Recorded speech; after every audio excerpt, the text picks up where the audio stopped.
Chapter 396. Fang Yixing was still drinking, Zhao Qingxin was still smiling, Fang Hao was still chewing on the bone in his mouth, and Fang Yixin and Fang Yiling were still chatting casually.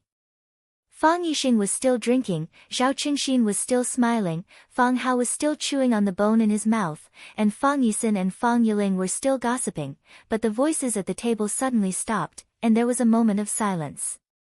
Fang Yixing frowned slightly, and Fang Hui's dark face looked even worse. Fang Hui had very little contact with this son-in-law, but he could feel the pride in his third son-in-law's bones even from thousands of miles away.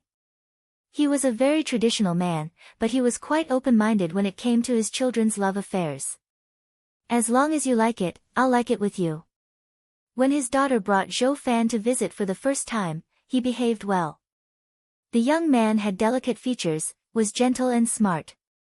Although he always talked with an air of arrogance, wasn't that what a young man should do? Later, Zhou Fan's position became higher and higher under his father's guidance, and he received more and more compliments, so his self-confidence swelled. He was like this in front of outsiders, and also in front of his own family. This made Fang Hui unhappy. Fang Hui stared at Zhou Fan and said, "I think it's good to be a teacher. Teaching and educating people is a good thing. It's a great thing to cultivate talents for the country. You don't have to worry about Fang Yan's work."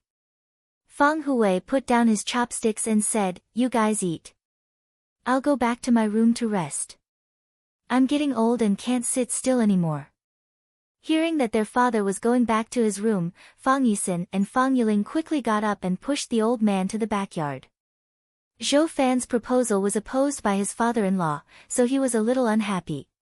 He said, "It's not that I want to say that our father is going against him, but the thinking of the older generation has to change. Think about it, what era are we living in? Teaching and educating people is a good thing for the country. But we have to think about our children, don't we? Fang Yan isn't young anymore. How much can a teacher earn in a month? How many years of salary can he buy a house in Huacheng or Yanjing? Without a house, what will Fang Yan do when he gets married? Bring a girl to this village. Once a girl comes and sees how remote this village is, she will run away in fear. What's wrong with this village? Ordinary girls can't even come in." Zhao Qingxin sneered. "Qingxin, I didn't say this village is bad. But nowadays, young girls are willing to live in the city. Who can stand the coldness of this village?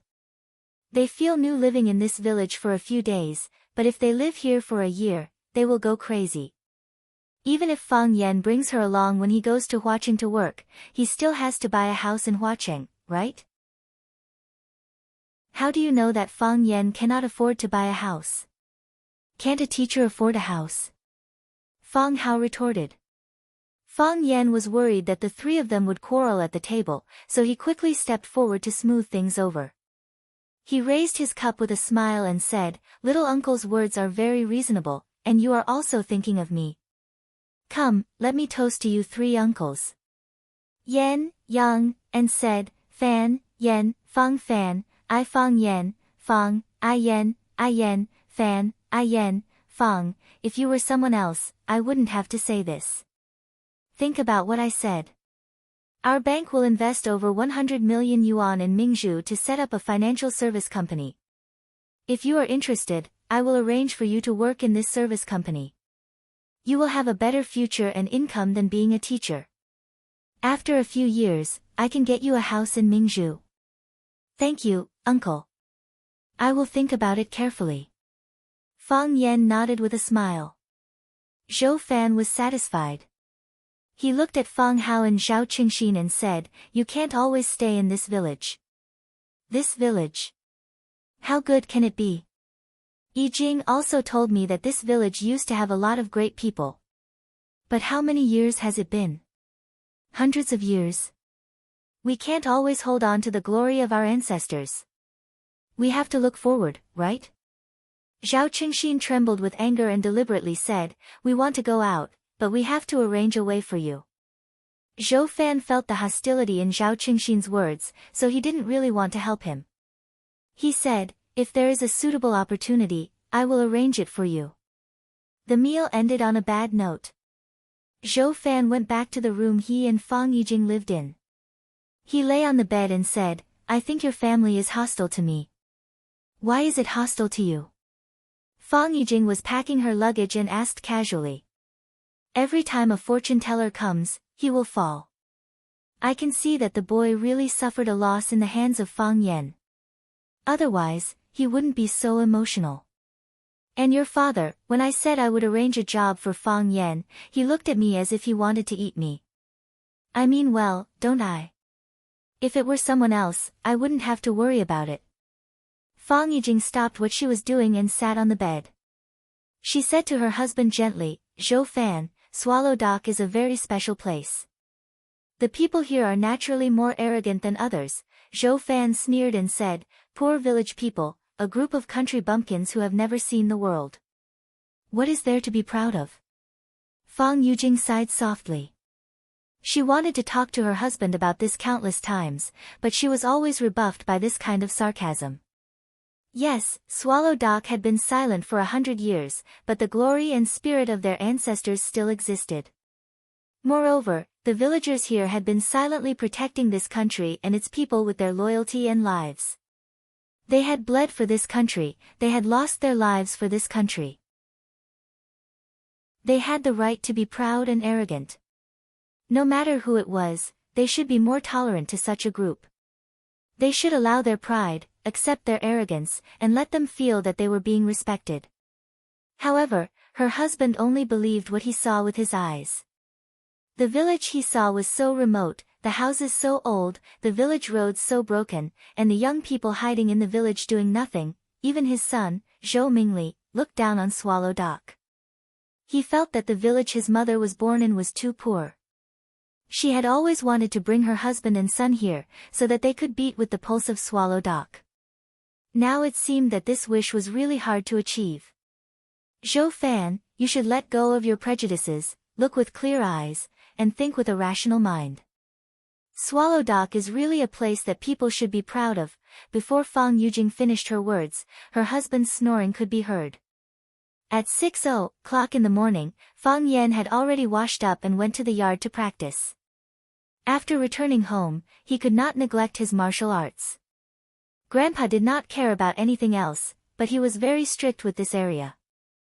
Fang Yan had just finished a round of plum blossom steps when Fang Yingying and Fang Haohan also came over in casual clothes. The three greeted each other with their eyes, and then began to practice. After a while, Fang Menjing and Fang Mengxiang also came out.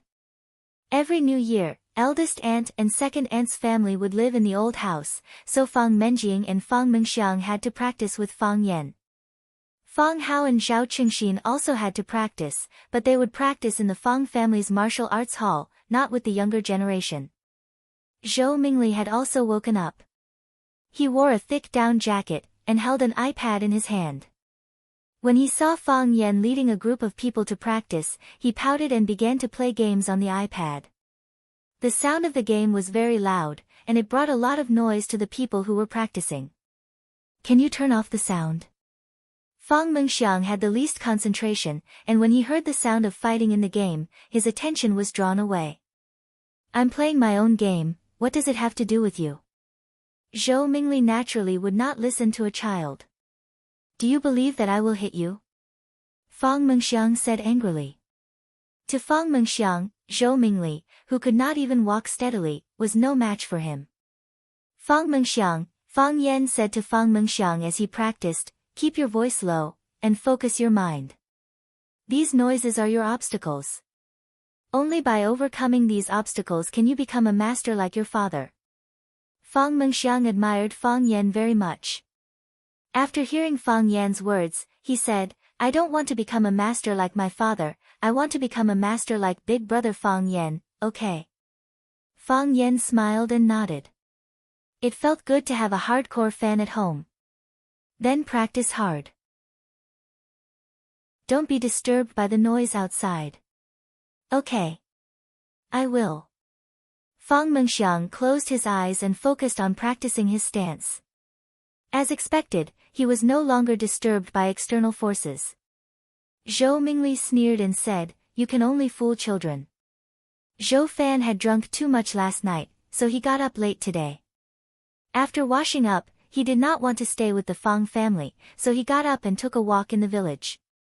When he walked to the entrance of the village, he saw a row of cars driving toward the village. There were cars coming to such a remote and run-down village. When he saw the license plate number, his heart could not help but beat faster, and his face was full of disbelief. He rubbed his eyes and looked again. The cars were right, and the license plate number was right. One of the cars' license plate number was the car of his leader's leader. He had seen the leader from afar when he went to Yanjing Hotel to pay a New Year's visit to his immediate superior. Why did he come to this poor and run-down village? Could it be that the leader also came from this village? Thinking of this possibility, Zhou Fan's heart pounded fiercely. Here's my chance. Zhou Fan ran to the village behind the motorcade. He met an old man who was collecting dung. He pointed to the cars and asked, "Uncle, which cars belong to which family?" "Which family?" The old man looked up and said, "To the Yi family. The third son of the Yi family is back." Chapter 397. The 29th of the 12th month, also known as Little New Year's Eve. Every family held a banquet, people came and went to visit other people. And burning incense outdoors was called heavenly incense. It usually took 3 days. When Fang Yan sat in the living room chatting with his mother and aunt, Yi Fengshen came to find Fang Yan, saying that his third uncle was back and asked him to go to his house for lunch. Fang Yan glanced at his mother, Lu Wan. Lu Wan smiled and said, "Fengshen came to invite you, just go. Anyway, your aunt won't be leaving for a while. We'll talk when you come back tonight." Fang Yan nodded and said, "I'll be there soon." Yi Fengshen saw that Fang Yan had a guest, so he didn't stay any longer and said, "I'll wait for you at home. Go there early, third uncle said he wants you to help pour wine at noon." "There's a guest at home." "Third uncle's guest," Yi Fengshen said. Yi Daoling used to be in charge of the research of Hua Xia's economic system, so he naturally had to be surrounded by many big shots in the financial system. Now that he was promoted and held an important position, there would naturally be more people crowding around him. Tomorrow was New Year's Eve. No matter how busy Yi Daoling was, he would come back to have a reunion dinner with the Yi family's ancestor. It was reasonable that his subordinates received the news and came to visit Yi Daoling in advance. However, why did he ask him, a junior of the Fang family, to go there? If it was just pouring wine, Yi Fengshen could do it well. Although his image was worse than him, he was still a descendant of the Yi family, wasn't he? Yi Fengshen left, but Zhou Fan came back. He looked serious and seemed to have something on his mind. He made an excuse to ask his wife to help find a tie and pulled Fang Yijing to the room. He closed the door and whispered, "Is there a Yi family in Swallow Dock?" "There is a Yi family." Fang Yijing looked at her husband in confusion and said, "Why do you ask?" Zhou Fan was excited. He grabbed his wife's hand and asked, "How is the relationship between your two families? Do you have any contact? Aren't people from the countryside all related to each other? Are you relatives?" "No." Fang Yijing shook her head. The relationship between the Fang and Yi families has never been good, and they're even hostile towards each other. "Zhou Fan, what are you trying to say? How did the Yi family provoke you?" Fang Yijing was telling the truth. In the past, the relationship between the Yi family and the Fang family was not harmonious. Every year, when Fang Yan and Yi Rou competed, the Yi family and the Fang family always regarded each other as their biggest rivals and often criticized each other. Now that her husband asked about the relationship between the two families, she could only tell him what she knew before. She didn't know that Fang Yan had taken the little princess of the Yi family, Yi Rou, for a walk by the Shihizi River. Zhou Fan could not vent his anger, so he said in a muffled voice, "Your Fang family will be killed by your own stupidity." For such a high-level leader to pay a visit to the Yi family, it proved that the Yi family must have an extraordinary existence. They both resided in Swallow Dock, yet the Fang family actually had a conflict with the Yi family. Wasn't this just seeking death? His wish to use the Fang clan's connections to build a relationship with the Yi clan had been dashed, so he was naturally in a bad mood. Zhou Fan, how can you say that? Fang Yijing was angry and yelled. Zhou Fan loved his wife very much. Seeing that Fang Yijing was mad, he did not want to argue with her anymore. He snorted and said, "We will be dragged down by your family sooner or later." Who will drag you down? If you don't want us to drag you down, go home. I know you don't want to come here, and I know you look down on us. If so, don't come here anymore. Fang Yijing was also irritated by her husband's arrogant attitude. She pointed at the door and yelled. Let's go. Who do you think wants to come here? Zhou Fan could not suppress his anger anymore and yelled. Hearing the argument in the room, Lu Wan, Fang Yisin, Fang Yiling, and the others who were chatting outside all came in. Lu Wan was the mistress of the family. She asked, Yijing, Zhou Fan, what happened? Why are you arguing? Fang Yijing did not want to say bad things about her husband in front of her sister-in-law. It would only embarrass her even more. Zhou Fan hated the Fang family, so he did not want to answer Lu Wan's question either. It's the Spring Festival. What can't we talk about? Fang Yisin was the eldest sister. She walked over and held her younger sister's hand. She said, if each of you give way, the conflict will be solved. You finally come back for the Spring Festival. Why are you quarreling? We are a family after all. Don't be a joke to outsiders, right? Fang Yijing felt bitter, but she could not say anything. Zhou Fan felt very upset, so he went to the yard to smoke. Fang Yan stood next to the plum tree in the yard and heard the argument between Fang Yisin and Zhou Fan clearly. Seeing Zhou Fan coming out, Fang Yan said with a smile, Uncle, do you really want the Fang family and the Yi family to be on good terms? Zhou Fan's face froze. He lit the cigarette in his hand and took a puff. He said with a straight face, isn't it reasonable for neighbors to be on good terms? It is. Fang Yan nodded and said. So, through my efforts, the Fang family and the Yi family are now as close as a family. Really? Zhou Fan was overjoyed. If what Fang Yan said was true, then wouldn't it be reasonable for him to visit the Yi family? If he could have a chance to have a meal with that leader, no, just a casual chat to let him have a deeper understanding of himself, then it would also have a profound promotion and push for his future, wouldn't it? Seeing Zhou Fan's happy expression, Fang Yan reached out and touched the thick and cold branches of the plum tree.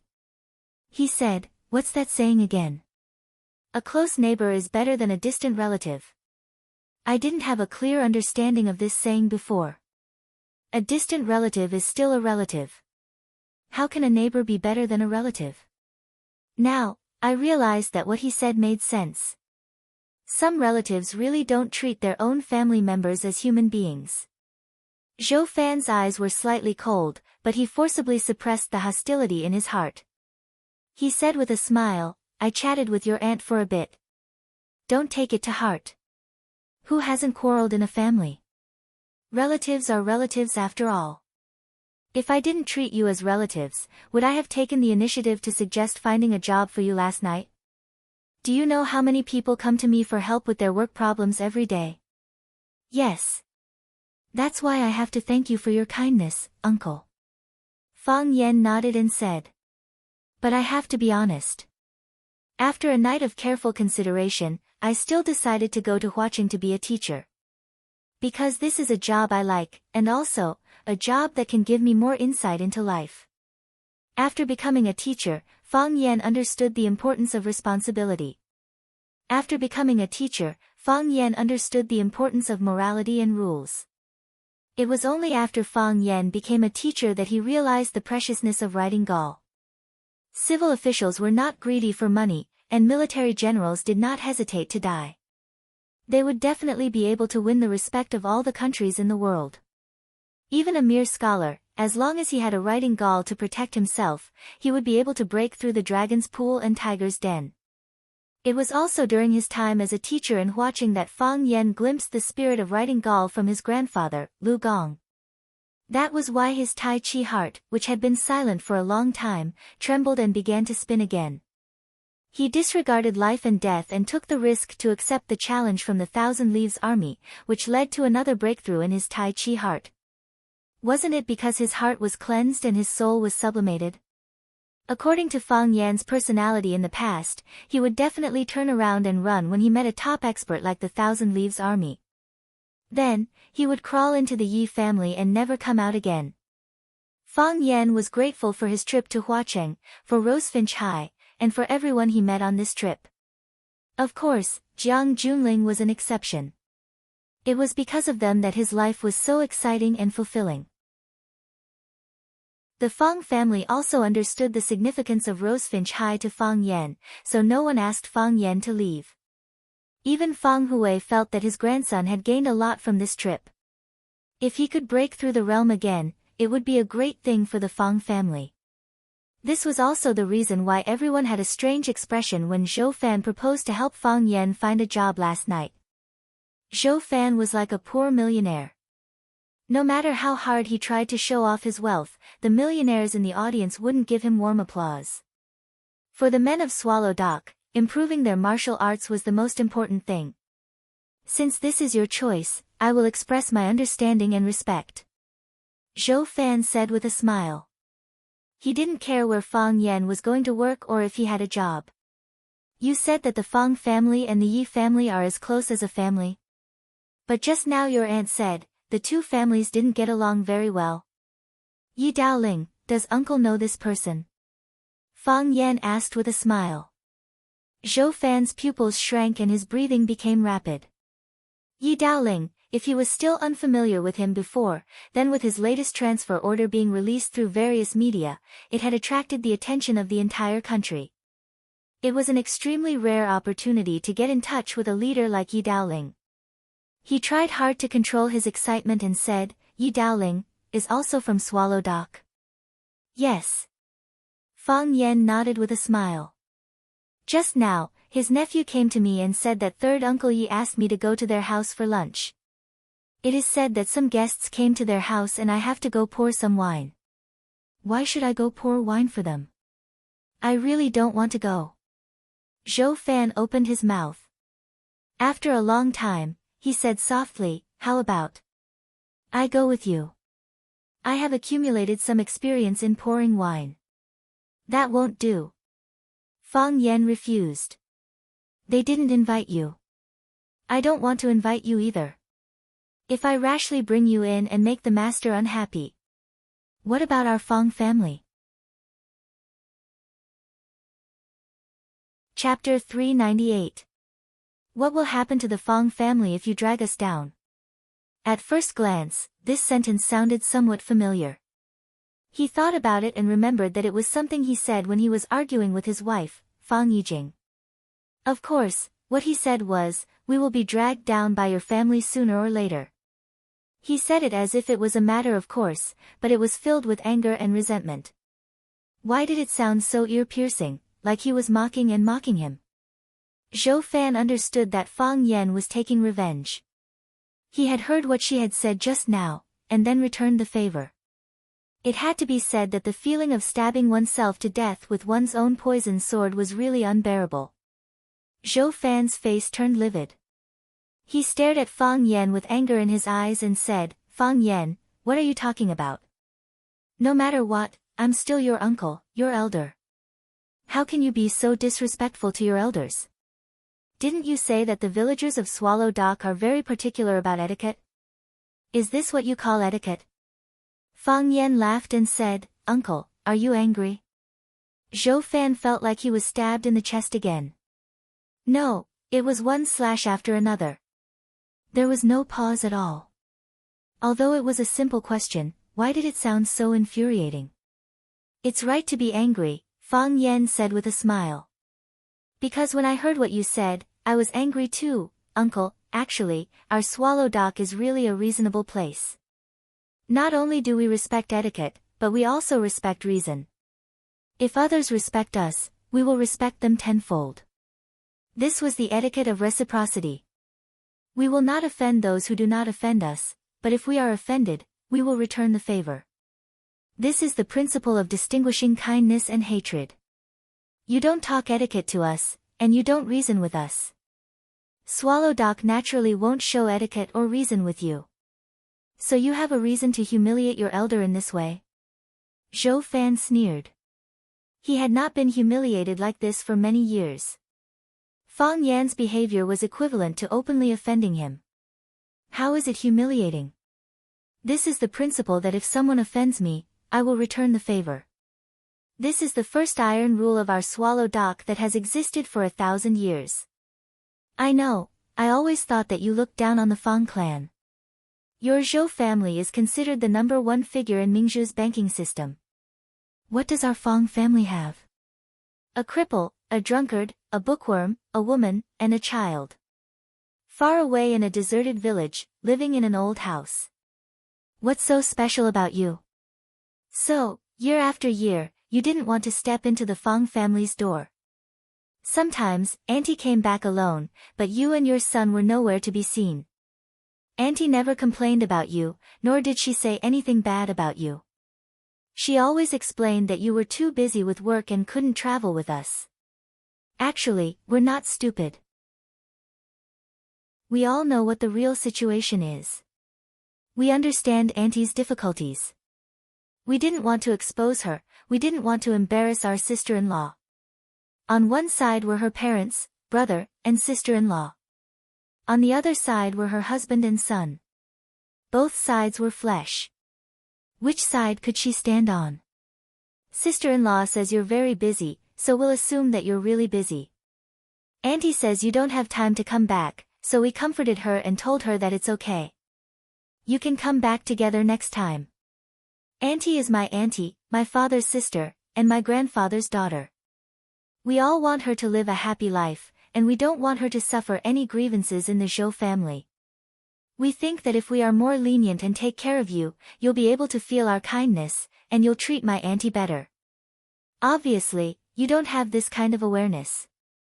You think leniency is cowardice, and care is flattery. Our Fang family is a piece of chicken ribs to you. It's tasteless to eat, and you'll lose face if you abandon it. You must be feeling very complicated this time, right? Fang Yan, that's just your personal opinion. How I treat your auntie, let her speak for herself. Zhou Fan defended himself. Fang Yan nodded in agreement with Zhou Fan's words. He said, I don't deny that. To be honest, you're really good to auntie. If you weren't good to auntie, our Fang family would have gone to your door to ask for an explanation. Grandfather has entrusted his daughter, whom he has raised for more than 20 years, to you. What right do you have to treat her badly? You've always been worried that our Fang family will drag you down, and you think coming to our Fang family is a waste of time. From the moment your car stopped in front of our Fang family's courtyard, you've been full of hostility, or rather, anger. Because of our existence, you had to come with auntie. Uncle, we used to think for auntie's sake, and we thought that everything was fine. But time and time again, you've belittled and insulted us. As a member of the Fang family, I have to stand up and say something, you're an idiot. Fang Yan pointed at his own legs and said, can't you see such a thick thigh? And you're always thinking about hugging someone else's thigh. If you're not an idiot, then what are you? I've heard that officials have bright eyes, but are your eyes covered with sh*t? Zhou Fan was amused by Fang Yan's words. He pointed at Fang Yan and said, Fang Yan, I don't understand. What are you so proud of?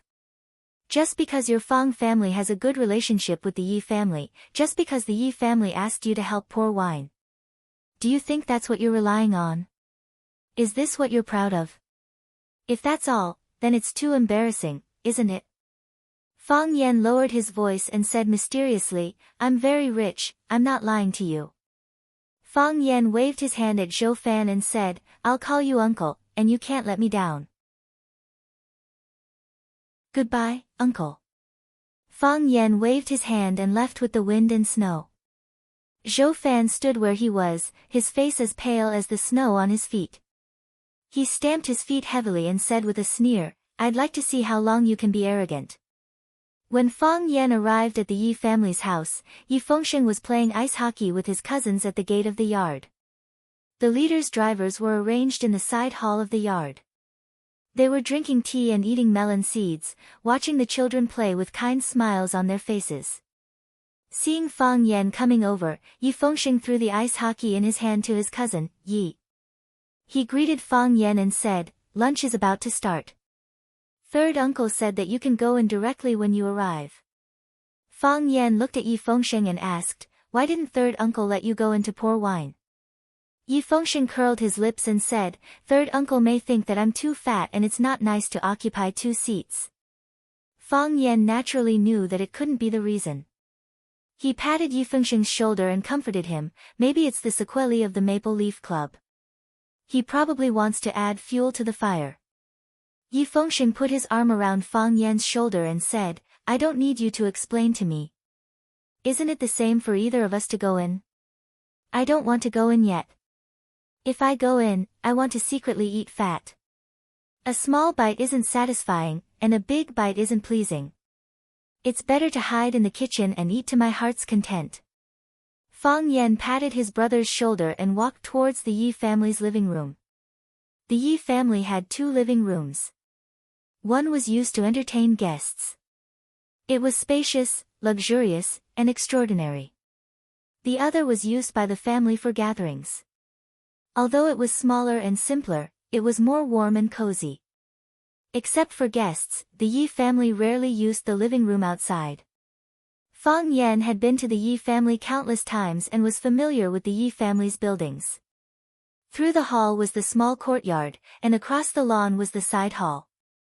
To the left was the cement path of the main living room, and to the right was the stone path of the Yi family's inner residence. Fang Yan walked up the cement path and stood at the door of the living room and looked in. Yi Daoling was sitting on the main seat, accompanied by an old man. There were also a few middle-aged men about Yi Daoling's age sitting on the left and right sides. They didn't use the 2 rows of yellow rosewood chairs on both sides of the living room. Although it looked formal and dignified, it was easy to pull people apart. They sat on the sofa made of the same rosewood. Although it was a bit crowded, it made their relationship look more intimate and harmonious. As a brilliant politician, it was impossible for Yi Daoling not to understand these details. Seeing Fang Yan appear at the door of the living room, Yi Daoling waved to Fang Yan and said, "Come over, we're waiting for you." Fang Yan walked in front of Yi Daoling and took the initiative to fill the cups in front of everyone. He said with a smile, "Hello leaders, I'm here to serve you." Yi Daoling pointed at Fang Yan and said to his colleagues, "This is the Fang Yan I mentioned to you just now. Although this kid's surname is Fang, I've always treated him as a nephew, very slippery. If it wasn't for his act at the Maple Leaf Club, I wouldn't have gotten this benefit." Everyone sized up Fang Yan while flattering Yi Daoling. The white-haired old man said in a deep voice, "I also heard those rumors that Daoling got lucky. What a joke. This is an appointment from the country, how can it be taken lightly? This kind of person can only gossip behind his back. If he dares to say it to his face, I'll have to talk to him. Minister Yi is everyone's hope. We're sincerely convinced that you're in this position. I also want to get lucky and move my butt forward. But I've been looking forward to it for so many years, but I've never waited for such an opportunity. Ha ha ha." Yi Daoling smiled calmly and looked at Fang Yan and said, "Everyone here is your elder. You have to toast them a few more times in a while. Coming to Swallow Dock as a guest, it's fine if we don't treat them well in other aspects, but we can't not drink good wine. It's the annual vacation now, don't worry about them making mistakes." Fang Yan nodded in agreement and said, "I'll listen to third uncle." Only then did Fang Yan understand that Yi Daoling pulled him over to support him and introduce some connections. Perhaps, he was also worried that his family would vent their hatred on Fang Yan.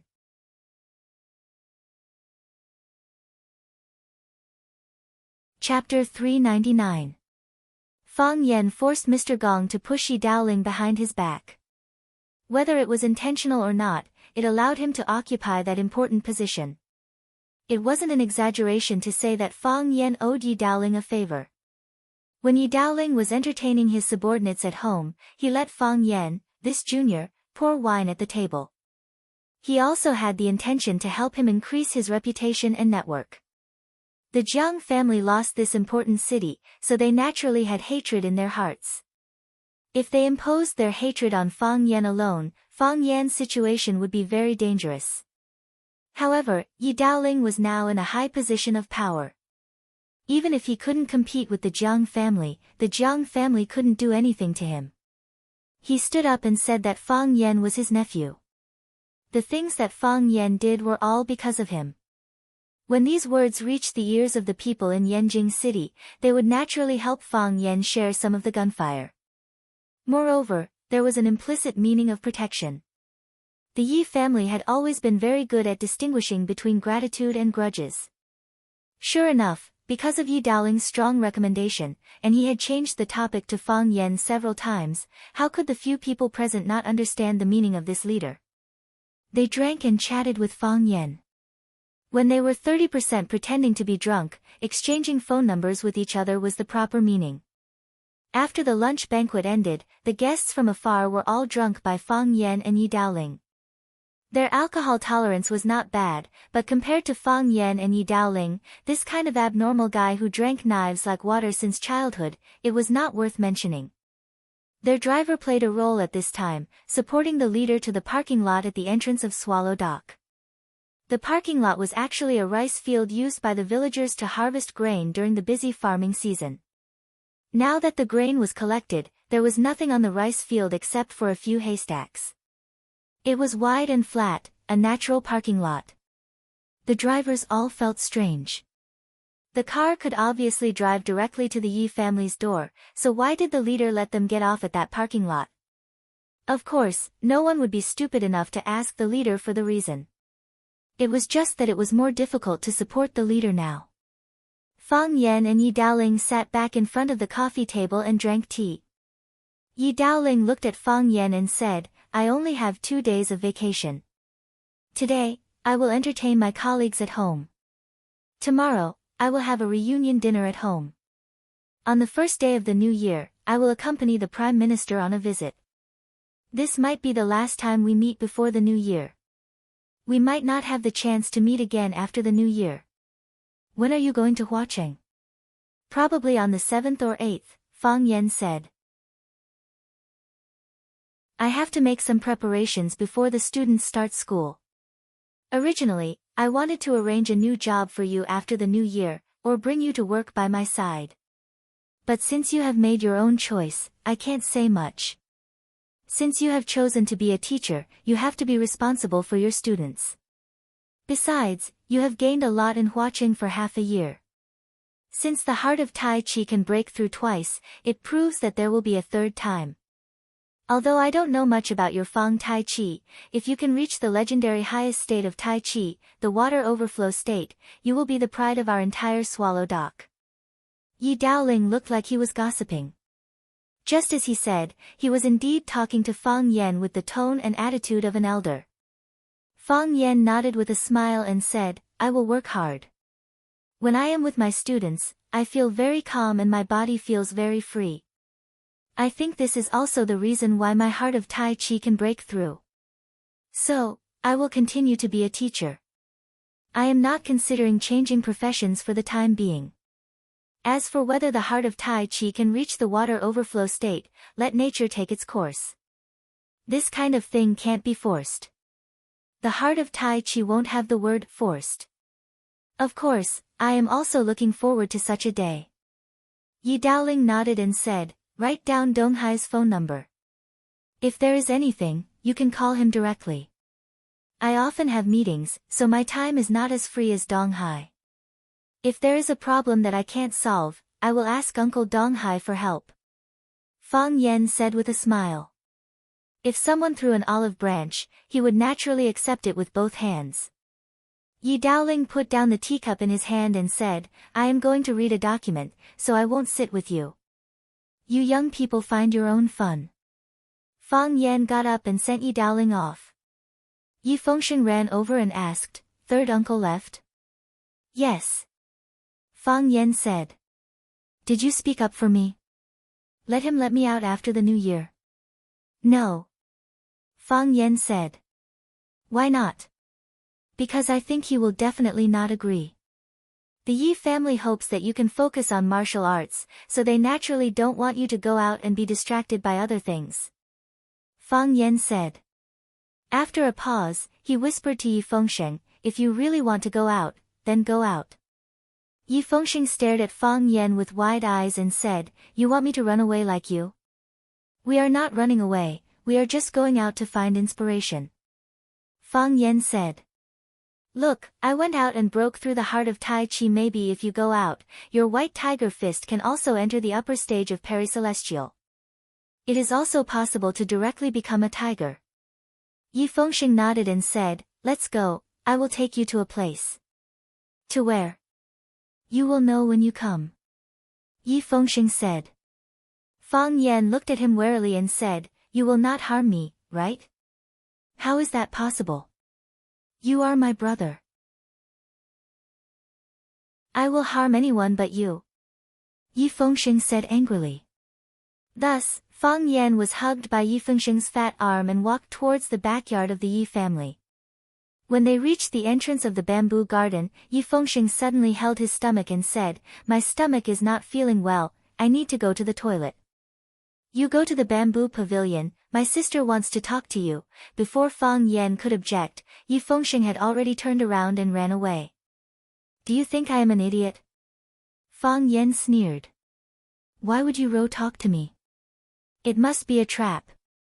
Fang Yan didn't go to the bamboo pavilion, he turned around and left. Fang Yan had just gotten home and was about to rest when his phone rang in his pocket. It was a message from Yi Fengsheng. How dare you stand my sister up? Fang Yan jumped out of his bed in shock. Is Yi Ro really looking for me? That bastard Yi Fengsheng. Why is he not lying all of a sudden? Zhou Fan was in a bad mood. He wanted to drive back to Yanjing immediately and buy a ticket to Mingzhu to spend the Spring Festival with his parents and family. But if he left now, he would lose face and his relationship with his wife would worsen. He hated Fang Yan and the Fang family to the core. Since he didn't want to stay with the Fang family, he wandered around the village by himself. He had to admit that the winter in the north was really charming. Although Swallow Dock was in a remote location, the scenery was quite good. Both the ice river in Shihizi and the ice mountain in Little Green Mountain were beautiful. Zhou Fan walked along the shore of Shihizi and planned to go to the foot of Little Green Mountain to have a closer look. He walked farther and farther, and his figure became more and more faint. Whoosh, he heard the sound of snow being stepped on behind him. He turned around, but there was no one behind him. When he turned around, he saw a man in a black robe and a hood standing in front of him. Ah! Zhou Fan was taken aback, and he stepped back. When he regained his balance, he asked anxiously, who are you? What do you want? Are you Fang Yan? Fang Yan, I'm warning you, don't play this kind of trick with me. He had received a high level of education, so he naturally didn't believe in ghosts. But this man appeared out of nowhere and was dressed in such a 2D style. This made him wonder if Fang Yan was deliberately trying to scare him. After all, in his impression, Fang Yan could do anything. Whoosh, the man took a step forward. With just one step, he was already in front of Zhou Fan. Then, he stretched out his hand and grabbed Zhou Fan's neck. During this process, Zhou Fan didn't have any intention of dodging or resisting. Perhaps it was too late. The black-robed man exerted a bit of force and lifted Zhou Fan's body into the air. Zhou Fan's feet were off the ground and he couldn't breathe properly. His face quickly turned purple. His throat was moaning and he wanted to say something, but no words came out. The black-robed man raised a white transparent bottle in front of Zhou Fan and said with an extremely hoarse and strange voice, when we have reunion dinner, pour this into the Fang family's soup pot. I believe you can do it. Zhou Fan's eyes widened. It was unknown whether it was because he was surprised to receive such a strange task or because his body was suffering from lack of oxygen. Of course, you can also resist or run away. It doesn't matter. As the black-robed man spoke, the hand that was strangling Zhou Fan's throat twisted slightly and Zhou Fan's mouth opened wide. The black-robed man flicked his finger and a black pill was shot into Zhou Fan's mouth. Zhou Fan only smelled a fishy smell, and then the pill dissolved in his mouth, flowed into his throat and stomach, and could no longer be found. You can only get the antidote after completing the task, the black-robed man said in a muffled voice. Either they die or you die. Plop. Zhou Fan's body fell to the ground. He covered his neck and gasped for fresh air. If he had been strangled for 1 or 2 more seconds, he felt that he would have died. When he finally recovered, he raised his head to look for the black-robed man but found that he had already disappeared. The river bank and the mountain ridge were gone, as if they had never been there. More strangely, he found that the black-robed man didn't even leave footprints. There was only a trail of footprints on the snow. Zhou Fan's body tensed up and his hair stood on end. He was extremely frightened. Did he meet the legendary snow ghost today? However, he looked at the white glass bottle in his hand. Why would the snow ghost want to poison the Fang family? Poison? In a panic, he threw the glass bottle far away.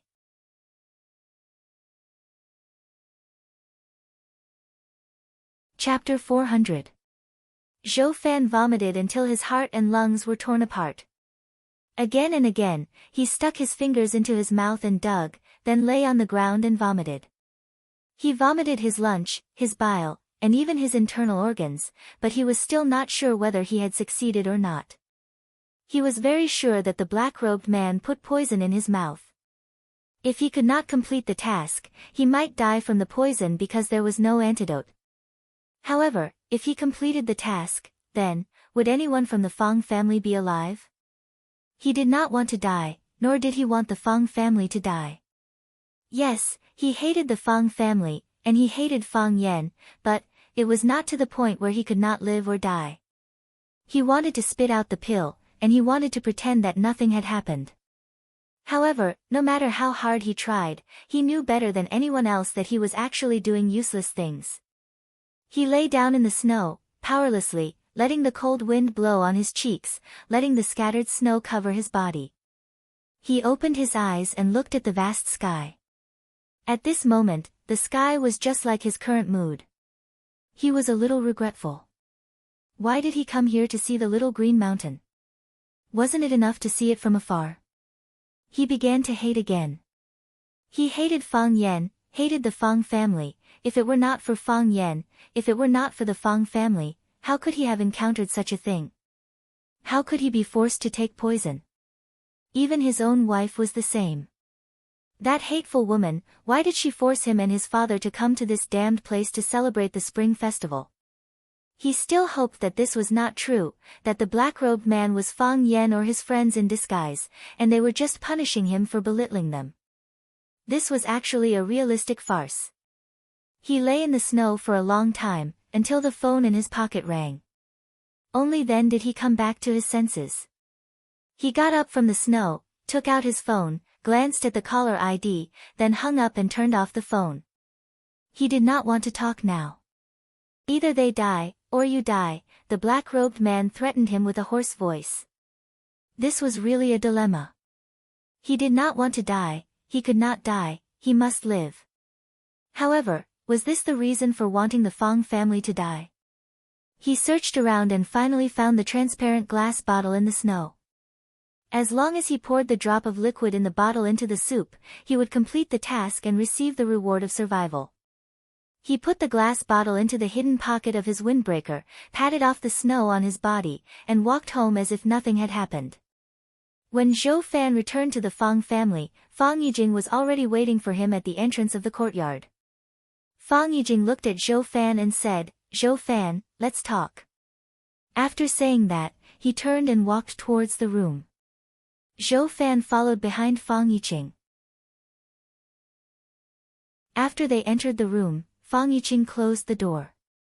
Fang Yijing looked at her expressionless husband and sighed softly, "Zhou Fan, I know you don't want to come here. I know you don't like my family. Even numerology says that you're not happy here.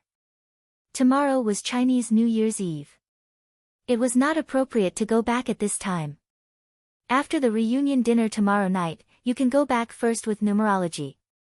I rarely go home, so I'll be staying at home for a while. My dad's health isn't good, and I haven't been by his side for many years. This time, I have to stay by his side no matter what to do as a filial son. Zhou Fan held his wife's hand and said, "Why wouldn't I want to come? I won't come if I don't want to. It's not that I don't like you, it's just that there's some misunderstanding. I'll stay and have reunion dinner with you. If there's nothing else after Chinese New Year, I'll stay with you for a few days. Your family is my family." Zhou Fan. Fang Yijing looked at her husband in shock. How did he change so much in such a short time? He didn't answer her call and even turned off his phone. Wasn't it because he was unhappy with her and her family? Zhou Fan grinned and said, "I figured out a lot of things just now. I do have a problem with my body. I'll talk to them." Zhou Fan, thank you. Fang Yijing held her husband's hand tightly and said gratefully. They ate dumplings on Chinese New Year's Eve. According to the old rules of Swallow Fort, although dumplings weren't the main dish for reunion dinner, it was an essential reunion dinner. Fish, meat, seafood, and wild vegetables were the main dishes. After eating and drinking, they would eat a few steaming dumplings. Oil would be left at the corners of their mouths, and their lips would smell fragrant. That beautiful feeling of happiness could last from the old year to the new year. On the afternoon of Chinese New Year's Eve, Fang Yan didn't go out. He stayed at home with his mother and 3 aunts to make dumplings. His mother, Lu Wan, took out 2 pieces of white jade from her purse. After washing them with clean water, she solemnly put them into the dumpling bag and said, "These are auspicious dumplings. Whoever eats them will be the luckiest person." Fang Menjing's face was full of joy. She said crisply, "I'll definitely eat them." Eldest aunt, Fang Yisin, took a look at the white jade and joked, "You're really generous." Zhou Mingli was sitting on the sofa playing games. When he saw his aunt put the white jade into the dumpling bag, he said in disgust, "Disgusting. I hope I didn't eat them." Fang Yan raised his eyebrows and was about to get angry. Lu Wan gave him a look to tell him not to cause trouble. Fang Yan didn't want to make his mother angry on Chinese New Year's Eve. He washed the flour on his hands and said to Zhou Mingli, "Mingli, didn't you want to see me split the brick with one hand? Let's go. I'll show you." Zhou Mingli looked at Fang Yan in confusion and said, "You're not lying, are you? How can I lie about this?" Fang Yan asked with a smile. "Are you worried that the brick is fake or that the hand is fake?" Zhou Mingli thought for a while and exited the game. He said, "I'd like to see if you're bluffing." Fang Yijing looked at Zhou Mingli, who followed Fang Yan out. She said worriedly, "Will Mingli be okay?" Lu Wan looked at her and said, "Don't worry. Fang Yan knows what he's doing." Fang Yisin looked at his sister and said, "Yijing, you should also persuade them to come back happily and have a happy New Year's Eve. Isn't that great?" Fang Yijing smiled softly and said, "We talked yesterday." Zhou Fan said he thought through a lot of things. He said there's a misunderstanding and he'll get along well with everyone. Fang Yisin nodded and said, "That's more like it.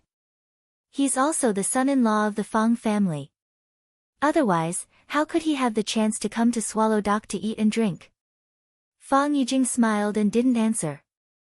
People in Swallow Dock were born proud, but people outside thought that Swallow Dock had nothing to be proud of. The contradiction was too big. No matter how hard she tried, she couldn't solve it. Some things couldn't be said too directly. If she told her husband that Swallow Dock was actually Hua Xia's guardian, Zhou Fan would definitely suspect that she had some mental illness. In the era of technology, who would believe that a group of people like that existed? Fang Yan took Zhou Mingli to the bank of Shihizi and picked up an intact blue brick in the corner of the backyard of the Li family. He handed the brick that still had ice on it to Zhou Mingli and said, "You lift this brick, I'll break it."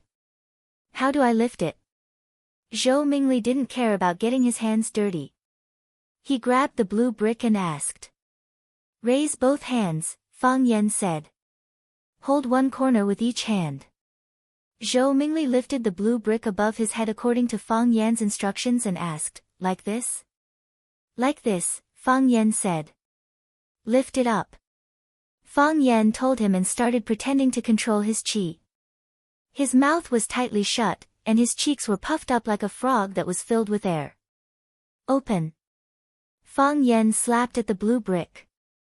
Zhou Mingli's body took a few steps back, but the blue brick was intact. There wasn't even a crack, let alone being split in half. Zhou Mingli straightened his body and looked at Fang Yan with disdain. He said, can you do it or not?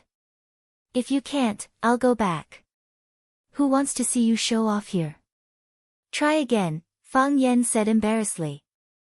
The angle just now was wrong. You lift the blue brick and I'll split it again. I can do it this time. Zhou Mingli thought about it and felt that it didn't matter since it was already here, so he lifted the blue brick again.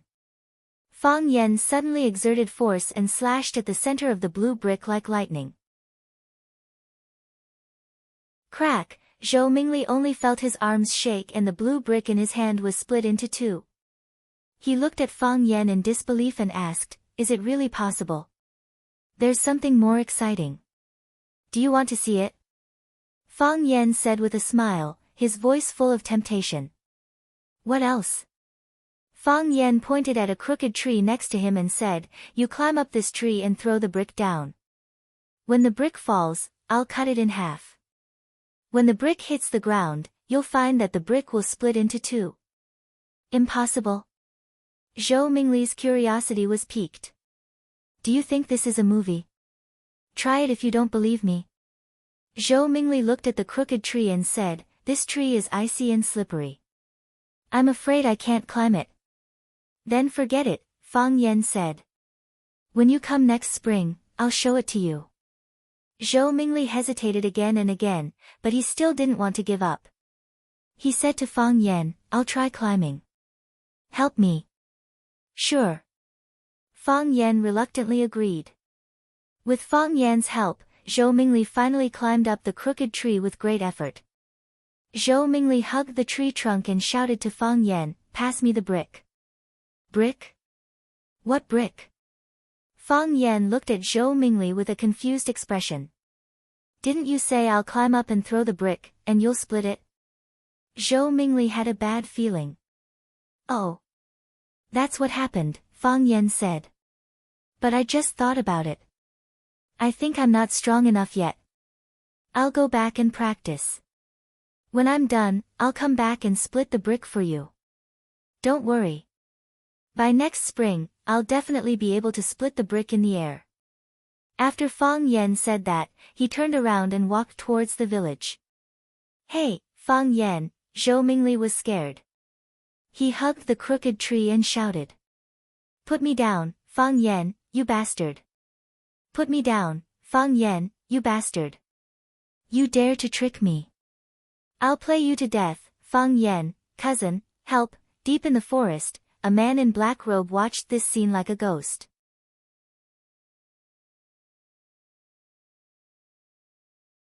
Chapter 401. Come back quickly, I can't handle it alone. The tree trunk was too tall, the bark was too slippery, and it was covered with a thin layer of ice. If he wasn't careful, he might slip and fall to the ground. Zhou numerology relied on Fang Yan's help to climb up. Now that Fang Yan said that he had to go back to practice again, it was possible that he could only come back next spring to perform the act of splitting bricks in the air. If he lay here and waited until next spring, before the tree sprouted, it would probably sprout on his head.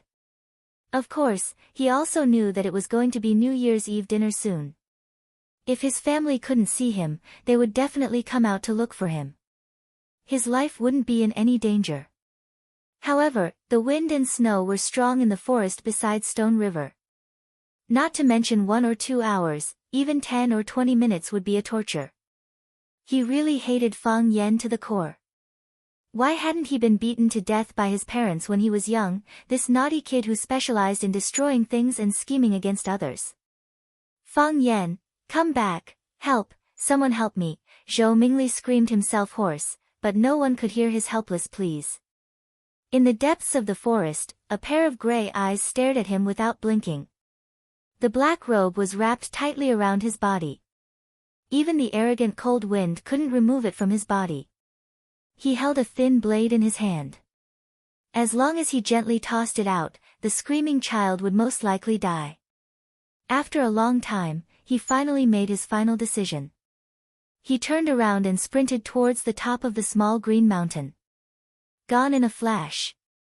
When Zhou Mingli came back, his face was swollen, his nose was covered in tears and mucus, and he couldn't stop coughing. His hair, which was originally made with hair clay, was blown into a chicken's nest shape. The four sides were swollen, and the middle was bald. It could be the new trend of swallow fort. Zhou Mingli couldn't hold it in anymore when he saw Fang Yijing. He cried out, "Where's Fang Yan? Where's Fang Yan? That bastard, he purposely tricked me.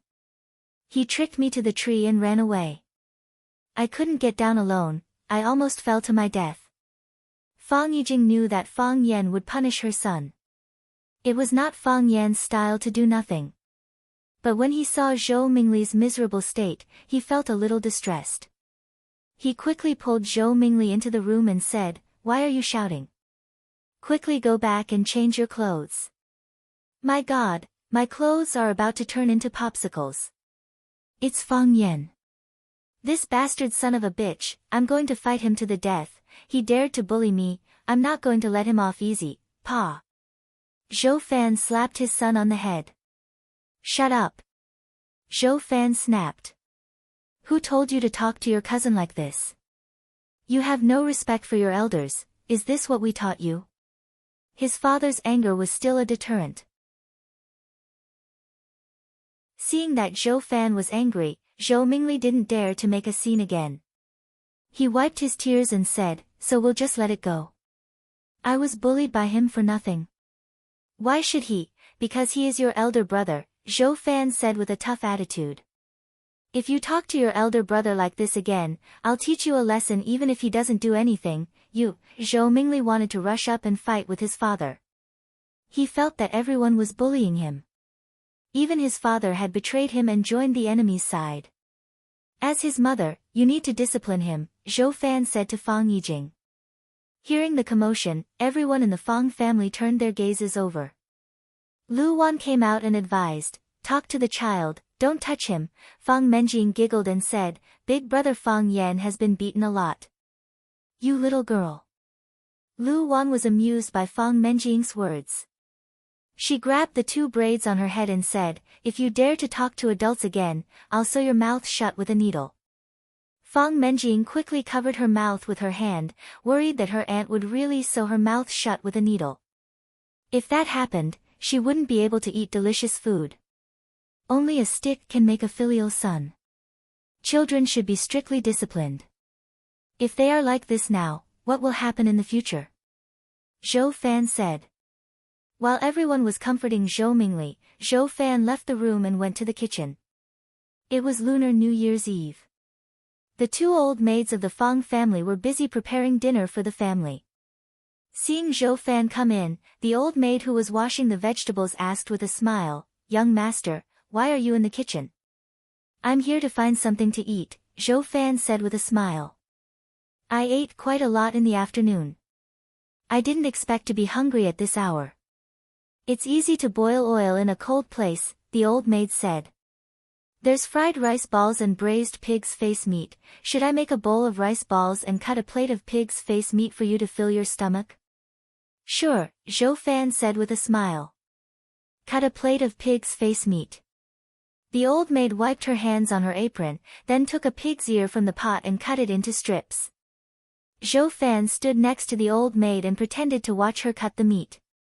But when the old maid's body blocked the other old maid's view, he quickly unscrewed the white bottle of potion in his hand and poured it into the soup pot.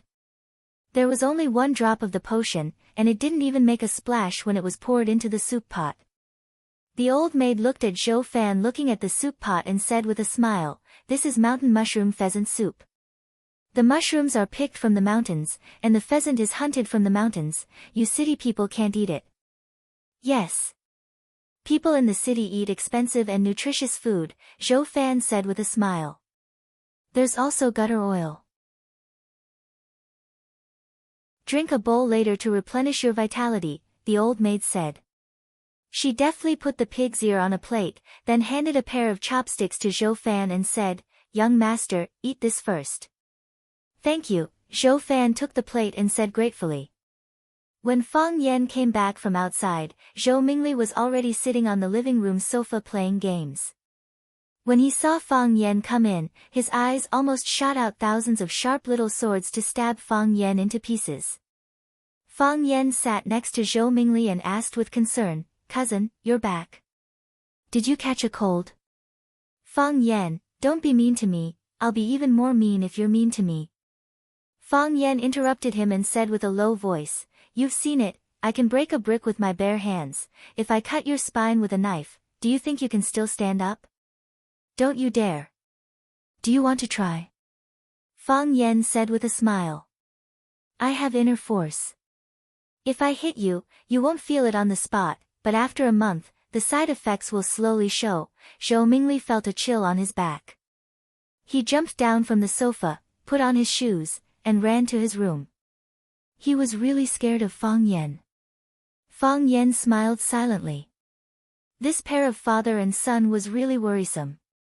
After the Fang family worshipped their ancestors, they poured 3 glasses of wine in the direction of the stone tablet at the entrance of Swallow Dock village. Fang Yan personally went to the backyard to bring a few dishes to the old drunkard, and drank 2 glasses with him.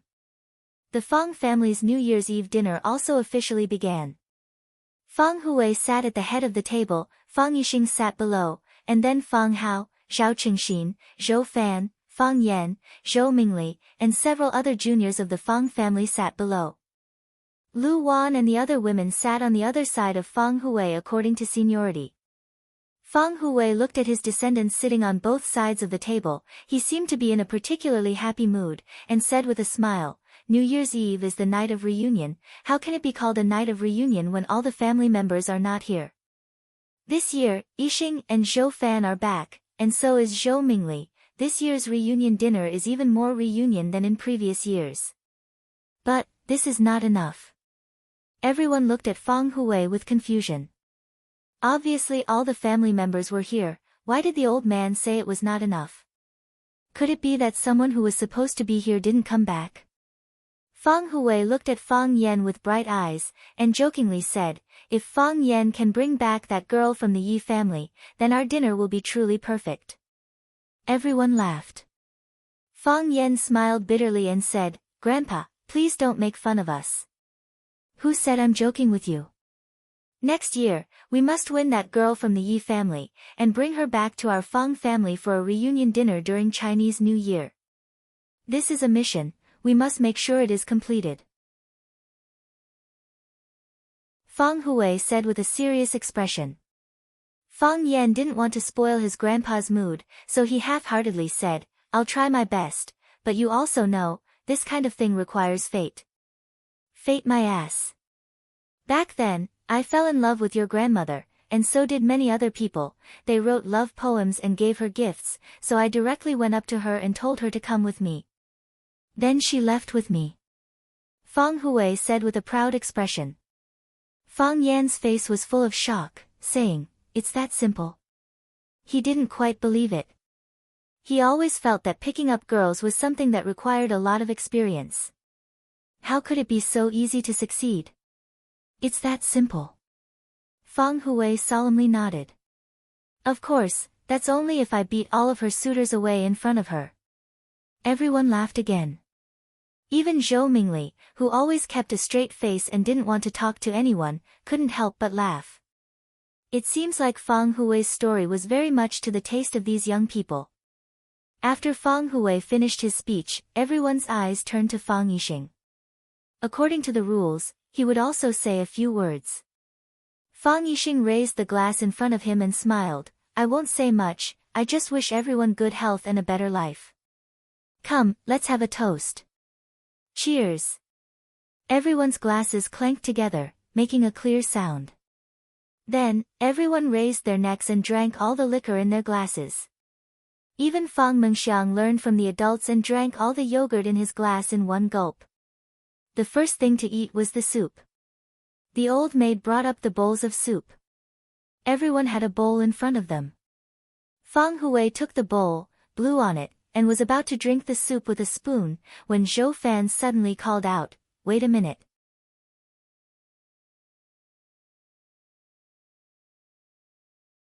Chapter 402. Zhou Fan suddenly spoke. Everyone put down their bowls of soup and looked at him with puzzled eyes. On such an occasion, drinking soup while others were talking was indeed a very impolite behavior. The Fang family was very polite. Zhou Fan's face was slightly red, and his forehead was covered with fine beads of sweat due to nervousness. Of course, it could also be because of the smoke from the soup pot in front of him. His legs, which were placed under the table, were trembling slightly. His stomach secreted a large amount of saliva, and then he quietly swallowed it, mouthful by mouthful. He was a little evasive, not daring to look at anyone's eyes. But he soon realized that this kind of evasive behavior was actually a kind of guilty conscience, so he quickly raised his head. Fang Hui looked at Zhou Fan with a smile and said, "Don't be nervous. We're all family, so what can't we say? Children's words carry no harm. In front of me, you're all a group of children. Even if you scold an old man like me tonight, I won't get angry with you. At most, I'll be taught a lesson by my disciples and be done with it. Do you think I'll become enemies?" Zhou Fan smiled awkwardly, looked at Fang Hui and said, "I have a few words to say. I want to toast you first, Dad." Everyone laughed. Fang Yixing looked at Zhou Fan and said, "I thought it was something serious. If you want to toast, we won't stop you. But I've already told the old man during dinner that he can only drink 3 glasses tonight. After 3 glasses, he's not allowed to drink anymore. He's already clinked glasses with everyone, so if you want to toast him, this will be the 2nd glass. But I can't guarantee whether the old man will drink it or not." Zhou Fan raised the glass in front of him, looked at Fang Hui and said, "Dad, I want to apologize to you. All these years, I've done a lot of bad things. You handed Yi Yan to me, but I've always let her suffer. Especially in recent years, because I've made some small achievements at work, I feel that I'm unbeatable and look down on everyone. The last few times Yi Yan came back to see you, I pushed her away with the reason that I'm busy with work. I'm really busy with work. But if I really want to take a leave, I can find time to come. I just think. Do you think our Fang family is too poor and Swallow Dock is too remote?" Fang Hui asked directly. Zhou Fan felt even more ashamed and said, "Yes. I always felt that Swallow Dock was too remote, and the people here always had a straight back, and they walked with vigor, as if they were more powerful than anyone else. I feel very uncomfortable in my heart." Zhou Fan gulped down the wine in his cup and said, "I know I was wrong. No matter how remote Swallow Dock was, it was still the hometown of Yijing. No matter what, the Fang clan is still my family. I shouldn't have come here with an attitude of showing off and pride. Otherwise, I wouldn't have been hit on the head again and again." Fang Hui touched his big bald head, looked at the juniors present and asked, "Do you think I should drink Zhou Fan's toast?" "We should drink." Fang Menjing and Fang Mengxiang shouted. Children loved to join in on the fun. "You should drink," Fang Yixing said. "Dad, give Zhou Fan a chance." Fang Yijing said with red eyes, since he made it clear, it means he's sincerely apologizing. Fang Hui nodded, then tilted his head back and gulped down the wine in his cup. Fang Hui put down the empty cup and said to Zhou Fan, "I've been waiting for this cup of wine for too many years. Dad, I'm sorry." Zhou Fan's eyes were red. "I've let you down." "Indeed," Fang Hui said with a smile. Now that you're able to say these words and toast me, it proves that Fang Yijing didn't choose the wrong person, and I, Fang Hui, wasn't blind to marry my daughter to you. Zhou Fan poured himself another cup of wine, then looked at Fang Yan and said, Fang Yan, I want to toast you with this cup of wine. Fang Yan smiled and said, regardless of age or seniority, it's not my turn, right? Fang Yan, I must toast you with this cup of wine, Zhou Fan said with a firm tone. There's been some conflict between us, and I know you've always been very dissatisfied with me as your uncle. Fang Yan nodded seriously and said, sometimes I've thought about not being your uncle, you know a lot of things in your heart. But for the sake of your aunt and the harmony of the family, you pretend that nothing happened. This time, I also came with hostility. I didn't want to come at first, but Yijing insisted. In order to go back to her hometown for the spring festival this year, she insisted with me for more than half a year. Thank you for tolerating me, thank you for accepting me. Fang Yan, let bygones be bygones. I'll toast you with this cup of wine. Zhou Fan's tone was sincere, and his eyes were sincere. Moreover, he was Fang Yan's elder. Since an elder took the initiative to apologize to a younger person, Fang Yan couldn't pretend to be cold no matter what. He picked up the cup in front of him and clinked it with Zhou Fan, then said with a smile, Uncle, you're too serious. I've always had hope in you. I think you can still be saved. Lu Wan scolded, Fang Yan, how can you talk to your uncle like that? Fang Yan and Zhou Fan drank up the white wine in their cups at the same time, and Zhou Fan poured himself a third cup of wine. Fang Hui looked at Zhou Fan and said, if there's anything good, you should say it slowly. If there's any good wine, you should drink it slowly. You said all the good words in one breath and drank all the good wine. Do you still want to talk? Do you still want to drink? Put the cup down and drink some soup to moisten your intestines first. Fang Yijing also persuaded him and said, Old Zhou, take a rest first. Everyone understands your intention. Why are you in such a hurry? Zhou Mingli came over to take the wine cup from his father's hand and said, Dad, who do you want to toast this cup of wine to? I'll drink it for you. Zhou Fan pushed Zhou Mingli away and said with red eyes, this cup of wine, I toast everyone, to everyone here. I'll drink it first. After that, Zhou Fan drank up the white wine in the cup, put the cup on the table, picked up the meat soup in front of him, and said, this soup smells so good. The others looked at each other and also picked up the meat soup in front of them and drank it in small mouthfuls. After Zhou Fan's confession of love, the temperature of the soup dropped a little, and it tasted just right. Crack, whoosh, whoosh, whoosh, whoosh, whoosh. Zhou Fan ran in the snow in a crooked manner and slipped on the hard ice several times. His body fell into the snow pit, and his body was still sliding forward along the smooth ice and snow. Before his body stopped, he had tried hard to get up and run forward again. Every step he took seemed to exhaust all his strength. Running from the Fang clan to here had already exhausted his stamina. His breathing was ragged, and his chest felt like it was being crushed by a huge rock. Every time his heart beat, he felt a dull pain. He hadn't exercised for a long time. The night was dark and windy, and it was freezing cold. There was no bright moon in the sky, not even a star. Fortunately, there was a layer of snow on the ground, which could light the way. Zhou Fan's glasses had fallen off, and the scene in front of him was a blur. He relied on his feelings and memories to run here. This was the place where he met the black-robed man. Come out, come out.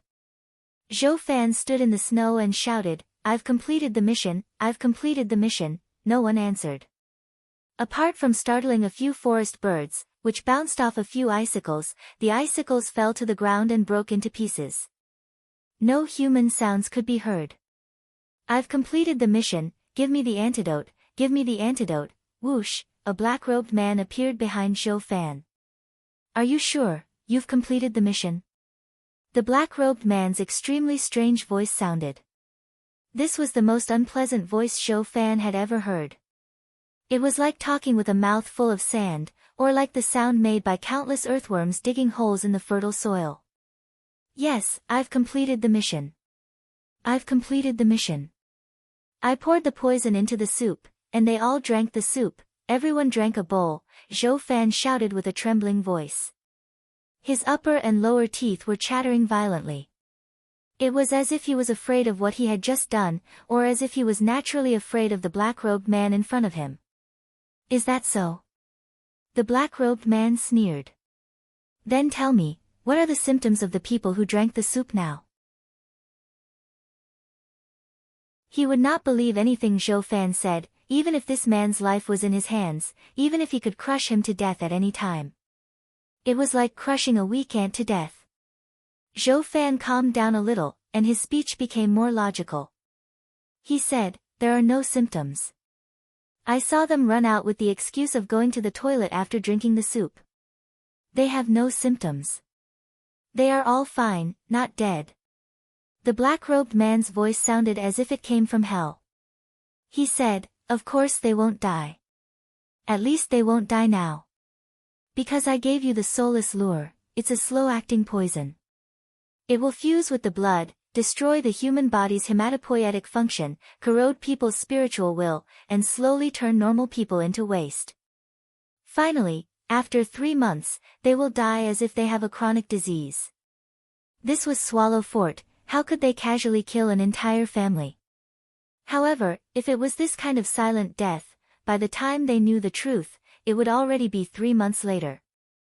At that time, who could find traces of them being poisoned? Time was the best accomplice, and it could cover up the key evidence left by the murderer.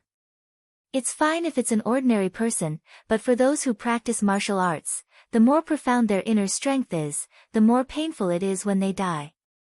The black-robed man looked at Zhou Fan and said, fortunately, the Feng family are all martial arts practitioners.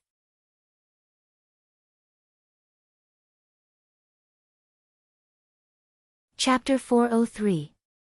Without spirit, one would lack strength. Without energy, there was no divine light.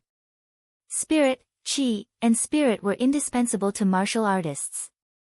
The three depended on each other and promoted each other. Zhou Fan didn't know kung fu, nor did he know anything about inner force. However, he could tell from the name that the soulless attraction was obviously meant to attract people's souls. If a person lost his soul, it was equivalent to losing his essence, qi, and spirit. What was the difference between him and a useless person? The worst thing was that this thing fused with the blood and destroyed the human body's hematopoietic function. Without the ability to produce blood, how long could one live? Zhou Fan didn't have time to study this. He stretched out his hand and said, I'll listen to you.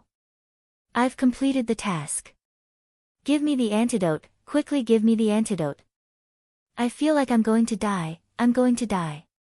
The pill that the black-robed man fed him was equivalent to a ticking time bomb. It could detonate in his body at any time and take his life away. The threat of death in the next second was too torturous. If he didn't have more important things to do, he would have collapsed a long time ago. He needed the antidote. He needed to get rid of the poison in his body and defuse the bomb. That way, he would have a slight sense of security. This was also the biggest motivation for him to persevere. He didn't want to die. After a moment of silence, the black-robed man asked, Your wife and children, did they drink that bowl of soup?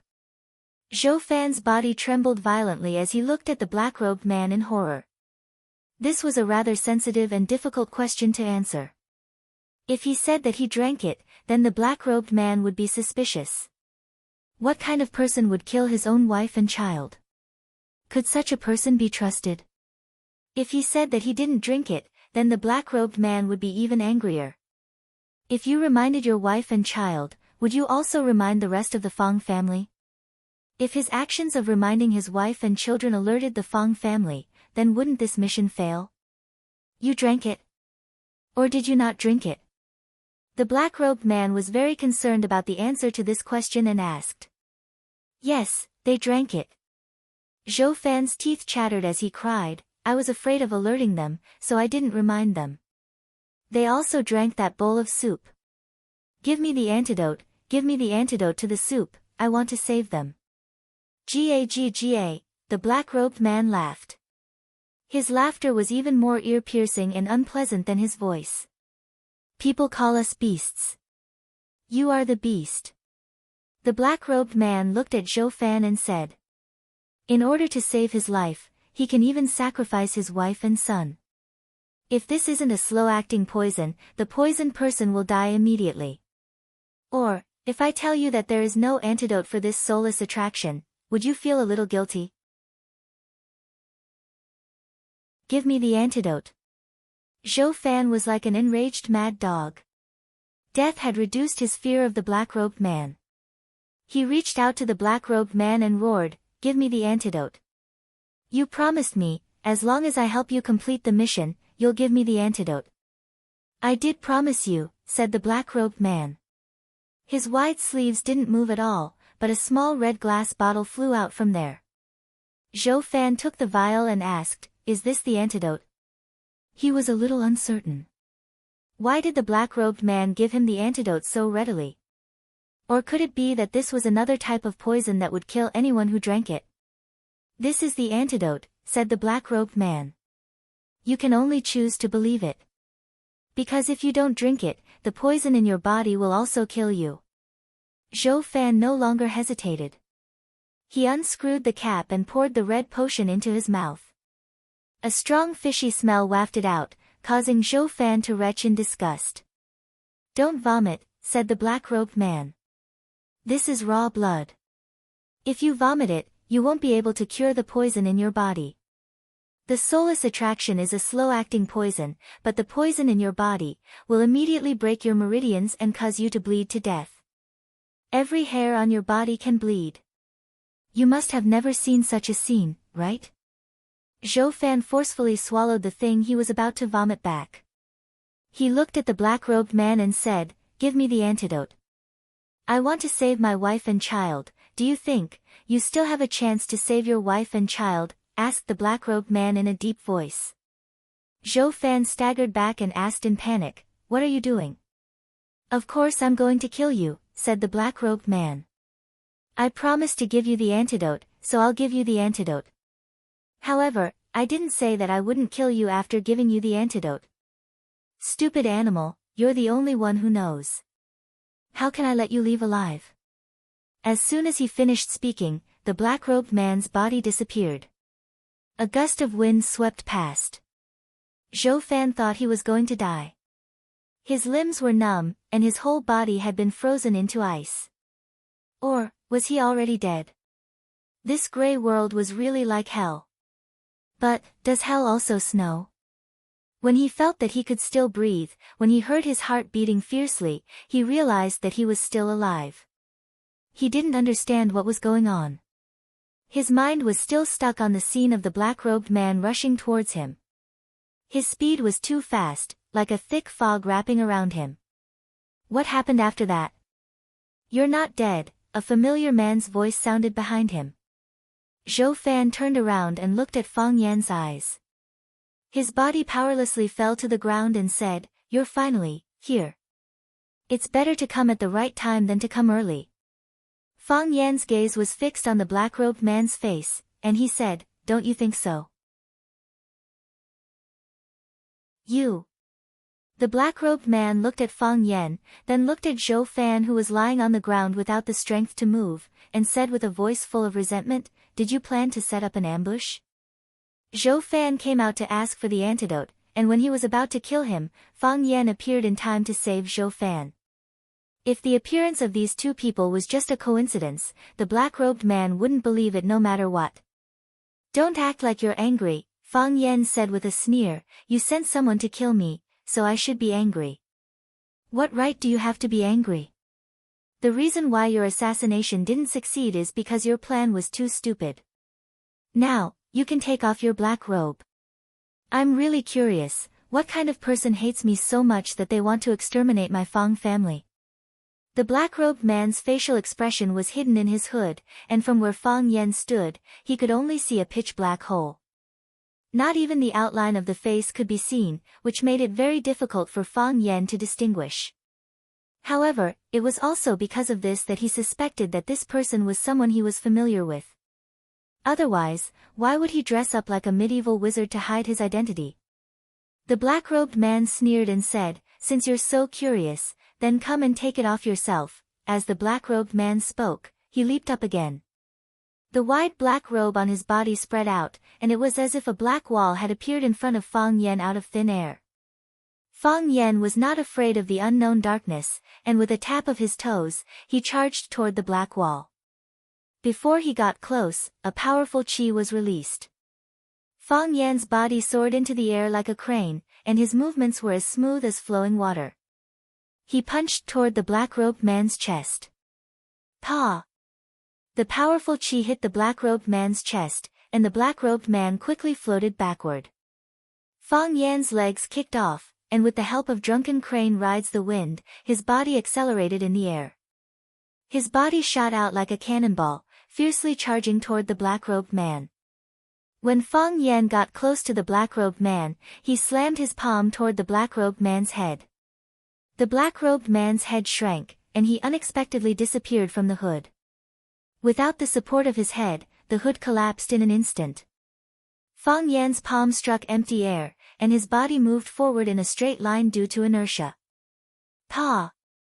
The black-robed man's wide sleeve swung over, and he began to counterattack. The sleeve carried a powerful qi, and it was like a huge steel palm leaf fan. Before the sleeve could hit a person's body, the strong wind had already swept the person away. Fang Yan did not retreat, but instead advanced, and his body accelerated again. The Tai Chi heart spun, and the Tai Chi realm completely unfolded. In Fang Yan's mind, the swung sleeve turned into a square with 4 black lines. Of course, in Fang Yan's eyes, its speed was already astonishingly slow. Fang Yan stretched out his hand like lightning, and grabbed a corner of the sleeve. His legs exerted force, and his body rose into the air again. In the air, he used, pushing 1,000 jin with 4 liang, and using his strength as a guide, he levered the huge black-robed man. His body spun in the air, following the path of the Tai Chi heart. With this rotating force as a carrier, Fang Yan's body was able to maintain its momentum in the air and no longer fall. Then, he pulled the black-robed man and spun like a windmill. Every time he spun, he would reduce some of the force. After they spun countless times, the black-robed man's strength had been completely reduced. Fang Yan dragged the black-robed man to the ground.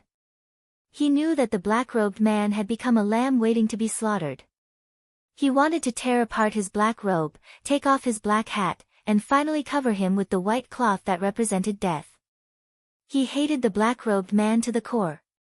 Rip, a crisp sound was heard. The sleeve in Fang Yan's hand could not withstand the pull of gravity, and suddenly broke. Fang Yan reacted quickly, and punched the black-robed man's head. He was never a picky person. In his opinion, he could first see the black-robed man's true face, and then smash his head, or he could first smash his head, and then see the black-robed man's true face. Perhaps at that time, he would no longer be able to see clearly. Who cared? Bam! Fang Yan's fist landed solidly on the black robe. Unfortunately, it was only the black robe, and not the black-robed man's body. The black-robed man actually used the black robe as a disguise, and played a clever trick of a cicada shedding its carapace. He slid down from the bottom of the black robe. Earlier, Fang Yan landed on the ground, and then swung his right hand, and a blood-red thread shot towards Zhou Fan, who was lying on the ground.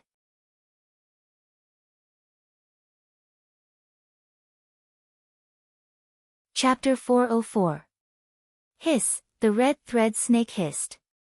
It was as if someone was whistling his foot. He tried hard to make a sound, but it was not loud or pleasant at all.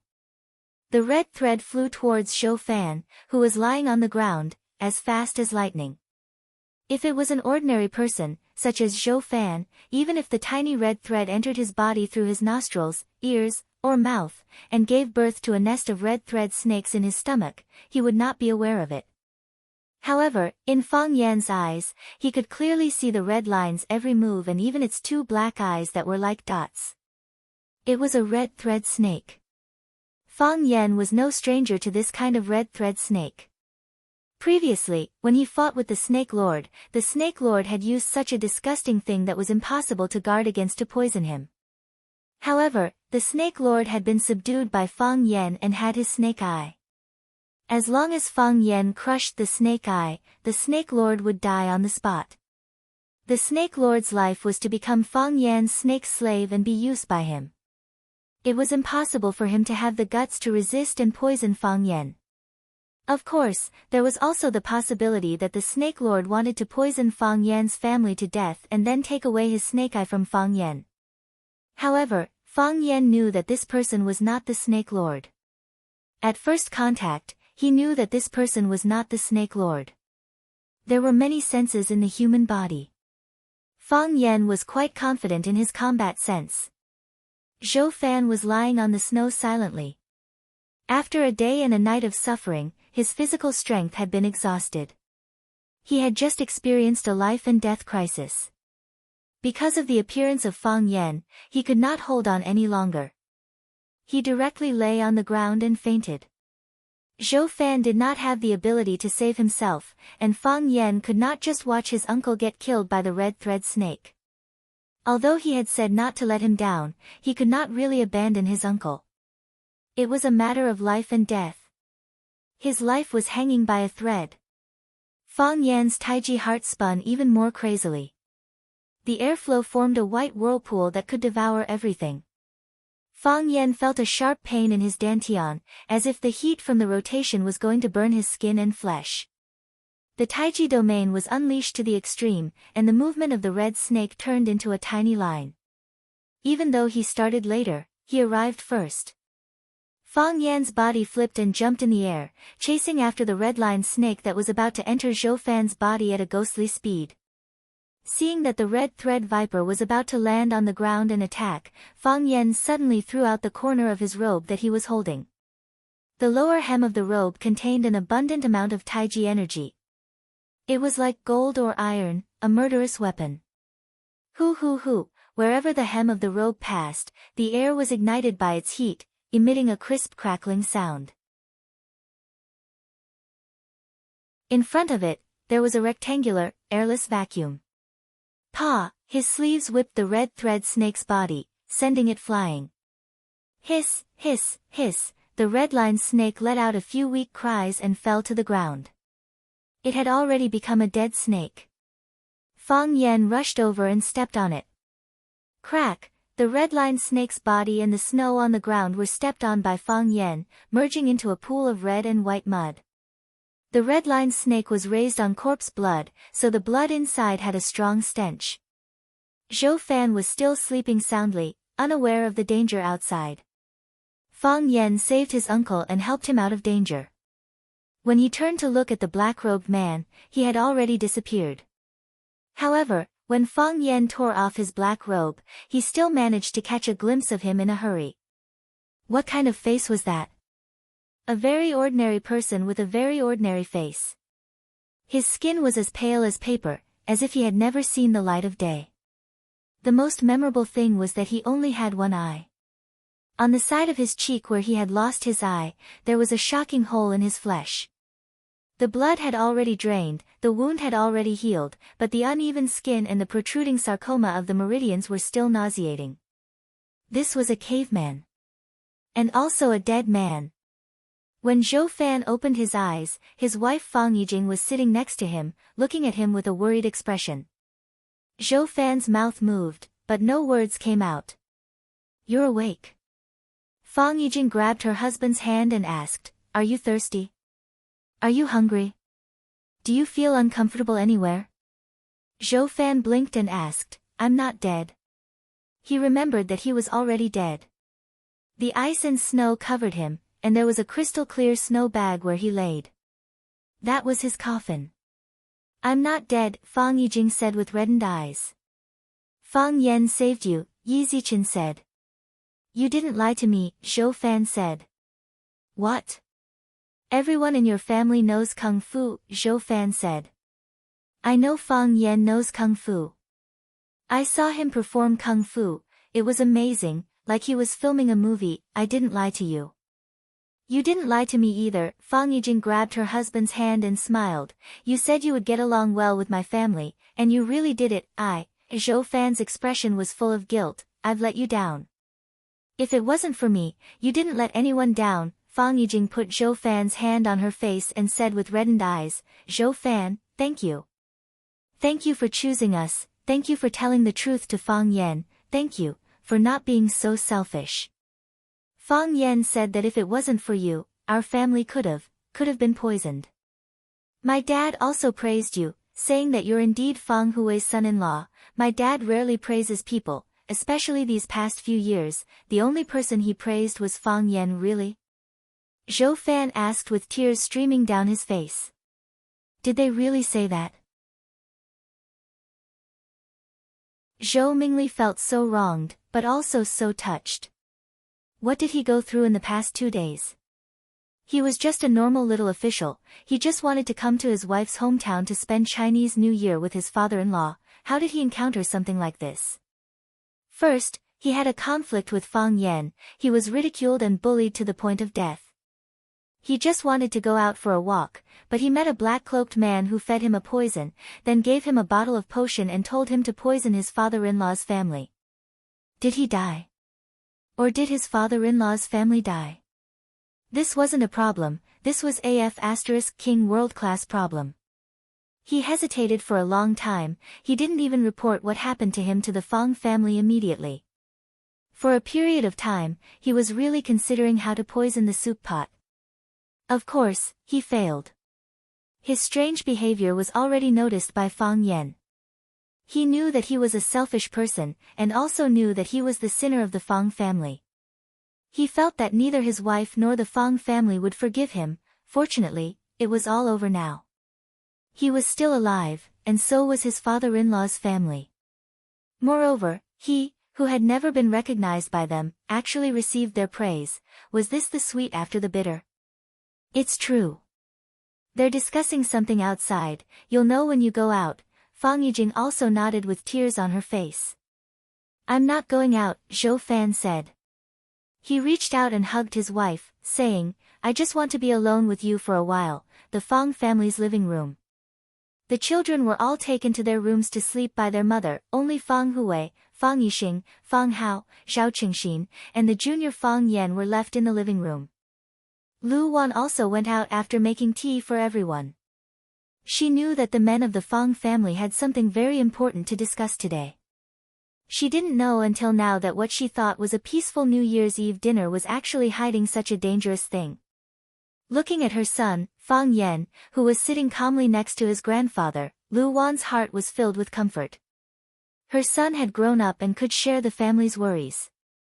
No, not only could he share the family's worries, he could already support the Fang family's image. It's just that this child is working too hard. If only there was someone who could share the burden with him. Lu Wan thought to herself that it was time to arrange a marriage for Fang Yan. Fang Yan still didn't know about his mother's evil thoughts. He said, this is a ruthless move, but also unexpected. They're trying to get rid of our entire family without making a sound. Fortunately, they chose the wrong chess piece. They chose Zhou Fan to carry out this plan. However, no matter how much Zhou Fan hated the Fang family and how much he hated Fang Yan, he didn't have the intention to eliminate the entire Fang family. They asked Uncle to poison the soup pot to kill us, his wife, and his child. As long as you're a man, you'll have a little bit of resistance, right? Uncle said that the mission was completed, so they killed Uncle's wife and child. After understanding Uncle's choice, they were extremely angry, feeling that Uncle had lied to them. Our opponent is not only a psychopath, but also a psychopath, right? Just like what Fang Yan said, when faced with the decision to poison his wife, child, and all of his wife's family, anyone would feel uneasy. Zhou Fan was a selfish and timid person. However, this didn't mean that he had completely lost his humanity. He was hostile to the Fang family and hated Fang Yan, but it was only because of the bad feeling in his heart and a few words that he said. If he wanted the Fang family to fight and kill, he wouldn't be able to do such a thing. After he got the antidote, he came back like a stray dog. His strange behavior was hidden from his wife, Fang Yijing, and many people in the Fang family, but it couldn't be hidden from Fang Yan. Under Fang Yan's pressure, he finally confessed to Fang Yan everything that had happened to him. Fang Yan was shocked after hearing it, but he signaled Zhou Fan to keep quiet and beat him at his own game. The medicine that Zhou Fan threw into the soup pot was not the soulless lure, but a tonic called Lingji that Fang Yan gave him. Putting it into the soup pot wouldn't be harmful to the human body, and it could even be beneficial.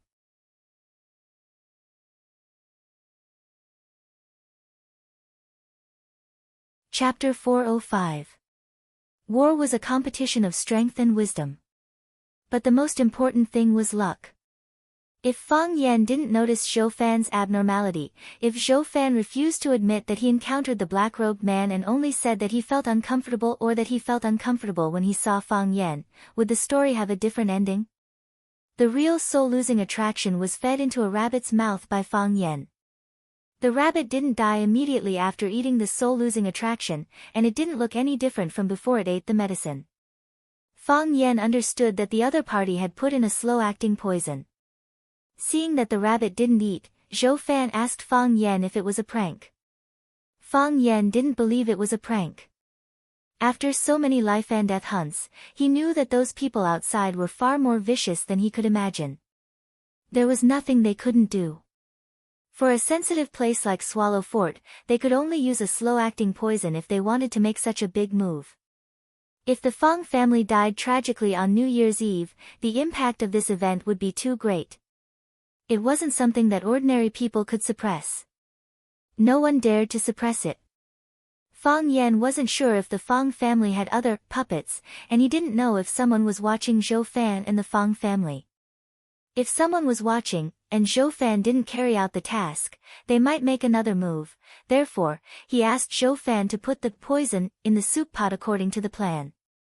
At the dinner table, Zhou Fan suddenly apologized to everyone and toasted them 3 times. This was Zhou Fan's impromptu performance. At that time, Zhou Fan was still suffering from the poison. He wasn't sure if he could survive the night, and he wasn't sure if he could get the antidote from the black-robed man, although Fang Yan promised him that he would help him get the antidote.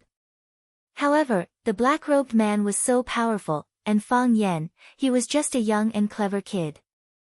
In the hearts of ordinary people, bad guys were always more ferocious and terrifying than good guys. Zhou Fan apologized to everyone for his behavior for so many years. Fang Yan was worried that he would mess up the show. Fortunately, he had been controlling his emotions and forcefully took back the topic. Therefore, when Fang Yan clinked glasses with him at the dinner table, he said that he thought he could still be saved. Everything that happened after that was logical. Zhou Fan's acting skills were off the charts. After everyone finished their soup, he used the excuse of going to the bathroom and ran into the wilderness. Originally, Fang Yan thought that the black-robed man would not give the antidote to Zhou Fan so easily. The most likely scenario was that he would kill Zhou Fan. He was going to die anyway, so why waste an antidote? It turned out that bad people also had a side of them that kept their promises. If I say I'll give you the antidote, I'll give you the antidote. If I say I'll kill you, I'll definitely kill you. Zhou Fan got the antidote, and Fang Yan blocked the black-robed man's attack and saved Zhou Fan. After listening to Fang Yan's story, the whole family fell into a long silence. This is luck, and also a blessing.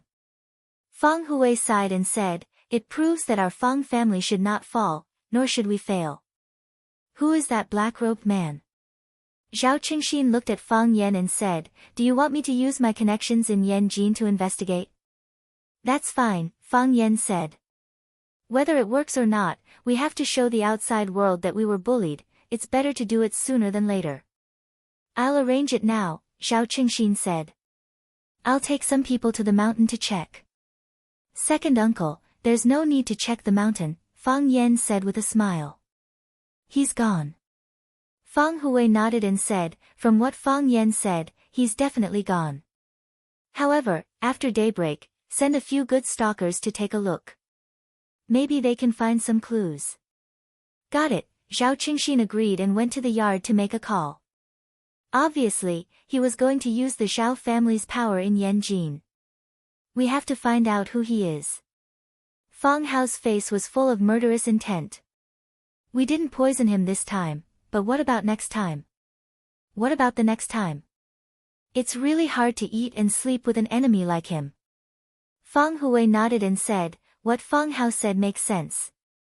Our Fang family doesn't bully others, but we can't let others bully us for no reason. If we get slapped, we'll take it. If we get slapped a second time, we should at least ask why, right? The old man looked at Fang Yan and said, Fang Yan, what do you think? Grandpa, let me handle this matter, Fang Yan said coldly. If we let him escape this time, he won't be so lucky next time. That's settled, Fang Hui said. Let Fang Yan handle this matter. It's getting late. Go and rest. Fang Yixing looked at Fang Yan and said, be careful. I will, Fang Yan said. Dad, you go and rest. We still have to get up early tomorrow morning to pay New Year's greetings. You have to come with us this year, Fang Hui said. We'll have to go to every household after coming back. Those who helped us before, go and kowtow to their elders. Those who bullied us before, practice with their juniors. Don't hide at home like a coward. Fang Yan smiled bitterly and said, isn't this bullying? What do you mean by bullying? This is showing off our strength, Fang Hui said coldly. The country also conducts military exercises from time to time. What's wrong with showing off our strength? New Year's Eve was also the golden time to say goodbye to the old and welcome the new. Before midnight, Fang Yan's phone began to ring. Most of them were from Rosefinch Secondary students and colleagues in the office. Zhu Jian and Li Mingqiang, who thought they were close to Fang Yan, called him personally. Zhu Jian's call was relatively simple. He only asked when Fang Yan would return to Huacheng and asked Fang Yan to go to his house for a meal and a drink. Fang Yan told them in advance that he would return to Yanjing for the Spring Festival. They didn't contact Fang Yan during the holiday. Fang Yan said he would return after the Spring Festival, so Zhu Jian said to go to his house for a drink on the 14th of the first lunar month. He was worried that Fang Yan would have an appointment on the 15th, and the 16th was the day school reopened. Of course, the third-year students would start school on the 9th of the first lunar month, and their studies would be more arduous. Li Mingqiang's call was much more intimate and polite. He also asked where Fang Yan's home was in Yanjing. He planned to go to Yanjing after the Spring Festival, mainly to bring his family and children on a trip. He also wanted to visit Fang Yan's and Fang Yan's parents and elders at the same time. He said that it was a courtesy that he should perform. Fang Yan declined again and again. Only then did Li Mingqiang give up on the idea of going to Yanjing to visit Fang Yan for the Spring Festival. One of the school's vice principals was not feeling well. He had said before the Spring Festival that he would be retiring early this year. There were many people eyeing that position, and Li Mingqiang was the most powerful competitor. There were 3 people who could decide that position. The school board member Lu Chaoge, the current principal Zhang Xiaofeng, and the shadow principal Fang Yan. Li Mingqiang knew that if he had Fang Yan, he would have the votes of the school board member and the shadow principal. Even if Zhang Xiaofeng objected, it would be useless. Unfortunately, Fang Yan had already communicated with Zhang Xiaofeng and made other arrangements for this position. Mr. Fang, Happy New Year. The person who secretly likes you. An unknown number sent such a message. Fang Yan thought of something and immediately dialed that number. The call went through, but it was an impatient boy's voice. Who are you? Who are you looking for? Fang Yan hesitated for a few seconds and took the initiative to hang up. Since the other party didn't want to expose himself, there was no need for him to probe aggressively. At such an age, who didn't have a crush that sounded exciting but was actually sad and pitiful? There was a joke on the internet. It said that you might not remember who sent you a message during the Spring Festival, but you would remember clearly who didn't send you a message. As time went by, it was getting closer to midnight. Fang Yan's phone was getting more and more busy. Fang Yingying and Fang Haohan stayed by Fang Yan's side. Seeing that Fang Yan was busy answering messages and answering phone calls, the two of them felt a little sad when they looked at the phone in their hands. They waited for a long time, but there was not a single message or phone call. On such a special night, they were like orphans forgotten by the world. Ding! The phone in Fang Yingying's hand finally rang. Fang Yingying was so excited that the fat on his face kept shaking. While Fang Yan was drinking water, he said very discontentedly, "I don't know who sent me a message to wish me well. I hate this kind of cheap blessing method the most. They are not even willing to write a blessing, and the blessing message is copied and forwarded. 8,000 people out of 10,000 received the same message. It's a waste of money." Fang Yingying opened his message in front of Fang Yan. There was only one message in the empty inbox, and the name of the message was so familiar, Fang Family Hero. Fang Yingying was stunned for half a second and wanted to quickly hide the phone. "Open it and see." Fang Yan held the teacup and said, "Let's see what Fang Haohan said to you." "There's no need for that, right?" Fang Yingying said with a bitter face.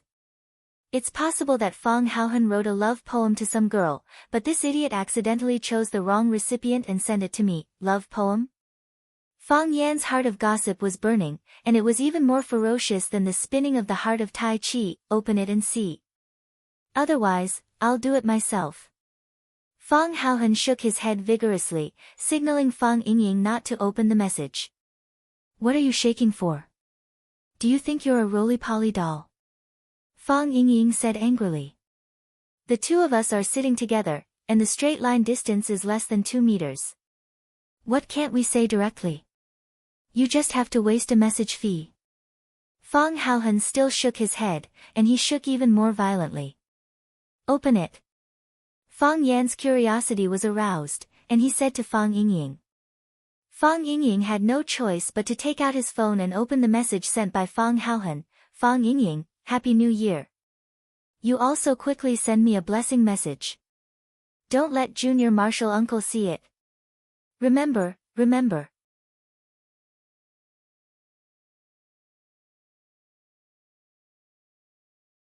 Chapter 406. O to the power of O.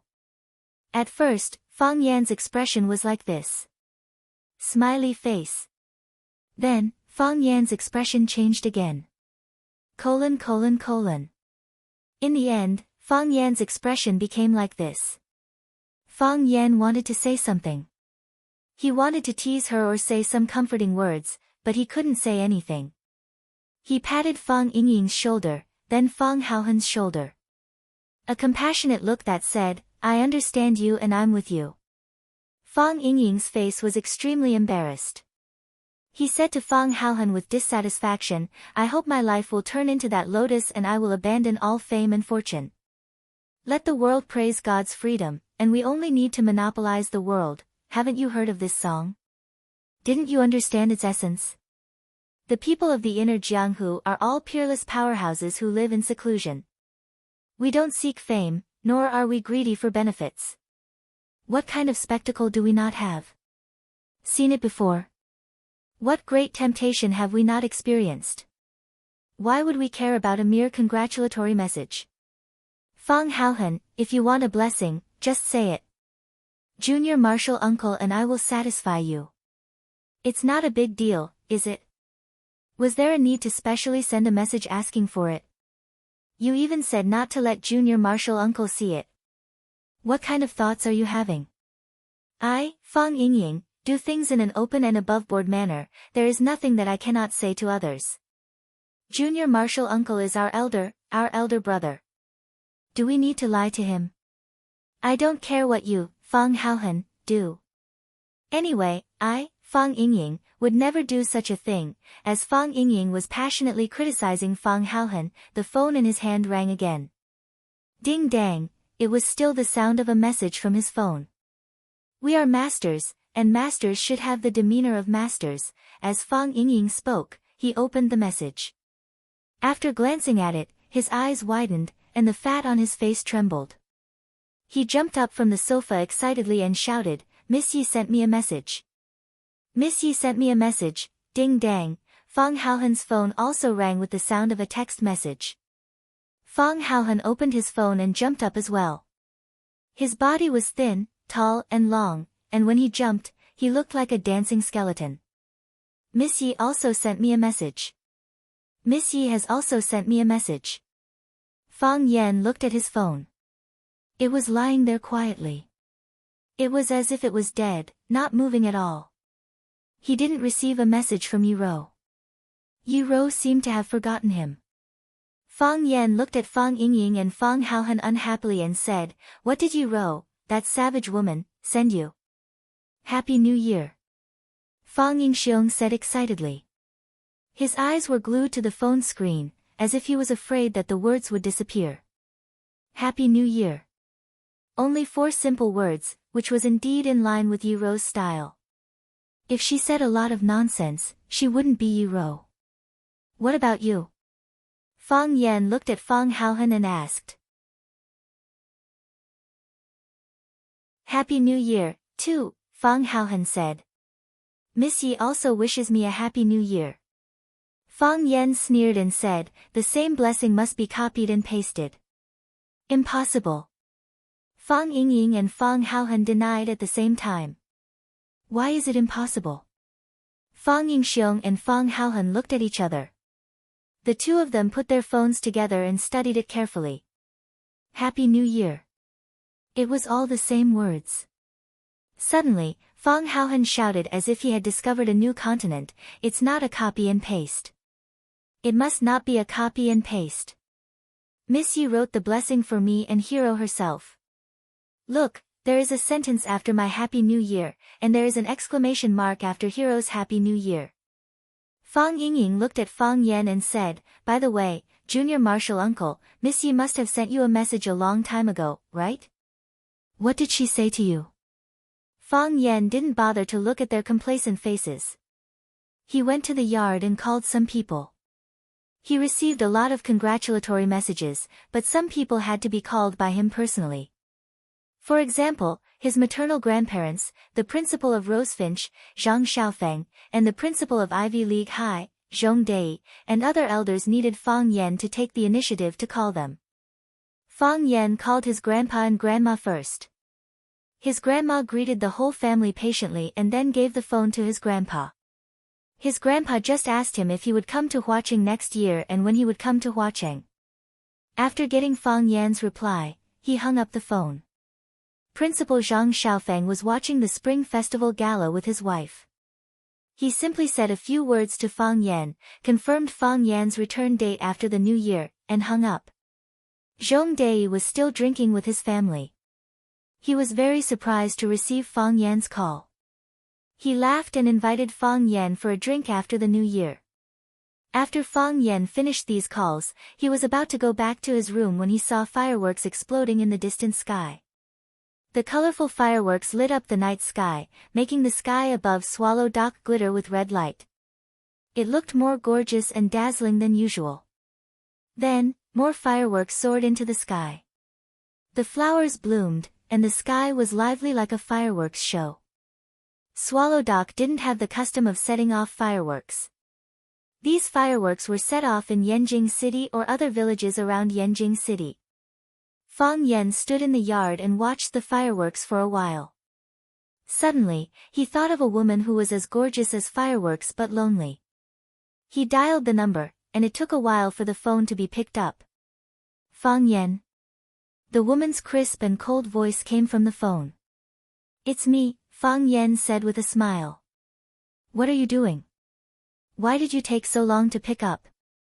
"I just took a shower," the woman said. "When I came out, I saw my phone was ringing, so I picked up late, taking a shower."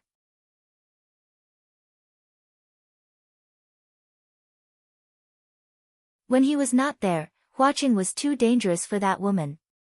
"I'm inviting you now. Next year, you must come back with me for the Spring Festival," Fang Yan said seriously. "Okay. I promise you." Lu Chaoge laughed softly. Even on the other end of the phone, Fang Yan could hear her clear and melodious laughter. Pa! A firework bloomed beside his ear. Fang Yan looked up at the sky above him. The place where the firework was set off was very far away from him.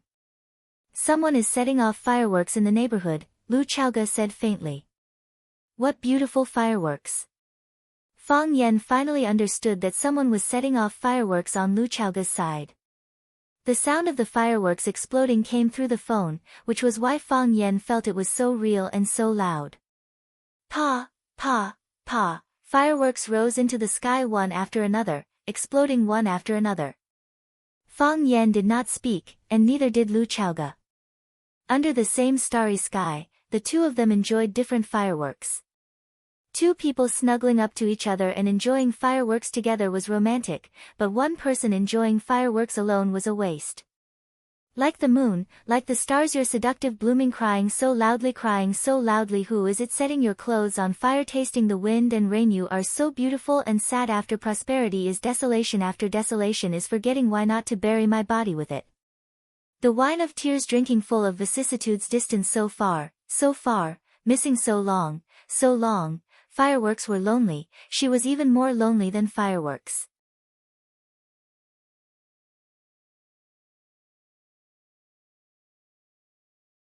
Chapter 407. Fireworks, Silver Flowers, and Sleepless Nights. The sound of fireworks and firecrackers didn't stop. Because it was close to midnight, they were getting more and more frequent in the starry sky where Fang Yan was in thousands of miles away. Lu Chaoge didn't speak again, and neither did Fang Yan. Lu Chaoge was focused on watching the fireworks, and Fang Yan was watching the fireworks with her on the other end of the phone. At this time, words had become a superfluous and inappropriate way of communication. She was really lonely during the festival alone, so he accompanied her on the phone. For him, he could only do this much. For her, this was enough. Time passed by, and the fireworks were set off one after another. They wanted to continue like this.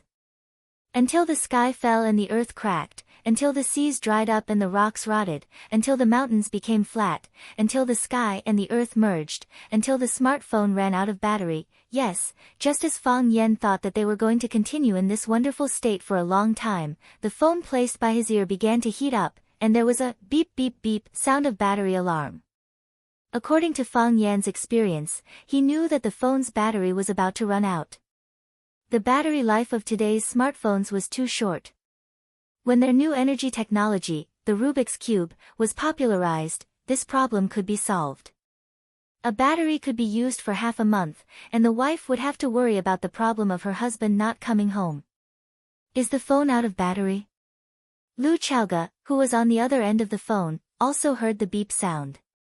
She said with a smile, Fang Yan, thank you for watching the fireworks with me.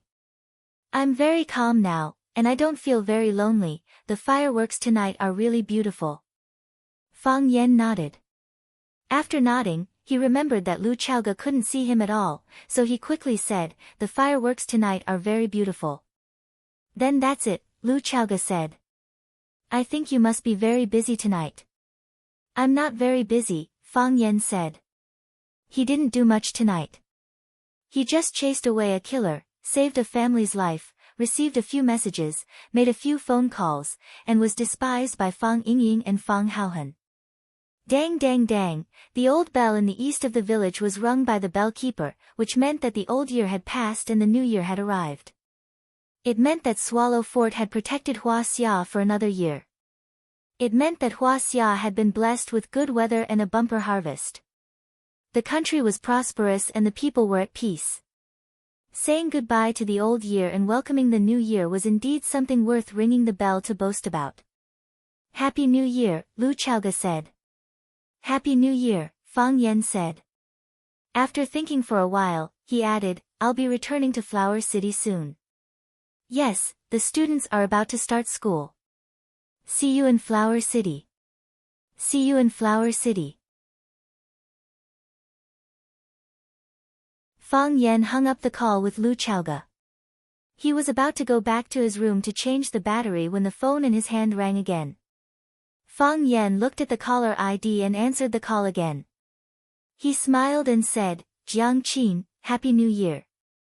Mr. Fang, Happy New Year, Jiang Qin's sweet voice came through the phone. Mr. Fang, who are you talking to? I've been calling for half an hour. Your phone has been busy, I didn't know you were a talkative person before. Fang Yan smiled and said, I've been calling my friends to wish me a happy new year. I wanted to be the first to wish you a happy new year, Jiang Qin said, feeling wronged. Am I the first person to wish you a happy new year? No, Fang Yan said honestly. The first person to wish him a happy new year was Lu Chaoga. Their phone call went from last year to the new year. Ah!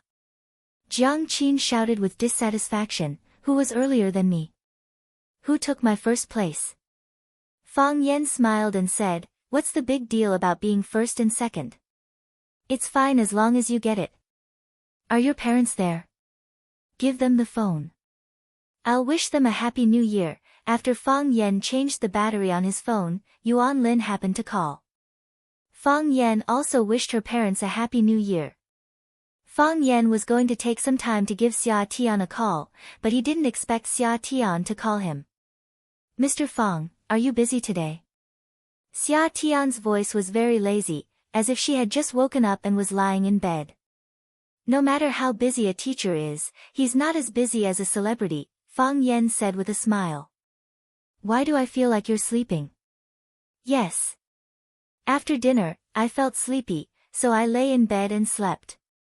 I was just woken up by the sound of firecrackers outside and thought that the new year had arrived. I turned on my phone and gave you a call for a happy new year. It's only midnight and you've been asleep. Fang Yan's face was full of surprise. Tonight, how do you have time to sleep? According to Fang Yan's understanding of the life of a celebrity, wasn't the new year the busiest time for them? Gala, running, cocktail parties, all kinds of etiquette. Even if they didn't attend the Spring Festival Gala of Huaxia TV station, they would attend the New Year's Eve Gala of the local TV station. Even if they didn't attend TV programs, they had to attend some New Year's parties. With Xia Tian's popularity, how could she have time to lie at home and sleep in? I don't want to attend any gala this year. I rejected all the activities. Xia Tian giggled, sounding very happy. I just want to have a meal with my family, and then lie in bed and have a good sleep. I've been busy outside for a whole year, and it's really tiring. After dinner, I turned off my phone. No one can find me, and I can't see or hear any messages or phone calls. This trick really works, and now I'm in a much better mood. It seems that all the hard work of the year has been compensated in this sleep. Rich people are so willful. Fang Yan said with a smile. If I knew earlier, I would also turn off my phone and sleep like you. You can't turn off your phone. If you turn off your phone, I won't be able to call you. Xia Tian said. I haven't had time to ask, what is your relationship with that little girl? Little girl? What little girl? The little girl I saw. Xia Tian said with a smile. It's rare to see a little girl like that. There's only one in our Yanjing city for hundreds of years. The little princess of the Qin family, TSK, Mr. Fang, I found out that your way is very wild. It's not easy for us to meet, but we're standing at the entrance of the club to wait for you. She's my student. Fang Yan said. That's all. That's all. Fang Yan said. Lanshan Valley also called to pay their New Year's greetings, and the willow tree sent a greeting message. Fang Yan was much busier this spring festival than in previous years. Unknowingly, there were so many people around him. Fang Yingying and Fang Haohan prepared firecrackers in advance and set them off on bamboo poles, which was called, Welcome the New Year. After welcoming the new year, Fang Yan personally went to the kitchen to cut 2 plates of braised meat and walked to the backyard with them. He knew that the old drunkard must not be asleep at this time. The old drunkard was indeed not asleep. He was making wine in the yard. The old drunkard liked to drink and also liked to make wine. Every year on the first day of the new year, he would brew a jar of wine, which was called new wine. The new year would have a new beginning. Perhaps, this also represented some of the persistence and hope in his heart. Fang Yan and the old drunkard sat opposite each other and drank. Each of them had a big bowl, and they drank a bowl of wine in one gulp. Fang Yan ate and drank at the same time, while the old drunkard only drank and didn't eat. It was as if drinking could fill him up, and things like meat and vegetables were unnecessary to him. "Who is it?" the old drunkard asked. The old drunkard drank all day, but it didn't mean that he knew nothing about the family. On the contrary, because of his presence, because of him, the Fang family had always been peaceful. Tonight, when Fang Yan went out to catch the murderer, the person who protected the Fang family was this old drunkard who didn't even want to eat with others during the New Year's Eve dinner. "I only have some clues, but I can't be sure yet," Fang Yan said in a deep voice. However, this time, they want to wipe out the Fang family. There are only a few opponents who can be so generous. A fox will always show its tail, and a fly will always be unable to resist eating **T again. Since they are doing this, they can't blame us for not stopping until one of us is dead. "Just kill them," the old drunkard burped and said calmly. Fang Yan smiled and said, "In the past, you were the one who supported the family, but now, I will. Don't worry, we won't fall. Just drink your wine and leave everything else to me. I will drink the wine that I should drink, and I will kill the people that I should kill," the old drunkard said with a clear voice, like a knife burning in a bowl. "I'm only a cripple, not a dead person. Even a stray dog or cat dares to bully us. Do they think the Fang family is nobody? You're not a cripple, it's just that you're meridians," the old drunkard cut off Fang Yan and said. There was a climber who was good at climbing the mountain, but when he was about to reach the top, he was kicked down. No matter how hard that person tried, they would only be able to climb to the middle of the mountain. Can you still say that person is good at climbing? Fang Yan's eyes were filled with fighting spirit, saying, "So, I made a decision." The old drunkard looked at Fang Yan with a burning gaze, waiting for him to continue. "I want to challenge Dragon God Hua Xia," Fang Yan said very seriously. "He broke 2 of your meridians, I cut off 2 of his dragon claws." "That's fair." Clang, the old drunkard's finger tapped the side of the bowl, letting out a clear metallic sound. "I've been waiting for these words for too many years," the old drunkard said with an excited voice. "A man's ambition is to leave the village, and not return until he becomes famous. There's no need for the red earth to bury one's bones, there are mountains of gold at the end of the world. Martial artists of our generation should have such lofty ambitions. I want to avenge you. Our Fang family isn't that easy to bully. When do you want to challenge the dragon god?" "When my heart of Taiji enters the water overflow realm, I will definitely fight against the dragon god inside the red wall," Fang Yan said. "I believe that day will come very soon."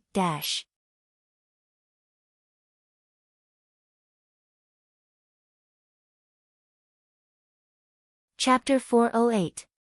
It was the first day of the new year. According to the customs of the north, every year on the first day of the new year, one had to go to the houses of the villagers to celebrate the new year. They first went to the most senior in the village, then to the oldest, then to their relatives, friends, neighbors, and companions. In the past, it was always Fang Yixing who represented the Fang family to visit each house. Some people would comfort him, some would tease him, and some would even drag him to spar with him. Everyone knew that Fang Yixing didn't like martial arts and abandoned martial arts to pursue literature. Wasn't it insulting to ask Fang Yixing to spar with him? Fang Yixing could only refuse again and again, and then let others laugh at him for a while. The Fang family's reputation gradually declined.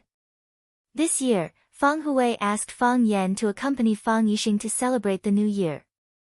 Since the old man had spoken, Fang Yan couldn't disobey. He could only wake up early and put on the green robe and 1,000-soled cloth boots that his mother had prepared for him in advance. The boots were made in an antique style to prevent the deep snow from pouring into the shoes and soaking his socks. Fang Yixing still wore simple round cloth shoes. As the head of the family, he had to have the air of a refined elder. He had to endure the cold. This was what it meant to be graceful and not warm. The most respected person in Swallow Dock was the teacher. Everyone in Swallow Dock had to go and pay their New Year's greetings to him. The Yi family was known as the #1 family in Swallow Dock, so they had to send a representative to celebrate the new year with the teacher. Fang Yan held the gift box and followed behind Fang Yixing. The father and son treaded through the snow toward the teacher's small house. When the father and son walked over, there were already many people ahead of them. The teacher finally took off his grayish-brown leather coat and changed into a silver-white tang suit. He sat upright on the mahogany chair in the living room, receiving the kowtows of the young people and children. There were also some middle-aged people who knelt down and kowtowed, but most of them bowed at the waist. After the children finished kowtowing, they presented the gift box in their hands. Bai Xiu, who was standing next to the teacher, took the gift box. The teacher reached out to touch the child's head and said, "You can go to the family school for enlightenment." And so, the child kowtowed again. The child's parents also expressed their gratitude happily. Some of the children who were already studying in the family school would also send gifts. The teacher patted the student's head and said, "You're clever enough, but you lack patience. He should use your family's learning stone to train his qi and temper his mind." The students lowered their heads to receive the lesson, and the parents also had to express their gratitude. All the uninitiated children in Swallow Dock had to be approved by the teachers to enter the school, and the students who were already studying would receive the teacher's comments, pointing out their strengths and weaknesses, and pointing out solutions to problems. Fang Yan and Fang Yixing stood outside the house. The weather was freezing, but the father and son did not feel cold at all. Fang Yan looked at the growing queue and said with a smile, "Sir, isn't this a monopoly in the industry? Our Swallow Dock only has one family school, and all children of the right age have to go to school with his permission. This job of his is a guaranteed income." Fang Yixing glanced at Fang Yan sternly and said, "Don't talk nonsense. Mr. is wholeheartedly devoted to the public. What is a gift worth? In my opinion, we should come and thank you on every festival." Fang Yan was helpless. His father was too old-fashioned. He was just joking when he was bored. Not only his father, but many people in Swallow Dock had developed this habit of being old-fashioned. This was also the reason why Mr. always emphasized that every family should send out some talented children. This was also the reason why Lu Daoling wanted to bring out some outstanding young people. Only with a big vision could one have a big heart and big vision. It was not a good thing for Swallow Dock to close its doors, and many things outside were also the best. Take the best and discard the dregs. This was the situation that Swallow Dock needed to change the most. Fang Yan understood, so he went out. Fang Yixing might also understand, but character could not be developed overnight. Instead, he was led forward by the old rules of the village, and was not willing to make new changes. Finally, it was the father and son's turn. Fang Yixing and Fang Yan both knelt down and kowtowed to Mr. seriously. After Fang Yixing said some auspicious words on behalf of the Fang family, Fang Yan handed over the gift box in his hand. Mr. looked at Fang Yan with a smile and said, "You are too slippery. Usually, I can't get you to kowtow."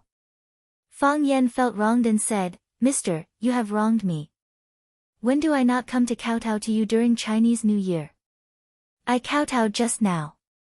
If you think it is too little, I can kowtow a few more for you." Mr. was very happy to see Fang Yan and said, "You don't have to kowtow. You have 3 hearts and more than 10 guts. I have nothing to say to you, and I have nothing to teach you. Just remember our agreement." Fang Yan nodded seriously and said, "Mister, I remember." Mr. looked at Fang Yixing and said, "Yixing has a good son." Fang Yixing's face was flushed and he thanked him repeatedly. From the beginning to the end, Mr. never mentioned the sword that he lost. If Mr. didn't mention it, Fang Yan wouldn't take the initiative to mention it. Both of them pretended that it had never happened. Bai Xiu looked at Fang Yan and everyone else with a gentle smile. After Fang Yan got up from the ground, he said to Bai Xiu, "If you are tired of standing, let me stand for you for a while." Bai Xiu refused indifferently and said, "If there is anything, I will do it." As your disciple, I naturally have to do my best. Fang Yan was helpless. Bai Xiu's words were equivalent to poking Fang Yan's sore spot. Bai Xiu was Mr.'s disciple, but Fang Yan wasn't. Bai Xiu could be a teacher in the family school, but Fang Yan didn't have the chance to be a teacher there. Mr. taught Bai Xiu everything he had learned in his life, and Bai Xiu was Mr.'s successor. His words were above board, and others really couldn't compete with him for this position. After leaving Mr.'s place, Fang Yixing took Fang Yan and rushed to the Yi family. The Yi family's ancestor was currently the oldest person in Swallow Dock, and the Yi family was also relatively close to the Fang family. With Fang Hui's secret instructions, Fang Yixing naturally wouldn't go against his father's wishes. When the Fang family's father and son arrived, Yi Fengsheng, who looked like a giant Fuwa doll, was about to leave. He saw Fang Yan and said happily, "Why are you up so early?" "I was going to kowtow to your grandpa Fang after I'm done kowtowing to Mr. I was also forcefully pulled up," Fang Yan said with a smile. "I've already been to Mr., so I'm here to kowtow to the ancestor now." Actually, he said he was here to kowtow to the Yi family's ancestor, but the Yi family's ancestor wasn't very willing to see guests all these years. Therefore, he was just going through the motions at the Yi family. "We just missed it," Yi Fengsheng said regretfully. "Where's third uncle?" Third uncle rushed back to Yanjing after New Year's Eve dinner last night. "Today, he's going overseas with the minister," Yi Fengsheng said. Yi Dawen walked out the door and saw the Fang family's father and son. He said, "Yixing, Happy New Year." "Fang Yan, Happy New Year." "Big brother Yi, Happy New Year." Fang Yixing and Yi Dawen cupped their fists and bowed. "Uncle, I'm here to wish you a Happy New Year." Fang Yan said with a smile. "I wish you happiness as vast as the East Sea and longevity as long as the South Mountain." Yi Dawen waved his hand and said, "These words are for the ancestor to hear. The ancestor just said that you and your son should go directly to the warm pavilion. I won't entertain you guys, I still have to go congratulate Mr. Fang Yixing was overjoyed and said, "Big brother Yi, go do what you need to do. We'll go to the warm pavilion and kowtow to the ancestor." Thus, the two groups of people parted at the entrance of the courtyard. Fang Yixing was incomparably emotional, and said to Fang Yan in a low voice, "This time, I've benefited from you. In the past, when I came to kowtow to the ancestor during the spring festival, I've never entered the warm pavilion. Maybe the ancestor's mood is especially good this year." Fang Yan said with a smile. Fang Yixing looked at his son with a smile and didn't say anything. He thought to himself, perhaps what his father said was really feasible. It was the attitude of the Yi brothers, "I'm afraid this is not going to be easy to pass." The father and son of the Fang family entered the warm pavilion. The Yi family's ancestor, Yuan Rou, and the servant girl sat on the warm kong and played cards. Fang Yixing was the first to kneel down and kowtow 3 times to the ancestor. He also said a lot of blessings. The father had already knelt down, how could the son stand? Fang Yan also quickly followed behind Fang Yixing and knelt down. When the father and son of the Fang family knelt down, Yuan Rou and the servant girl moved to the side. The father and son of the Fang family were kneeling to the ancestor, and the two of them could not accept it. All right, all of you, get up." The ancestor squinted his eyes and smiled. "All day long, I've heard you guys talk about living longer than Mount Nanshan. Who can live longer than a mountain? Wouldn't that be a living fossil? Ancestor, some mines were emptied in 2 or 3 years. Fang Yan said. You've lived much longer than those mountains. The ancestor couldn't help but laugh. He pointed at Fang Yan and said, ever since he was young, this naughty monkey only knows how to make me happy. It's my fault for not disciplining him well. Ancestor, don't lower yourself to the level of these children. Fang Yixing smiled and apologized. He could also see that the ancestor wasn't really angry with Fang Yan. How can you control whether a child becomes a talent or not? That's taught. The ancestor said. Fang Yan is very good. Whether it's in our swallow fort or outside, he's a first-class talent. Last night when we were having dinner, third bro praised him a lot. The third brother that the ancestor mentioned was the third tiger of the Yi family's 3 tigers, Yi Daoling. Yi Daoling praised Fang Yan at dinner. First, he was indeed grateful for Fang Yan's help. Second, he wanted to encourage the Yi family's children to work hard and improve. No wonder when Fang Yan came in, he saw that the Yi family's people looked at him strangely. It was as if he stole their chicken to set up an ambush. But, have you considered Fang Yan's feelings? From Fang Yan's point of view, Yi Daoling, this old fox, was drawing hatred for him.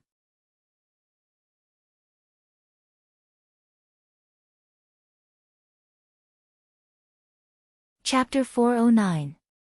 Some compliments would make you feel sweet in your heart but disgusted in your mouth.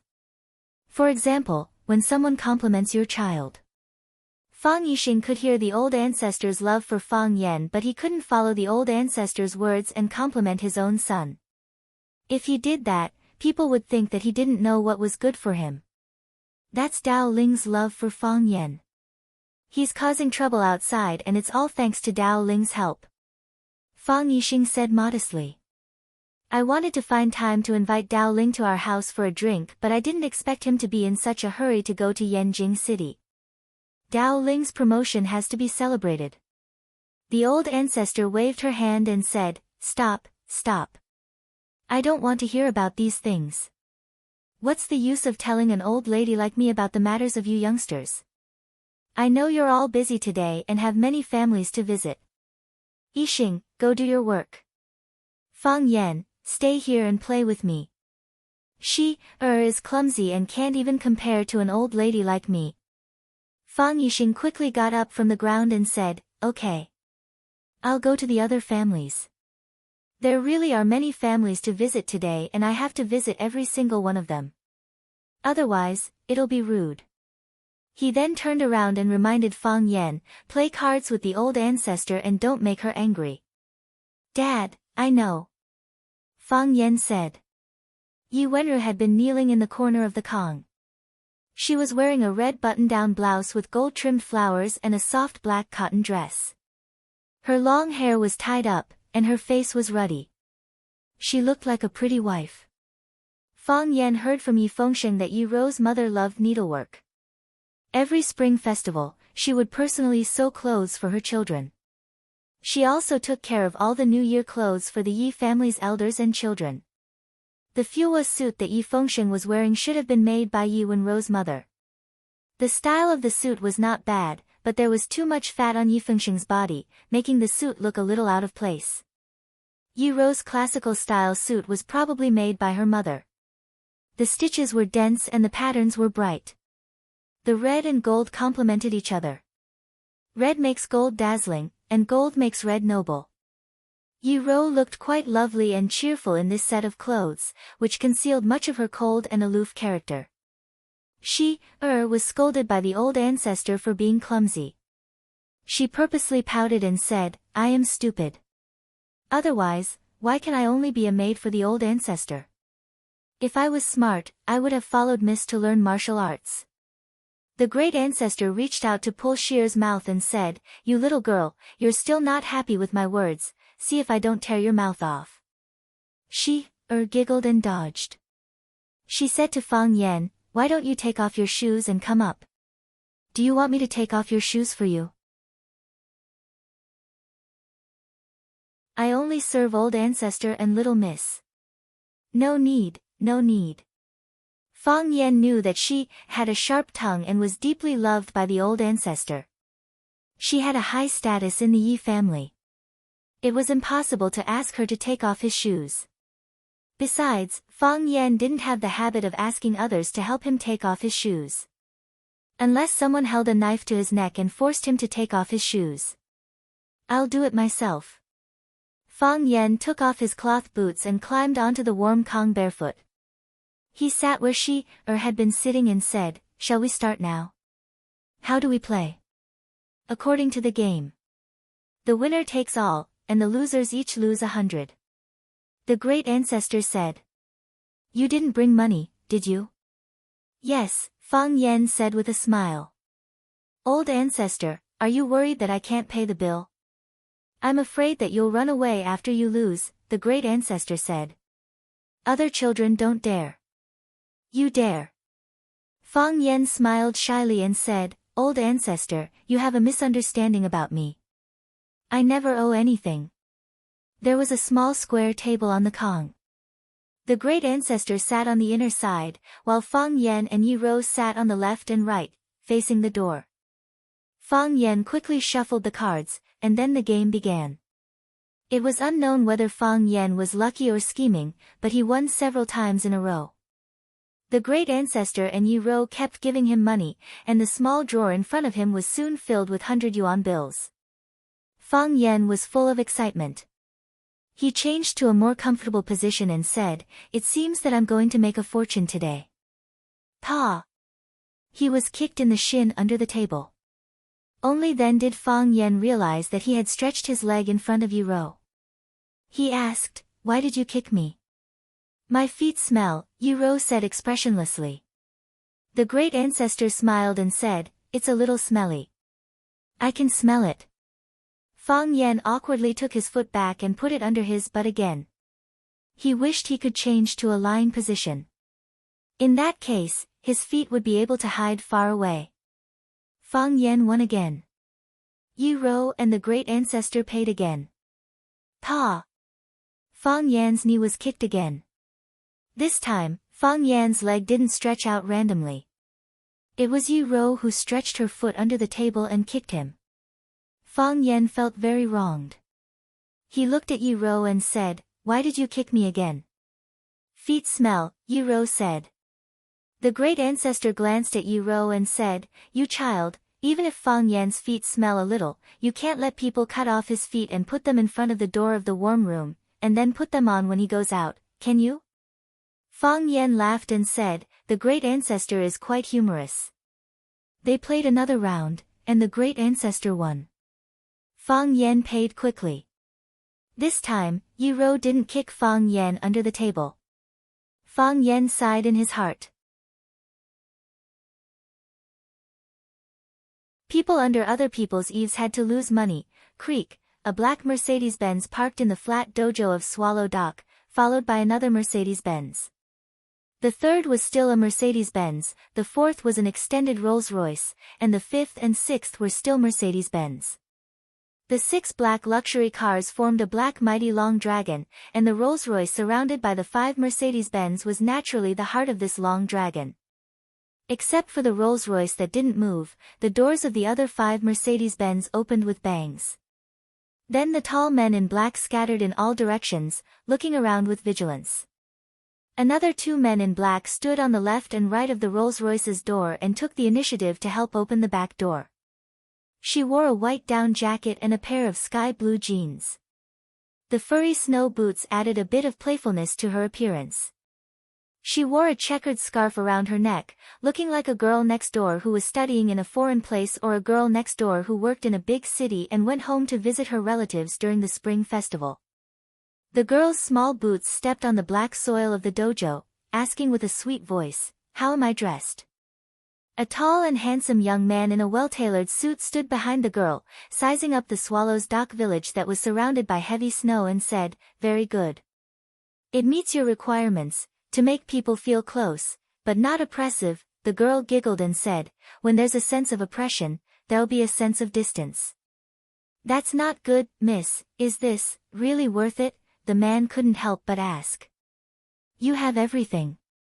Wisdom, beauty, kindness, wealth, as well as the power that ordinary people yearn for in their entire lives. You have this world, and you also have the right to rule over it. You should be standing proudly in the sky, coldly looking down on the living beings of this world. You've mixed yourself with the grass and trees, staining the bottom of your crystal shoes with mud. Don't you think that's a bit too much? He saved me, Qin Etienne replied. Many people have saved you, the young man replied. He pointed at the black-clothed people around him, then at himself, saying, They, including me, we've always been prepared to sacrifice ourselves to protect you. Qin Etienne went silent for a bit, then asked, Mu Ying, do you know Zhang Ailing? I do, Muing replied. She wrote this on the back of Hu Lanqing's photo. In front of you, I've become very, very low, low to the point of being a speck of dust. But my heart likes it, a flower blooming from the dust. Qin Tian's voice was light. I really like this sentence, I feel that it's a true reflection of me. I know that I have a lot, but I'm willing to share what I have with him, or let him enjoy it alone. I'm willing. That's enough, isn't it? Muing lightly sighed and said, although I feel that what you said is very reasonable, for some reason, I still find it hard to accept, because you're a man, Qin Tian replied. And because you don't understand how desperate a woman's sacrifice can be, for example, taking a bullet for him. Qin Tian nodded and said, for example, taking a bullet for him, he must have saved the galaxy in his previous life. No, that's something Superman would do, Qin Tian replied. She glanced at the bodyguards in black who were scattered around vigilantly and said in a crisp voice, I didn't bring you here to protect me, and no one will hurt me in Swallow Dock. Take out all the gifts I brought. We're going to pay our teacher a New Year's greetings. As a result, the group of black-clothed bodyguards, who were domineering and had murderous looks in their eyes, became pitiful laborers. They used their hands to carry, shoulders to hug, and carried a large number of expensive gifts towards the village of Swallow Dock. Even the pretty boy Muing didn't run away, carrying a birdcage in one hand as he followed behind Qin Tian. This New Year greeting army was too strange and eye-catching, attracting the attention of many people in Swallow Dock. A few people pointed at them, discussing something in low voices. Qin Tian clasped his hands at an old woman at the entrance of the alley and said, Sister, Happy New Year. Where's Teacher Fang Yan's house? This sister made the old woman very happy. She pointed at the fish pond in front of them and said, Go straight, you'll see that fish pond at the end. The one whose courtyard is directly facing the fish pond is the Fang family. Thank you, sister, Qin Tian said gratefully.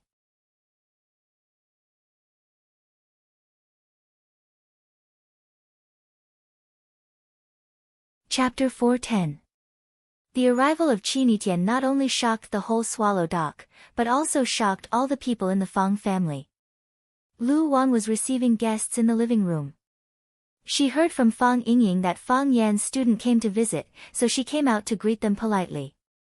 As soon as she walked out of the house, she saw a beautiful girl greeting her with a smile. She said, Auntie, Happy New Year. I'm Qin Tian, Mr. Fang Yan's student. I'm here to wish you a Happy New Year. Lu Wan suddenly felt dizzy. This girl was too, how should she describe her? She was too beautiful, too clean, too cute, too smart, and too decent. Lu Wan was also a girl from a scholarly family. She was very picky about women. Both appearance and temperament were indispensable. She was beautiful on the outside and beautiful on the inside. However, even with her picky eyes, she still felt that this girl had no flaws. If there was anything that worried him, it would be that this girl was too pretty, too clean, too cute, too smart, too generous, and a little too decent. How could his ugly son be worthy of such a girl? If they got married in the future, would her son be able to subdue the girl? What if her son was bullied by this girl? Oh, this is Fang Yan's student. Lu Wan thought of her self-introduction and then reacted. She felt a little happy, but more melancholy. How could she be a student? Lu Wan greeted her with a smile and said, You are Etienne, right? This name is so impressive. It's cold outside. Come in and warm yourself. Where does Etienne come from? Is it hard to walk on the road? She originally wanted to hold Qin Etienne's hand to appear more intimate. But she didn't know why this girl, who looked simple, always gave people a sense of oppression that kept people thousands of miles away. Her words and actions, her frown, and her smile were so comfortable and natural, but this kind of comfort made people feel that she was unattainable. Lu Wan was also a woman who had seen the world, but she didn't understand why she had such a strange feeling for this young girl. Auntie, I came from Yanjing. It's not far. Qin Etienne said with a smile. It's very convenient. How thoughtful of you. It's really an honor for Fang Yan to have a student like you. Lu Wan couldn't help belittling her son. Come in and take a seat. He then commanded Fang Yingying and said, Hero, quickly call Fang Yan. Tell him to come back quickly. All right. I'll call Junior Marshal Uncle now. Fang Yingying nodded. Qin Yitian glanced at Eagle Mu beside him and said, Let them bring the gifts in. Eagle Mu made a gesture, and a row of black-clothed men carrying large and small boxes walked towards the Fang family's courtyard. Not until then did Lu Wan know that there were so many people outside the yard. She looked at the scene with her eyes wide open and mouth agape, saying, Young lady, this is not appropriate, right? We can't accept so many gifts from you. Lu Wan began to worry. What kind of person was this girl? Why did he bring so many helpers with him? Was she the daughter of a gangster? If she was a gangster, there was nothing to be afraid of. However, there was no trace of violence or hostility in her temperament and demeanor. It was obvious that she came from a rich family. Such a girl, Fang Yan, that silly boy, would be even less likely to marry her. Lu Wan sighed softly. It seemed that she had thought too much. Whenever he saw a beautiful girl, he couldn't help wanting her to be his daughter-in-law. How could it be so easy? Qin Yitian took Lu Wan's hand and said, Auntie, you don't have to be so polite. Fang Yan is my teacher and he has helped me a lot. I came to pay a New Year's visit to Mr. Fang, so of course I should bring him a gift. How can I not bring gifts for your uncle and auntie if I bring gifts for your teacher? If others know, won't they say that I don't know etiquette? It's not appropriate. It's not appropriate. Lu Wan looked at the group of men in black walking past her and said anxiously. Even if Fang Yan really helped this girl in her studies, she couldn't accept such an expensive gift. Fang Yingying hung up Fang Yan's phone and eagerly took the birdcage from Mu Ying's hand. Mu Ying looked at him with a smile, but didn't give him the gift. Fang Yingying didn't force him. He went to the back and took a big wooden box from the hands of a man in black. Hearing the noise in the yard, Fang Yisin and his husband Fang Hao, Fang Yiling and her husband Xiao Qingxin, Fang Yijing and her husband Zhou Fan, Zhou Mingli, and a few children all ran out to see what was going on.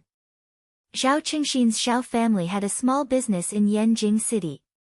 Seeing the row of men in black, he couldn't help but be surprised. He glanced at the men in black, but couldn't see which family they came from. Then he laughed at himself, thinking that no matter which family they came from, they must be the family that he had never been in contact with. Fang Hao looked at his wife in confusion. Fang Yisin shook his head, indicating that he also didn't know what was going on. Because of what happened last night, Zhou Fan didn't go out for the whole morning. He even hid in the room and ate a bowl of dumplings for breakfast. Fang Yisin knew that her husband hadn't recovered from the nightmare, so she accompanied him in the room for the whole morning. Hearing the voices outside, she dragged her husband out to see what was going on. When Zhou Fan saw Qin Yitian walking over hand in hand with Lu Wan, his first reaction was that she was beautiful. This girl was as beautiful as a fairy. His second reaction was the grandeur. Whose family's young lady was this? She brought along so many bodyguards and prepared such heavy gifts on a single trip. Zhou Fan calculated in his mind by elimination. No one in the group he knew dared to compete with this girl in terms of grandeur. If Zhou Fan knew that Qin Yitian didn't want to be too high profile and had reduced the number of his guards by more than half, what would he think? After the incident in Huacheng, the Qin family attached great importance to Qin Yitian's safety. The old master of the Qin family even wanted to assign his guards to his favorite granddaughter, but the Qin family refused. Qin Yitian's legendary mother had sent Eagle Mu to her daughter's side so that he could protect her. This was also the reason why Qin Yitian had Mu Ying by his side after he came back from Huacheng. Mu Ying was now the captain of Qin Yitian's guards, who led the whole security team and was responsible for Qin Yitian's safety. Who is he? Zhou Fan asked in a low voice.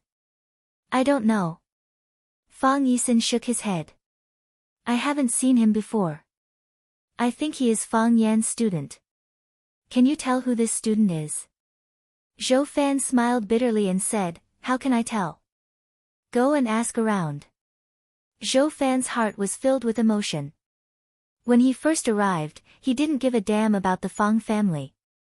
He felt that his father-in-law's family in the suburbs of Yanjing had made him suffer a lot and humiliated him. He also looked down on Fang Yan. He felt that his nephew, who was a teacher in Huacheng, was too shabby. He even bragged that he would get him a new job. Now, looking at the things he had done and the people he had come into contact with, he had long left his uncle far behind. Take this student as an example. With the extravagance she displayed today, as long as she casually moved her lips, she would definitely be able to find a better job for Fang Yan. Moreover, such a beautiful student came to visit her teacher with such an expensive gift. Was there a deeper meaning behind it? Zhou Fan felt that he was really an idiot. He was the biggest idiot in the world. Zhou Mingli was shocked when he saw Qi Tian. He didn't expect there to be such a beautiful girl. The so-called prettiest girl in the class that he had been sending messages to pursue couldn't be compared with the girl in front of him. He stared at Qi Tian with wide eyes and a face full of infatuation. He wanted to greet her in a cool way. Just like how he flirted with other girls at school. However, as soon as he had this idea, he began to become nervous. He was at a loss and his hair stood on end. It was as if he was not facing a peerless beauty, but a fierce monster. Moreover, Qi Tian was walking towards him. The closer Qi Tian got, the more intense his heart beat. Finally, dense beads of sweat appeared on his forehead. Qi Tian walked to Zhou Mingli and nodded to him like other juniors of the Fang family. Then she walked past him. Zhou Mingli didn't dare to look directly at Qi Tian's eyes. At the moment when she nodded, he couldn't help blushing and hurriedly lowered his head. When Qi Tian went far away, he was annoyed and felt that he was such a failure. After Qi Tian entered the house, those men in black also stood at the door of the living room with gift boxes in their hands. Lu Wan looked at Qi Tian and waited for his arrangement. She couldn't ask them to put away these gifts, nor could she ask so many people to put down the gifts and leave. There had to be a rule, right? Qi Tian smiled and took Lu Wan to the first man in black. He opened the golden brocade box held by him and looked at the gifts inside. He said, there is nothing special about this one. The red inkstone produced in Heishan has a strong ink color.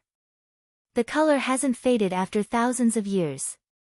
When it is ground, it has a strange fragrance. I know that you like calligraphy, so this stone is to add a touch of color to your masterpiece. Lu Wan was so shocked that her jaw almost fell to the ground. She said, it is said that this inkstone can only be formed after thousands of years. It is one of the most precious treasures in the world. It is rare in the world and hard to find. Lu Wan looked at the large inkstone lying in the brocade box and gasped. She said, Miss, this gift is really too precious. We can't accept it.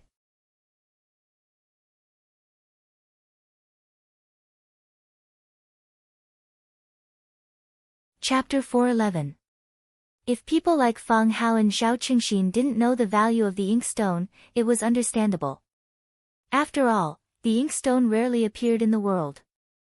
Many people had never even heard of it, let alone seen it with their own eyes.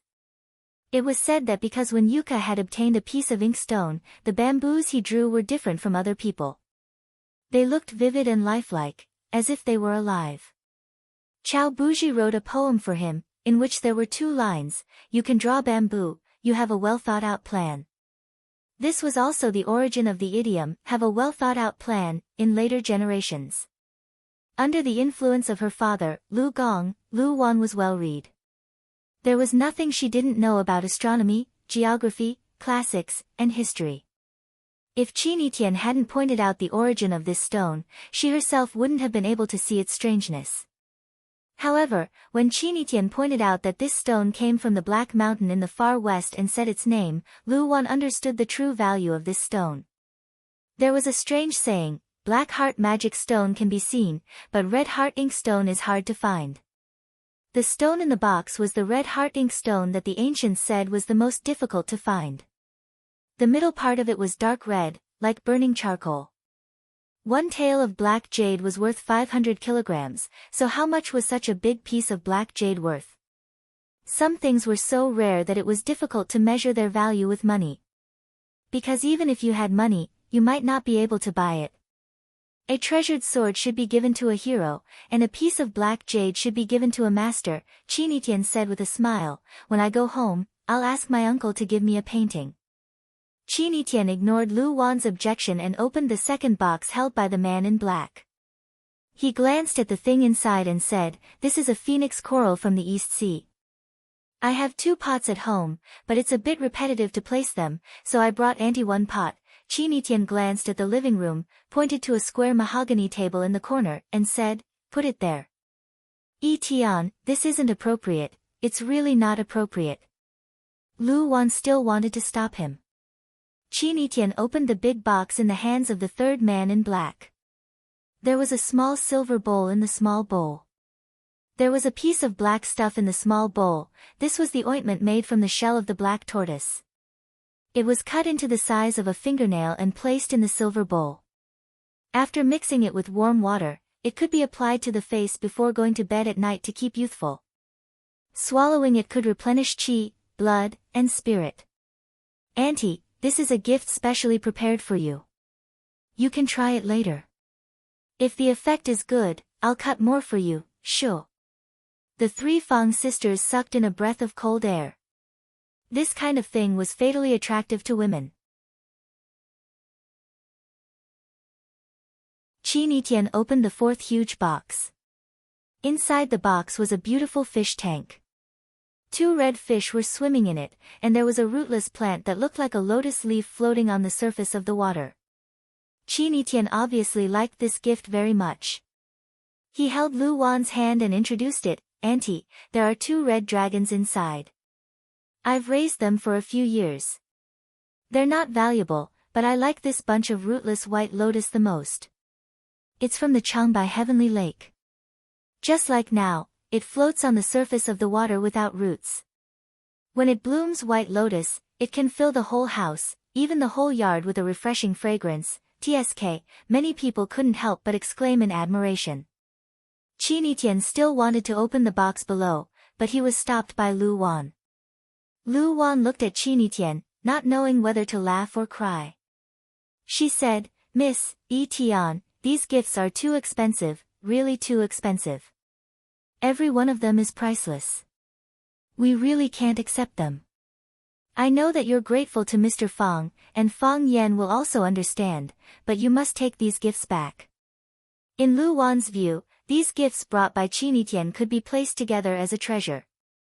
Drawing a picture and throwing it out could cause a crazy treasure hunt in the outside world. No matter whose child she was, her parents would certainly not allow her to give these valuable collections to a teacher. Lu Wan even guessed that these gifts brought by this little girl were secretly moved out when her family was not around. At the end of the day, she was just a student. Chinitian laughed and said, "Auntie, these are all useful things. You can just use them as ordinary things. What graphite? It's just a little stronger in color. And that rootless white lotus is not as good as a pot of plum blossoms. Just take it as a story and don't take it to heart. Since I brought them out, Auntie, you must accept them no matter what.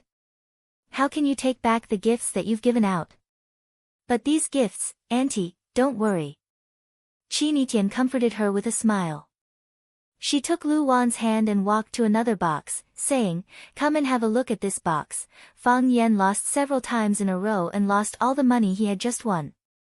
He even took out his wallet and put some of his capital in it.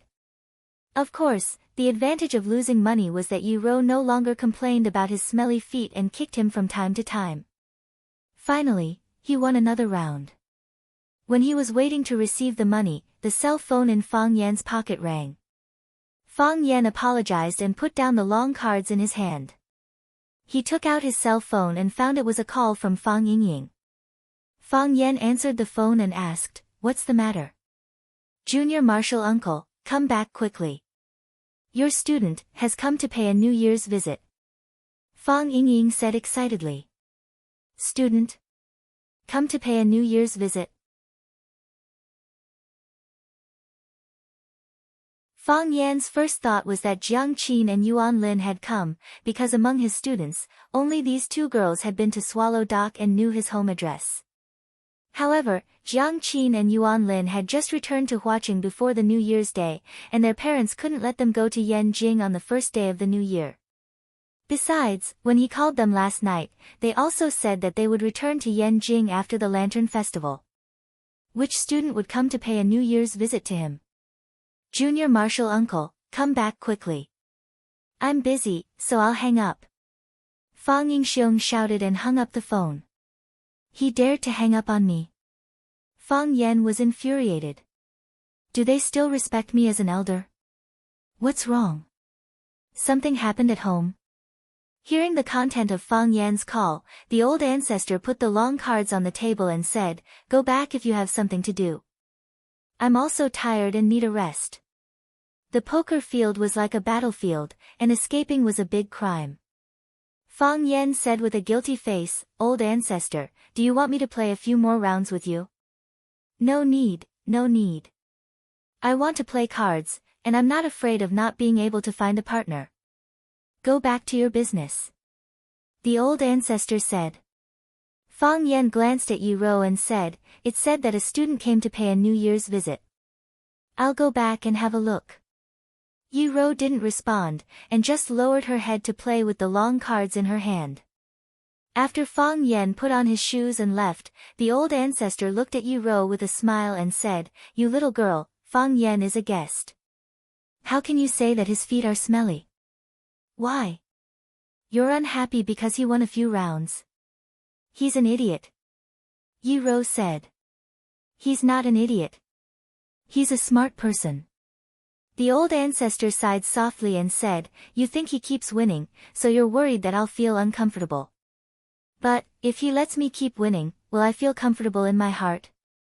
Because I'm older, you guys always take care of me.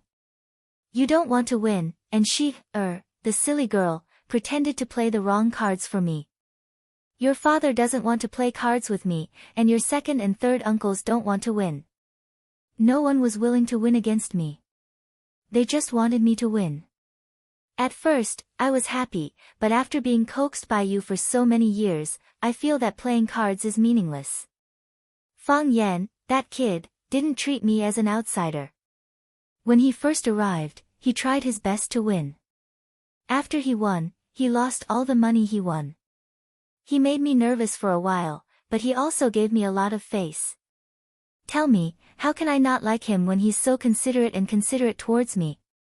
Yi Ro was stunned for a long time, and then she scolded, He's a slippery guy. The old ancestor nodded with a smile and said, You're right this time.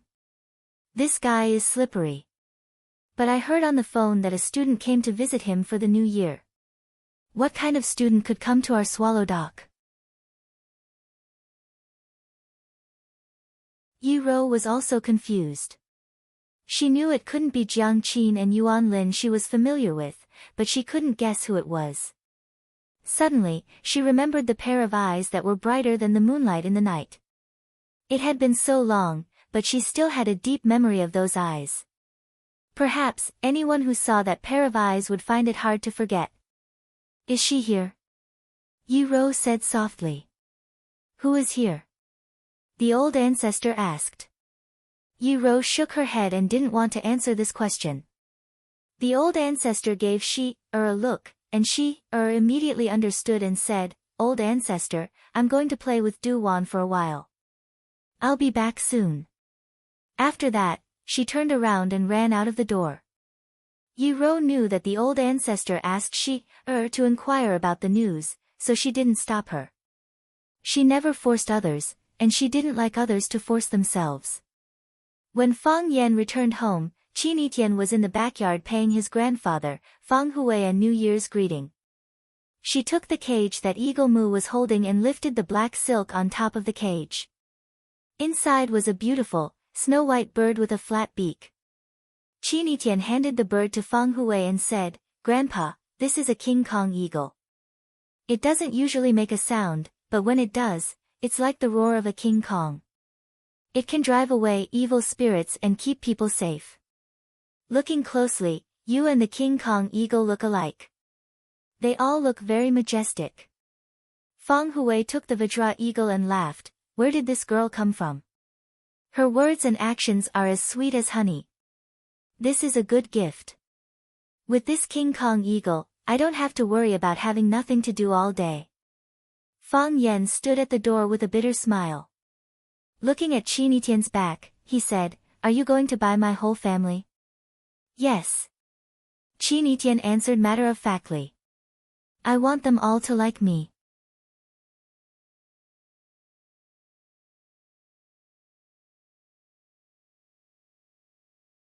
Chapter 412. A woman like Qin Yitian would be regarded as a goddess wherever she went. After Qin Yitian came, she became the center of the Fang family. Her every move and smile was the focus of everyone's attention. When Qin Yitian was in the living room, everyone stood in the living room to watch. Qin Yitian said that she was going to visit Fang Yan's grandfather. Everyone followed her to the backyard. Of course, the closest ones were Lu Wan, Fang Yan's 3 aunts, and several other female members of the Fang family. Fang Hao, Zhao Qingxin, and Zhou Fan were men, so they were embarrassed to get too close. Zhou Mingli didn't have such scruples. He stood at the door of the cottage with a tablet computer. All his thoughts were on Qin Yitian. He didn't need to say a word. He just looked at her quietly, which made people's hearts beat fast. He knew that he was in love. He decided that he would ask her name. He would write down her phone number. He would pursue her crazily.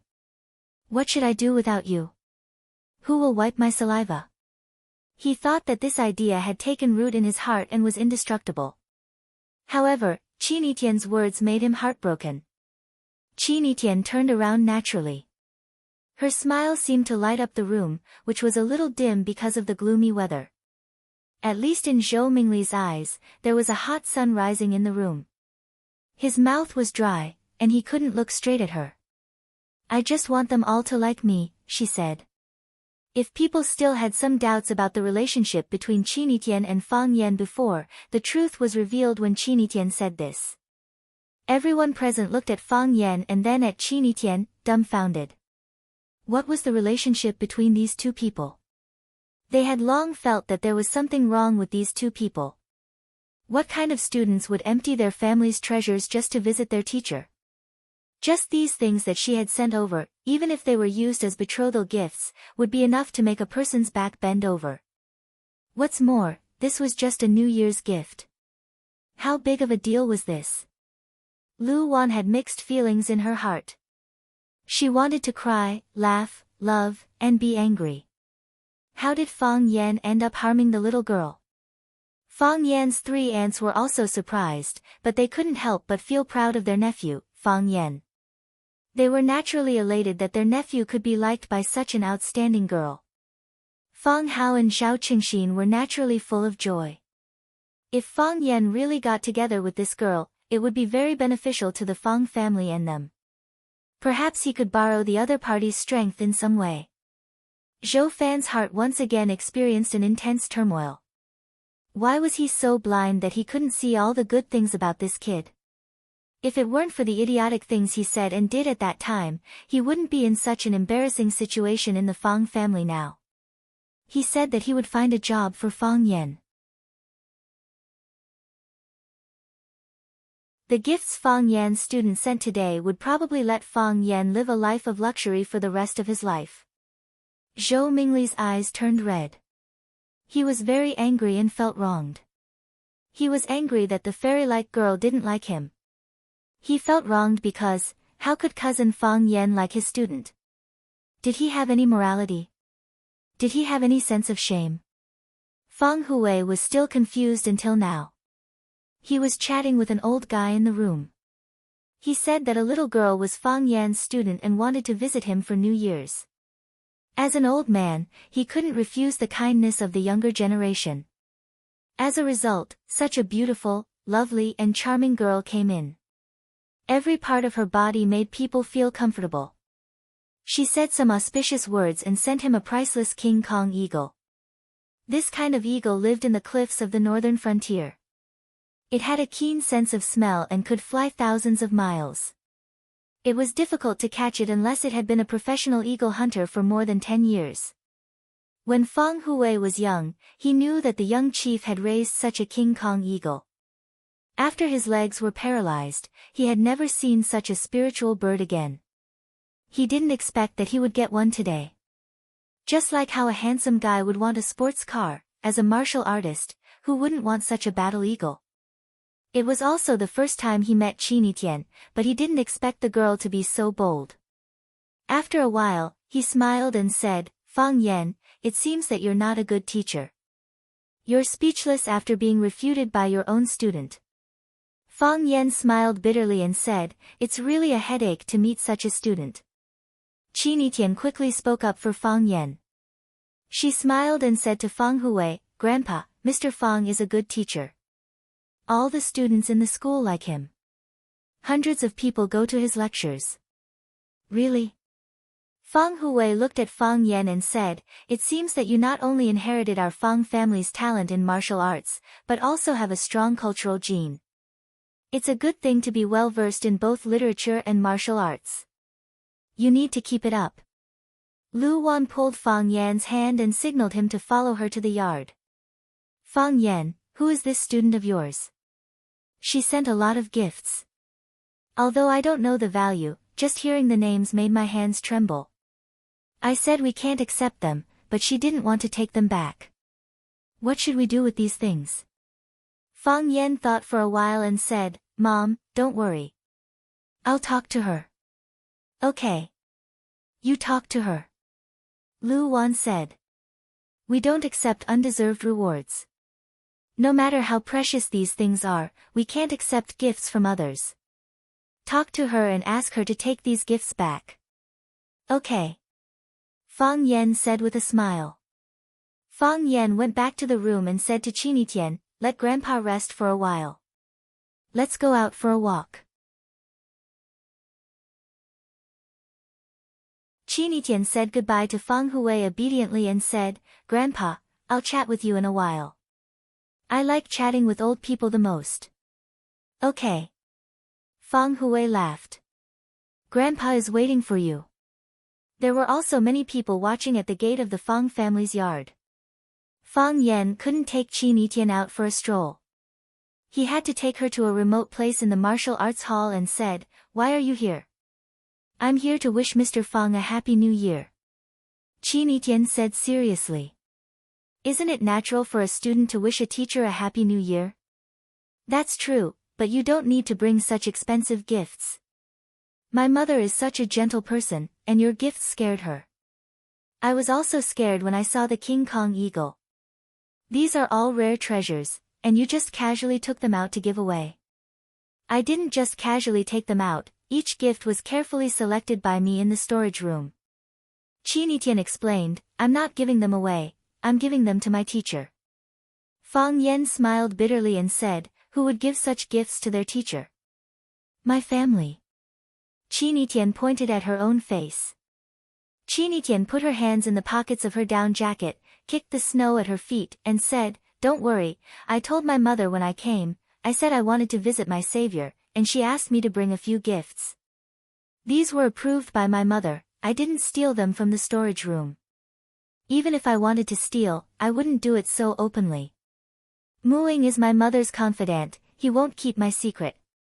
Bring them back," Fang Yan advised. "These gifts are too expensive. We can't afford it. Besides, as I told you that night, that matter is long over, and you have already repaid me. Now it is I who owes you, not the other way around." "You really want me to bring them back?" "Yes."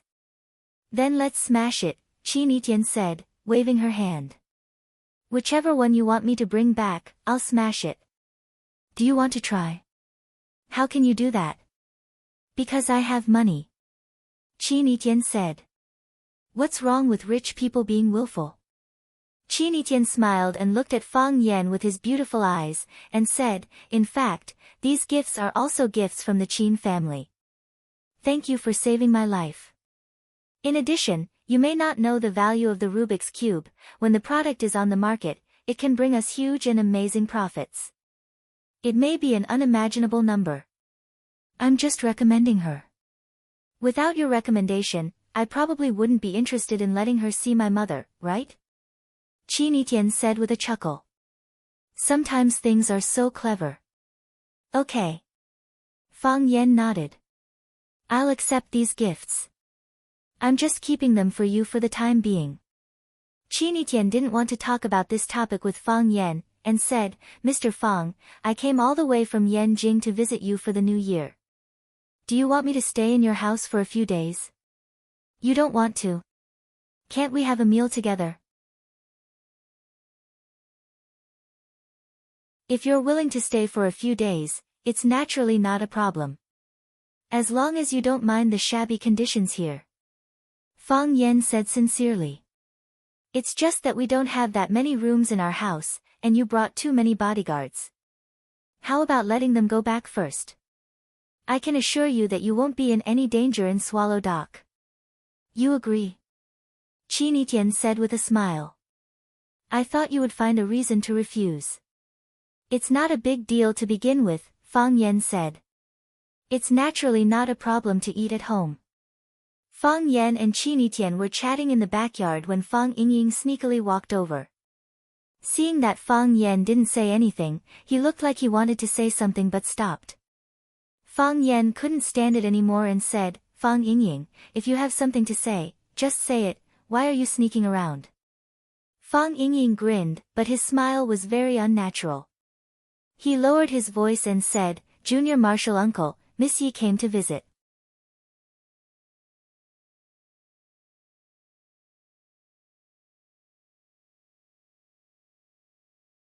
Chapter 413. Yi Ro is here. Why is Yi Ro here? Yi Ro was a special case in Swallow Dock. She was aloof and independent.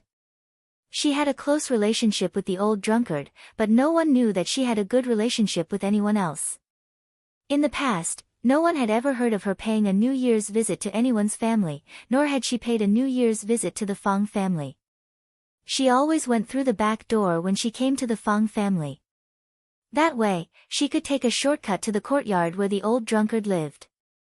Even in front of Fang Yan's grandfather, Fang Hui, her attitude was quite cold. Because she was a woman of the Yi family, because of her temperament, and most importantly, because she was beautiful and violent, everyone understood her behavior. As time went by, there were even some people who appreciated her. They felt that she was in line with the poem, "There is a beauty in the north, peerless and isolated." Besides, the Yi family was prosperous, so it was not Yi Ro's turn to socialize in public. She just needed to practice martial arts and be happy with her ancestor. Why is Yi Ro here today? Fang Yan looked at Fang Yingying confusedly. Fang Yingying shook his head, indicating that he didn't know either. Slap. Fang Yan slapped Fang Yingying's head and scolded, "You're here. Why can't you tell me? Why do you keep your voice down like a thief? Why can't you tell others about it?" Fang Yingying looked aggrieved. He covered his head and said, "Junior Marshal Uncle, I just don't want you to be in a difficult position." Slap. Fang Yan slapped him again and scolded even more fiercely. He said, "What's so difficult about it? What's so difficult about it?" No. Fang Yingying covered his head and ran away like a rat. Junior Marshal Uncle was so angry that he knew he must be in a difficult position. Fang Yan looked at Qin Yitian and said with a smile, "Yi Ro is my neighbor and my friend. Today is the first day of the spring festival. She came to visit. She's pretty, right?" Qin Yitian asked. "She's all right." Fang Yan replied reservedly, "She's the prettiest girl in our village." Everyone knew that the number one beauty of Swallow Dock was Yi Ro. Phoenix was also very beautiful, but she did not belong to Swallow Fort. "Are you the most handsome guy in your village?" Qin Yitian giggled and asked. Bai Xiu's loathsome face appeared in Fang Yan's mind at the mention of the word, country bumpkin. Therefore, Fang Yan slapped Bai Xiu's face out of his mind and said, "They said so, but I don't care about these false reputations. What kind of village flowers and grass are they? Is there any point in lining them up here and there?" Qin Yitian nodded in agreement and said, "That makes sense. They say I'm the prettiest girl in Rosefinch High. I don't care about this kind of thing. What class belle and campus belle? It's not like you can make a living out of comparing." After that, they looked at each other and couldn't help laughing. Fang Yan had always felt that Qin Yitian had a maturity that didn't match her age. Fang Yan also felt that Qin Yitian and he had an indescribable spiritual tacit understanding. This girl was really an angel who fell to the earth. When Fang Yan took Qin Yitian back to the house, Yi Rou was sitting in the living room with Fang Yan's mother, Lu Wan, and Fang Yan's aunts, drinking tea. Yi Rou was still wearing the festive cloth button gown and black cotton skirt. She didn't touch the teacup in front of her and just answered the questions of Lu Wan and Fang Yan's three aunts politely. Lu Wan asked a question, and Yi Rou answered one by one. Lu Wan didn't speak, and Yi Rou didn't take the initiative to find a topic. She was calm, patient, and didn't fight.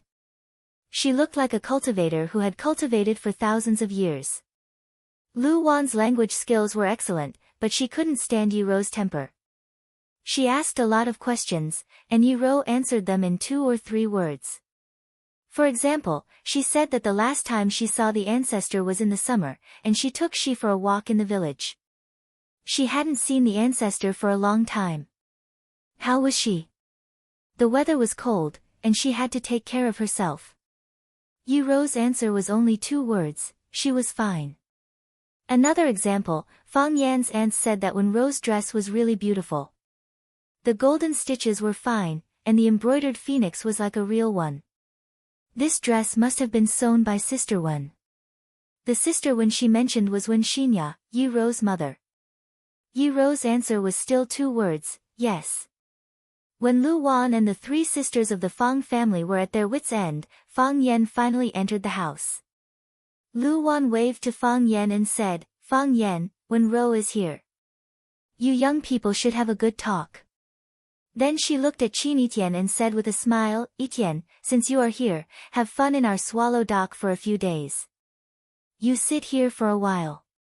I'll go to the kitchen and prepare lunch." "Thank you, aunts," Qin Yitian said sweetly. This girl had a very high IQ. Once she made up her mind to do something, there was no possibility of failure. For example, she made up her mind to win the favor of everyone in the Fang family. "I'll go to the kitchen, too." Fang Yisin, the eldest aunt, said. "I'll go to find Menjiang and the baby elephant. I don't know where these 2 children are."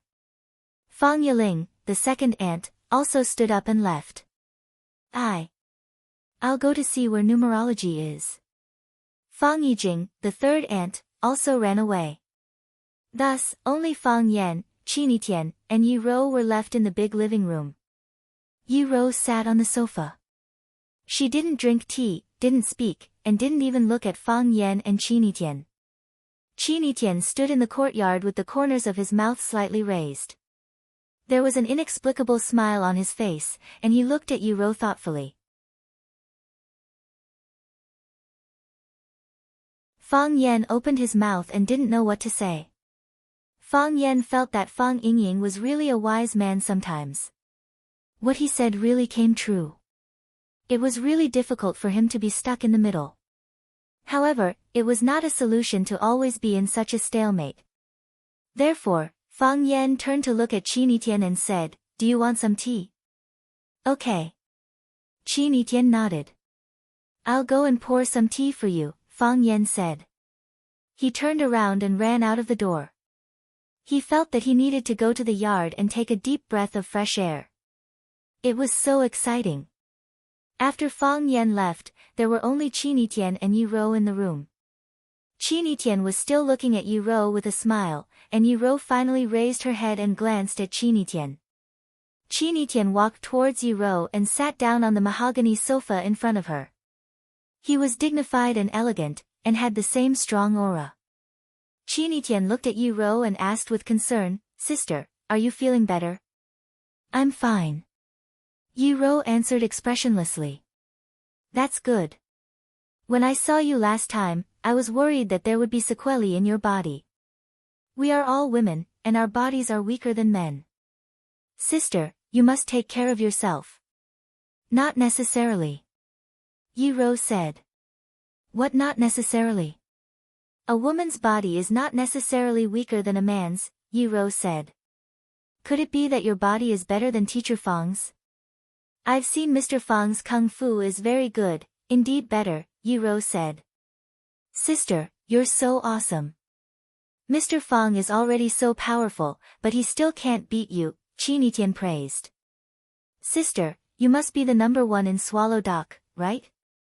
Yi Rou stared at Qinitian with vigilance. This girl set a trap with just a few words. She wanted to lead me into the ditch. If she said that she was the number one in Swallow Dock, then where was Fang Yan? If she wasn't the number one in Swallow Dock, then wasn't it a lie when he said that a woman's body was not necessarily weaker than a man's? Yi Rou picked up the teacup in front of her and took a sip of fragrant tea. She didn't answer Qinitian's question, but said softly, "Our Swallow Dock rarely has outsiders come in." The subtext was that those who came in were all outsiders. "I'm not an outsider. I'm Mr. Fang's friend," Qinitian said with a smile. "Besides, Swallow Dock belongs to Huaxia. Huaxia's people can all come in." Yi Rou ignored Qinitian's counterattack and said lightly, "We guard Huaxia's Swallow Dock, and we are also Huaxia's Swallow Dock. Swallow Dock is one with us. For us, those who don't belong to Swallow Dock are outsiders. Just like those who don't have the surname Qin, it's difficult to become a member of the Qin family." Qinitian nodded and said, "The general gets off the horse and the prime minister gets off the sedan chair. The people of Swallow Dock are indeed qualified to say this. But not everyone is qualified to be a member of Swallow Dock."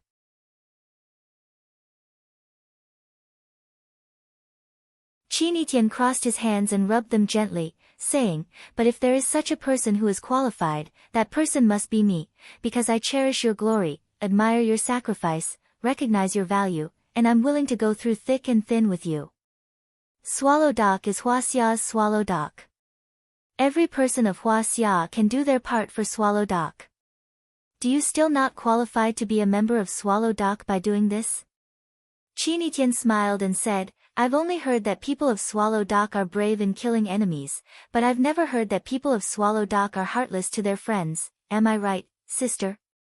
If you come, Swallow Dock will naturally welcome you." "Does sister welcome me?" Yi Rou was stunned. She didn't expect that he would pursue this question.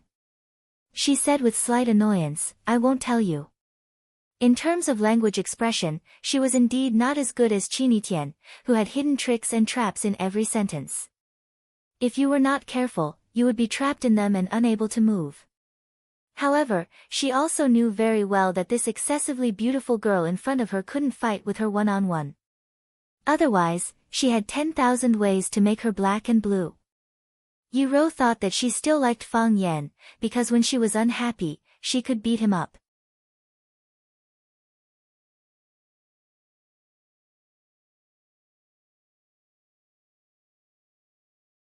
Chapter 4:14. If Yi Rou was a white peony, then Qinitian was a red rose. Yi Rou's temperament was soft but firm. She looked white and quiet, aloof from worldly affairs. However, her appearance was magnificent, luxurious, and luxurious. She had the reputation of being a national beauty, the queen of flowers. There was a poem that said, "Wealth and romance are the best, and all flowers bow their heads to the fragrant dust." The peony didn't compete, but no flower could compete with it. Qinitian didn't hide or hide. She was as passionate as fire and charming as water. Whether it was a cliff, a mountain of knives or a sea of fire, she would rush over with her eyes closed. She brought others a beautiful illusion of love by burning herself resolutely. The branches and leaves had sharp thorns, and if one was not careful, he would be stabbed by her. Now, the white peony and the red rose gathered together, competing to bloom. That kind of beauty was dazzling. Unfortunately, there was no audience in the living room. Even Zhou Mingli, who fell in love with Qin Tian at first sight, was completely desperate after knowing that she liked Fang Yan. He ran to the stone river to enjoy the cool wind and pretend to be depressed. It was not the first time that they met, but it was the first time that they had a conflict. In other words, it was the first time that they communicated with each other as enemies. When Yi Rou said, "I won't tell you," Qin Tian couldn't help but be a little surprised.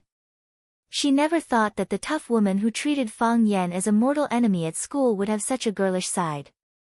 If those guys who liked violence and regarded her as an idol and wanted to be whipped by her every day saw this scene, their eyeballs would probably fall to the ground. However, Qin Tian didn't feel contradictory at all. She was such a person. When she wanted to beat you, she would beat you. When she didn't want to tell you, she wouldn't tell you. In a sense, she was braver than herself, more direct than herself, and more willful than herself. Facing such an opponent, Qin Tian had a feeling of palpitation.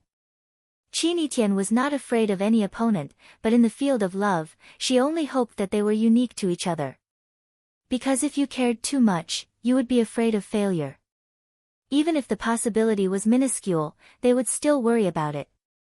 Qin Tian looked straight into Yi Rou's eyes and said, "Don't say it if you don't want to."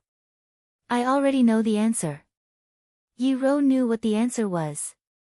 Both of them were smart people, so there was no need to be too straightforward. That would only make the relationship between them more awkward.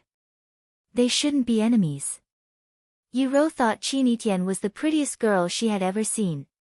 She even thought she was more beautiful than herself. Her facial features were exquisite and dazzling, like the blazing sun, like the bright moon, like the brightest star among the stars.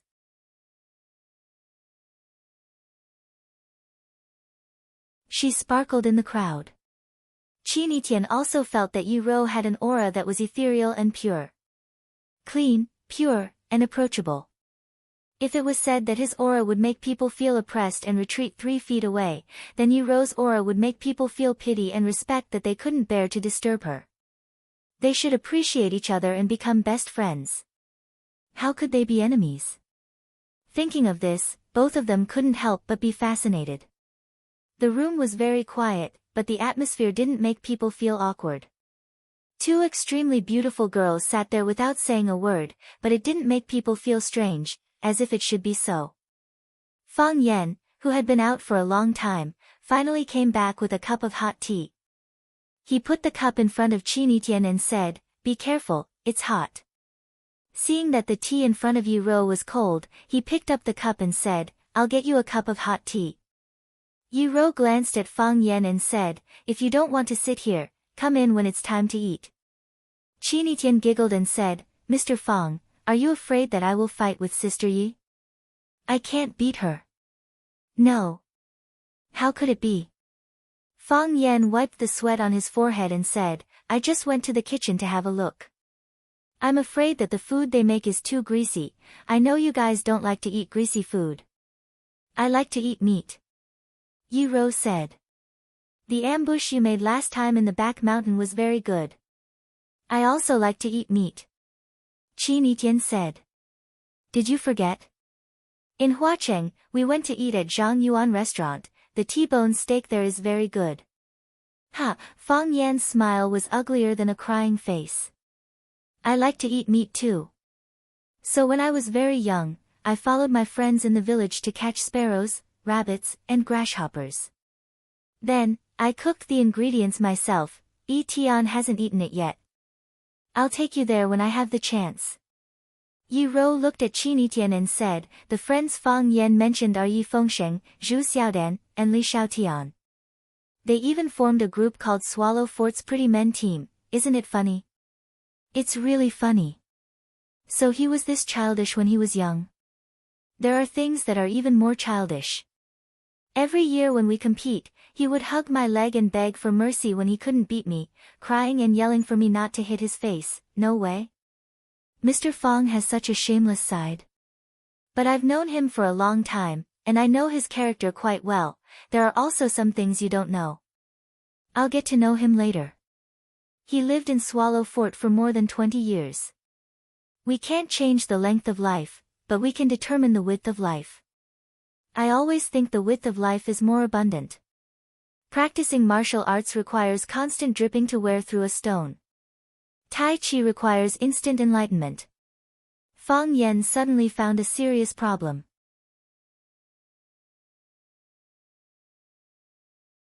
He only cared about pouring tea for Qinitian and changing tea for Yiro. He forgot that he hadn't drunk hot tea yet. No wonder he felt sweaty and thirsty. It turned out that he hadn't drunk water for a long time. Fang Yingying, Fang Yen turned around and shouted toward the backyard. No one answered. Fang Haohan, still no one answered. Fang Yen shook his head helplessly, as if he was talking to himself or explaining to Qinitian and Yiro, I don't know where these two guys are. They don't know how to entertain the guests, and they can't find anyone to drink a cup of tea. I'll go pour a cup of tea. So, Fang Yen got up and ran outside. He really couldn't stand it anymore. He sat in front of the two women and felt out of breath. These two people were talking about something irrelevant, but why did he feel that there was a hidden killing intent in every word? Moreover, he was the chicken that was being coveted by the killing intent. If you're like this, you might as well fight to your heart's content. Muing was standing in the yard enjoying the plum blossoms. Seeing Fang Yen running out, he said with a smile, it's not easy to deal with this kind of situation, is it? Yes. Fang Yen sighed softly. I'm not afraid that you'll laugh at me. I'm a shy person, and I've never been in love before. I really have no experience in dealing with girls. That's a pity. Muing reached out his hand to catch a snowflake.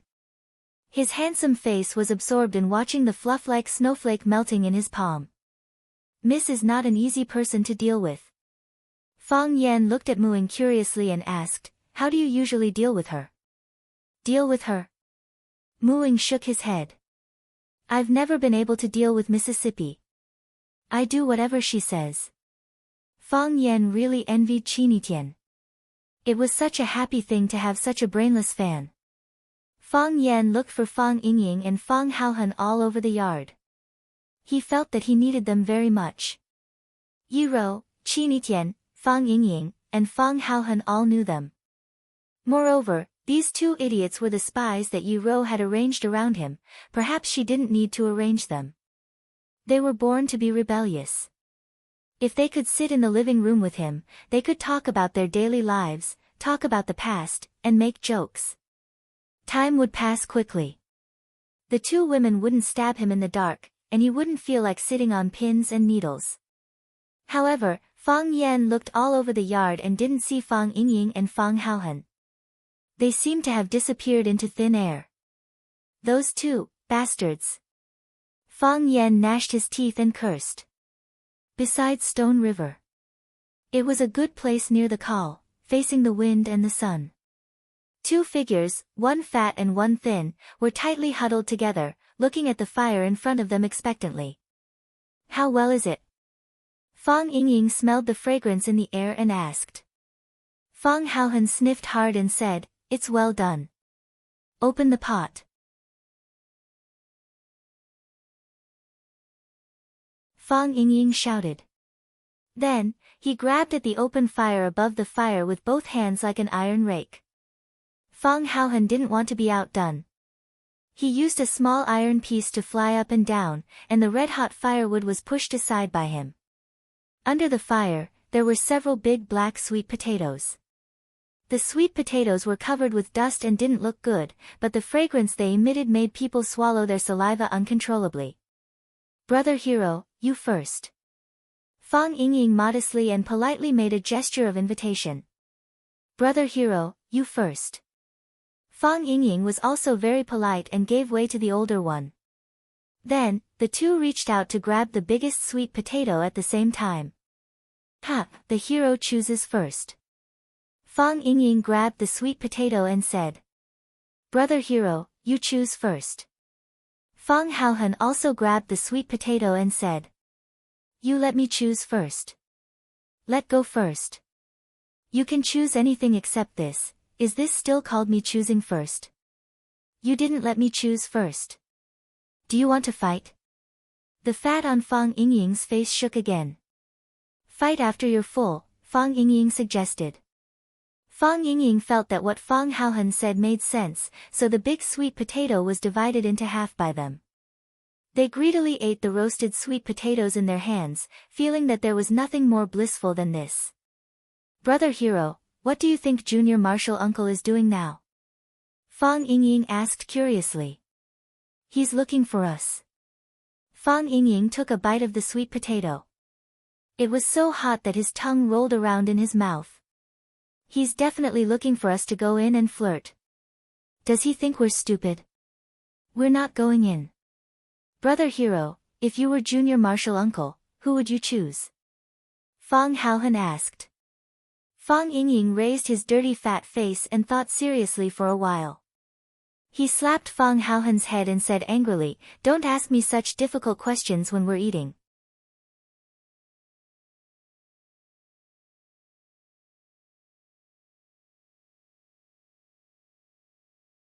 Chapter 4:15. Fang Haohan was slapped on the head and said with grievance, "Since we have nothing to do, let's discuss it." Fang Yingxiong took a bite of the sweet potato and chewed it in his mouth. His face was full of sadness as he said, "How can I choose? Miss Yi is beautiful, Miss Qin is also beautiful.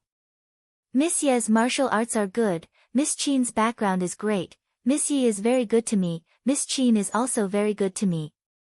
Which should I choose? Which can I choose? If I choose gentle, what about heaven reliance? If I choose heaven reliance, what about gentle? No matter which one of these girls I let down, it would be an unforgivable sin, God will send me to hell." "That's true." Fang Haohan nodded in agreement. "If I were Junior Martial Uncle, I wouldn't know who to choose either. Every one of them is so outstanding, every one of them is so affectionate, Junior Martial Uncle isn't that good either. Why would they choose Junior Martial Uncle?" "That's right." Fang Yingxiong agreed. "He's handsome, but everyone says Fatso looks lucky." "Skinny looks like he's lucky too," Fang Haohan added.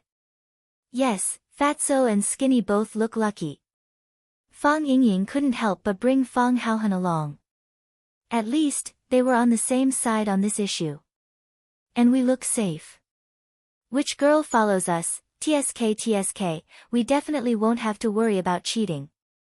Even if she has a beautiful girlfriend, we won't even look at them. Junior Martial Uncle is funny, we aren't worse than him." Everyone laughed at the joke I told last time. "Then what's the difference?" Fang Yingying asked doubtfully. "Is it because our luck is especially bad?" "Yes. It must be bad luck," Fang Haohan said. "Also, we can't always stand with Junior Martial Uncle." "Why?" "It's not that I'm worried that others will think that he's the red flower and we're the green leaf. The key is that we're one generation younger than him.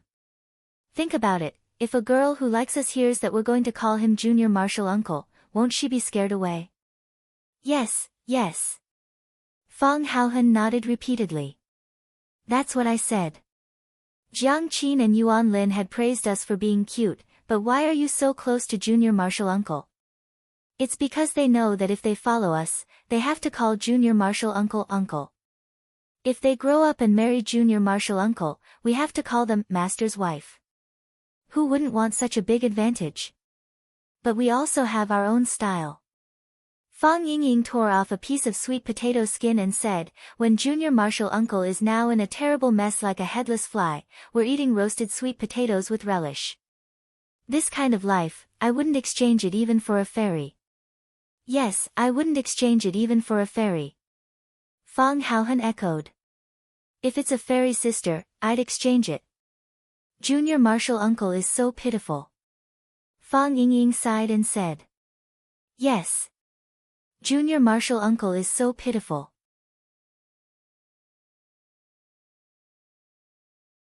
Fang Haohan took a bite of the sweet potato and said bitterly, I really want to bear this unbearable suffering for junior martial uncle. Sigh. Fang Yingying and Fang Haohan suddenly lost interest in talking, but the sweet potato in their hands was still sweet and delicious. When lunch was ready, the Fangs had to eat at the table. Qin Yitian and Yi Rou sat together, Fang Yan sat next to Yi Rou, and Lu Wan sat next to Qin Yitian. Fang Hui sat at the main table, and Fang Yan's 3 aunts and 3 uncles sat on both sides of the table. Zhou Mingli stole a bottle of Shadaozi to celebrate his breakup again, but he got drunk halfway and was carried back by Zhou Fan. Fang Hui looked at Qin Yitian, then looked at Yi Rou, and said with a smile, eat, eat. Just treat it as your own home. Lu Wan helped Qin Yitian and Yi Rou get some food, and said, you two eat more, you're too thin. Qin Yitian rushed to help Lu Wan serve soup, and said, it's cold, Auntie, you should drink more soup to warm your stomach. She was going to ladle soup for the 3 sisters of the Fang family. How could the 3 of them dare to let this young miss do it? Her extravagance and the gifts she had sent today had really shocked them. They didn't know what was going on, but they felt that this girl was too ostentatious, but they were very happy. Every one of them was of the highest quality, and they had never heard of such treasures. Who would dislike gifts that were too expensive? Fang Yijing especially admired her sister-in-law's determination.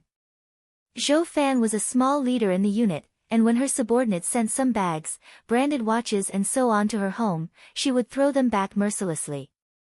But if those subordinates also sent gifts like this young lady of the Qin family, such as a piece of red ink stone, a basin of phoenix coral, and a big bowl of black turtle ointment, who wouldn't want to challenge their own weakness like this?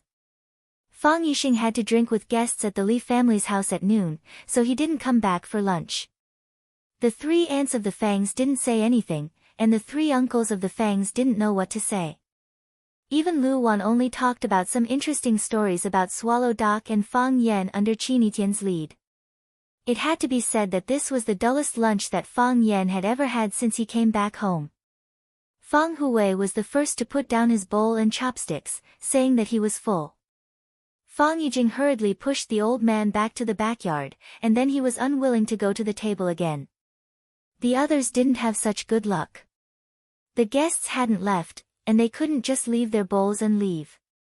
So they could only eat unhurriedly. When others talked, they listened. When others joked, they also laughed for a while. Qin Yitian and Yi Rou put down their bowls and chopsticks, and the others felt relieved as if a big stone had been lifted from their hearts. These 2 young girls actually had such power, pressuring others to the point that they couldn't breathe. Lu Wan asked someone to clean up the bowls and chopsticks, and said, you young people can sit and drink tea and chat. I'll go to rest for a while, I have the habit of taking a nap. Soon, Fang Yan found that only he, Yi Rou, and Qin Yitian were left in the living room. Fang Yan thought for a while and said, let me go out with you. Yi Rou went straight to the outside and said, I'm going home. Qin Yitian looked at Fang Yan and said with a smile, although I really want to stay for a few days, I have to go back. Fang Yan knew that Qin Yitian couldn't really stay. If she dared to stay in his house, the Qin family would be in chaos. Fang Yan nodded and said, I'll see you off. Fang Yan walked Qin Yitian to the parking place of the training hall. Qin Yitian stood still and turned to look at Fang Yan, saying, Mr. Fang, when will we meet next time? I'll go back to Huacheng after the spring festival, Fang Yan said. Since you're a teacher there, you should do your job well. You must finish what you started. Qin Yitian nodded and said, I can't go to Huacheng. I'll accept the new position my mother arranged for me on the 8th. But wherever you are, my eyes will be there. Fang Yan smiled bitterly and said, take care of yourself and be careful. Qin Yitian pointed at Muing and said, I'll take care of myself. My safety is their job. Fang Yan looked at Muing, who shrugged his shoulders and said, don't worry. As long as I'm alive, she will be alive. If I die, I won't care so much. Thank you, Fang Yan said sincerely. What are you thanking me for? This is my job, Muing said. Qi Tian walked to Fang Yan, and Fang Yan took the initiative to open his arms. Qi Tian smiled and threw herself into Fang Yan's arms. She hugged Fang Yan's waist tightly and said, I have a scar on my chest. The doctor said I can remove it with lasers or golden chrysalis muscle nourishing powder. I said I should keep it. It's a witness. Witness what? That I have the courage to risk my life for another person. Qi Tian left with her luxury motorcade. Fang Yan stood there for a long time. When Fang Yan returned home, Fang Yingying and Fang Haohan finally showed up. Fang Yan grabbed Fang Yingying and asked angrily, Where have you been? Hero was in a bad mood. I went out with him, Fang Yingying said with a sad face. His Xiaobai, what's wrong with Xiaobai? Fang Yan asked anxiously. Xiaobai was Fang Haohan's rabbit. The rabbit was his lover, his lifeblood. Usually, Fang Yingying wouldn't even let him touch it. If something happened to Xiaobai, it would be a heavy blow to Fang Haohan. I haven't eaten for 2 days, Fang Yingying said in pain. Fang Yingying reached out to slap Fang Yingying's head. Fang Yingying quickly dodged and said, Grandpa wants you to see him. Remember it. Fang Yan came to Fang Hui's cabin. The old man was sitting in front of the window, playing with the King Kong eagle in the cage. The King Kong eagle was majestic and beautiful, but it didn't want to open its mouth to cry. It looked very noble and cold. Fang Yan said with a smile, Why did you accept such an expensive gift? It's a gift from a girl, I can't hurt her, can I? This girl is really a villain. You know you can't accept her gift, but you don't want to return it, Fang Hui said confidently. Tell me, what's going on today? I don't know either, Fang Yan said helplessly. Qi Tian came to visit, Yi Rou also came to visit, so they bumped into each other. My mom said everyone should stay for lunch, and then everyone sat together for lunch. Fang Hui grinned and said, I used to worry that you were a football, and everyone wanted to kick you away. Now it seems that you're a basketball, and everyone wants to throw you into the basket. It's good to compete, it's good to compete. Fang Hui's eyes became stern, and said, But, you have to deal with this matter properly. You can't hurt the girls. Our Fang family has been guarding the family and protecting the country, and we've never done anything wrong to others. I understand. Fang Yan bowed in acknowledgement.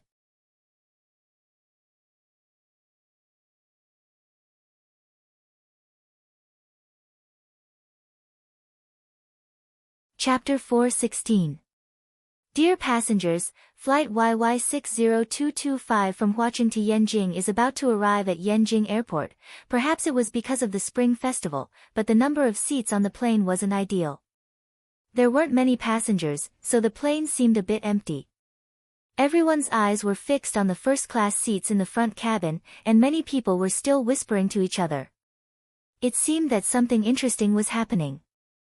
Chiba Hirobumi, who was wearing a wide-sleeved white robe, and Chiba Haomu, who was also dressed with a white ribbon tied around his head, were indeed very eye-catching.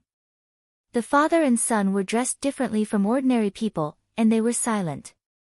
Ever since they got on the plane, they had closed their eyes to rest and even refused the meals and drinks provided by the flight attendants. The plane began to glide on the ground, like a silver monster charging toward the castle in front of it. Chiba Hirobumi sighed softly and said, This is Yanjing City. This is Yanjing City. Chiba Haomu also opened his eyes wide and looked at the familiar yet strange city seriously. It had wonderful stories on TV, and there were all kinds of legends in novels. He was very familiar with this city that was becoming more and more influential internationally, but this was his first time setting foot on this magical land. It's also my first time here. Chiba Hirobumi said with emotion. 20 years ago, when I wanted to come, that man went to Japan first. After the battle at Hachibana Mountain, my confidence dropped to an unprecedented freezing point. I suddenly realized that the light that I was proud of and worked hard to shine in the world was so dim and insignificant. Have you seen fireflies? They also know that they can shine, and they think that they will shine brightly, but in the end, they are just fireflies. Qianye Hao looked at his father in shock. He had never told him about that battle before. Even when he took the initiative to ask, he only said a few words. Today, he took the initiative to talk about it and analyzed his feelings at the time. Why was this? Just because he was going to meet his old friend again? Father, you didn't lose either. Chiba Haomu said. No. I lost. I lost. He single-handedly overturned the Dongyang Peninsula, said Chiba. That in itself is already better than us. Everyone had pinned their hopes on me, but I didn't have the power to keep it, so he won. They won with vigor and confidence. The Japanese men were speechless, and everyone was ashamed to talk about this person and this matter. This was also the reason why that person's matter was not known in Japan. Every time someone worships me and respectfully calls me the Japanese sword god, I feel guilty and uneasy. Then, he put more effort into comprehending swordsmanship and climbing the path of martial arts. Because I'm afraid to see their eyes. They think you're an omnipotent god. I've been comprehending the sword for 20 years. The number of swords I can use in my heart has increased, and the number of swords I can see in my eyes has decreased. Finally, I've reached the state of being one with the sword. When I once again set foot on Hua Xia's land, filled with confidence, when I wanted to challenge Hua Xia's hero using the same method that he had used before. When I wanted to win boldly and vigorously, I didn't expect to meet such an opponent. At the mention of Fang Yan, Chiba Haomu was burning with anger. His face was pale, and he said fiercely, "Does that kind of person deserve to be father's opponent? He won by cheating. It doesn't count." Ridiculous. Chiba Haomu's tone was unprecedentedly stern. A win is a win, a loss is a loss. How is cheating? What is cheating? The path of swordsmanship focuses on change and impermanence. If you don't even understand this, when can you understand the Great Way? I know you're hostile to Fang Yan, but if you have a wrong understanding of a person because of this hostility, then, whether it's in the past or in the future, the person who will lose will be you. Fang Yan risked his life to accept my challenge, stood in front of me, and fought me bravely and fearlessly. How many people in Japan can do such a young talent? I know what's bothering you. You think that he used some unusual means in the process of the duel, so I lost this duel unjustly. He even threw a bomb, Chiba Haomu said with dissatisfaction. In my eyes, what's the difference between a bomb and a rock? Chiba Haomu asked in return. It's a test of a person's physical fitness and reflexes. My reaction was wrong, so he took advantage of it. That's just a tactic. Compared to that, the long sword in my hand is even more intimidating. What if Fang Yan also feels wronged? He's bare-handed, while I have a divine weapon. Isn't that unfair to him? Father is good at using swords. How can the god of swords not use a sword? The sword in my hand and the bomb Fang Yan used are just auxiliary weapons, Chiba Haomu said. Fang Yan must not have thought that he could kill me with just that bomb, but I have thought that the sword in my hand can cut off his limbs, split his flesh, and cut off his head. Compared to the bomb, the sword in my hand is more terrifying. Chiba Haomu nodded seriously and said, "Father, I understand." It's good that you understand. Chiba Haomu looked at his son with gentle eyes. You still have a long way to go, so you must be open-minded. The bigger your heart, the greater your achievements. Yes, father. Chiba Haomu bowed.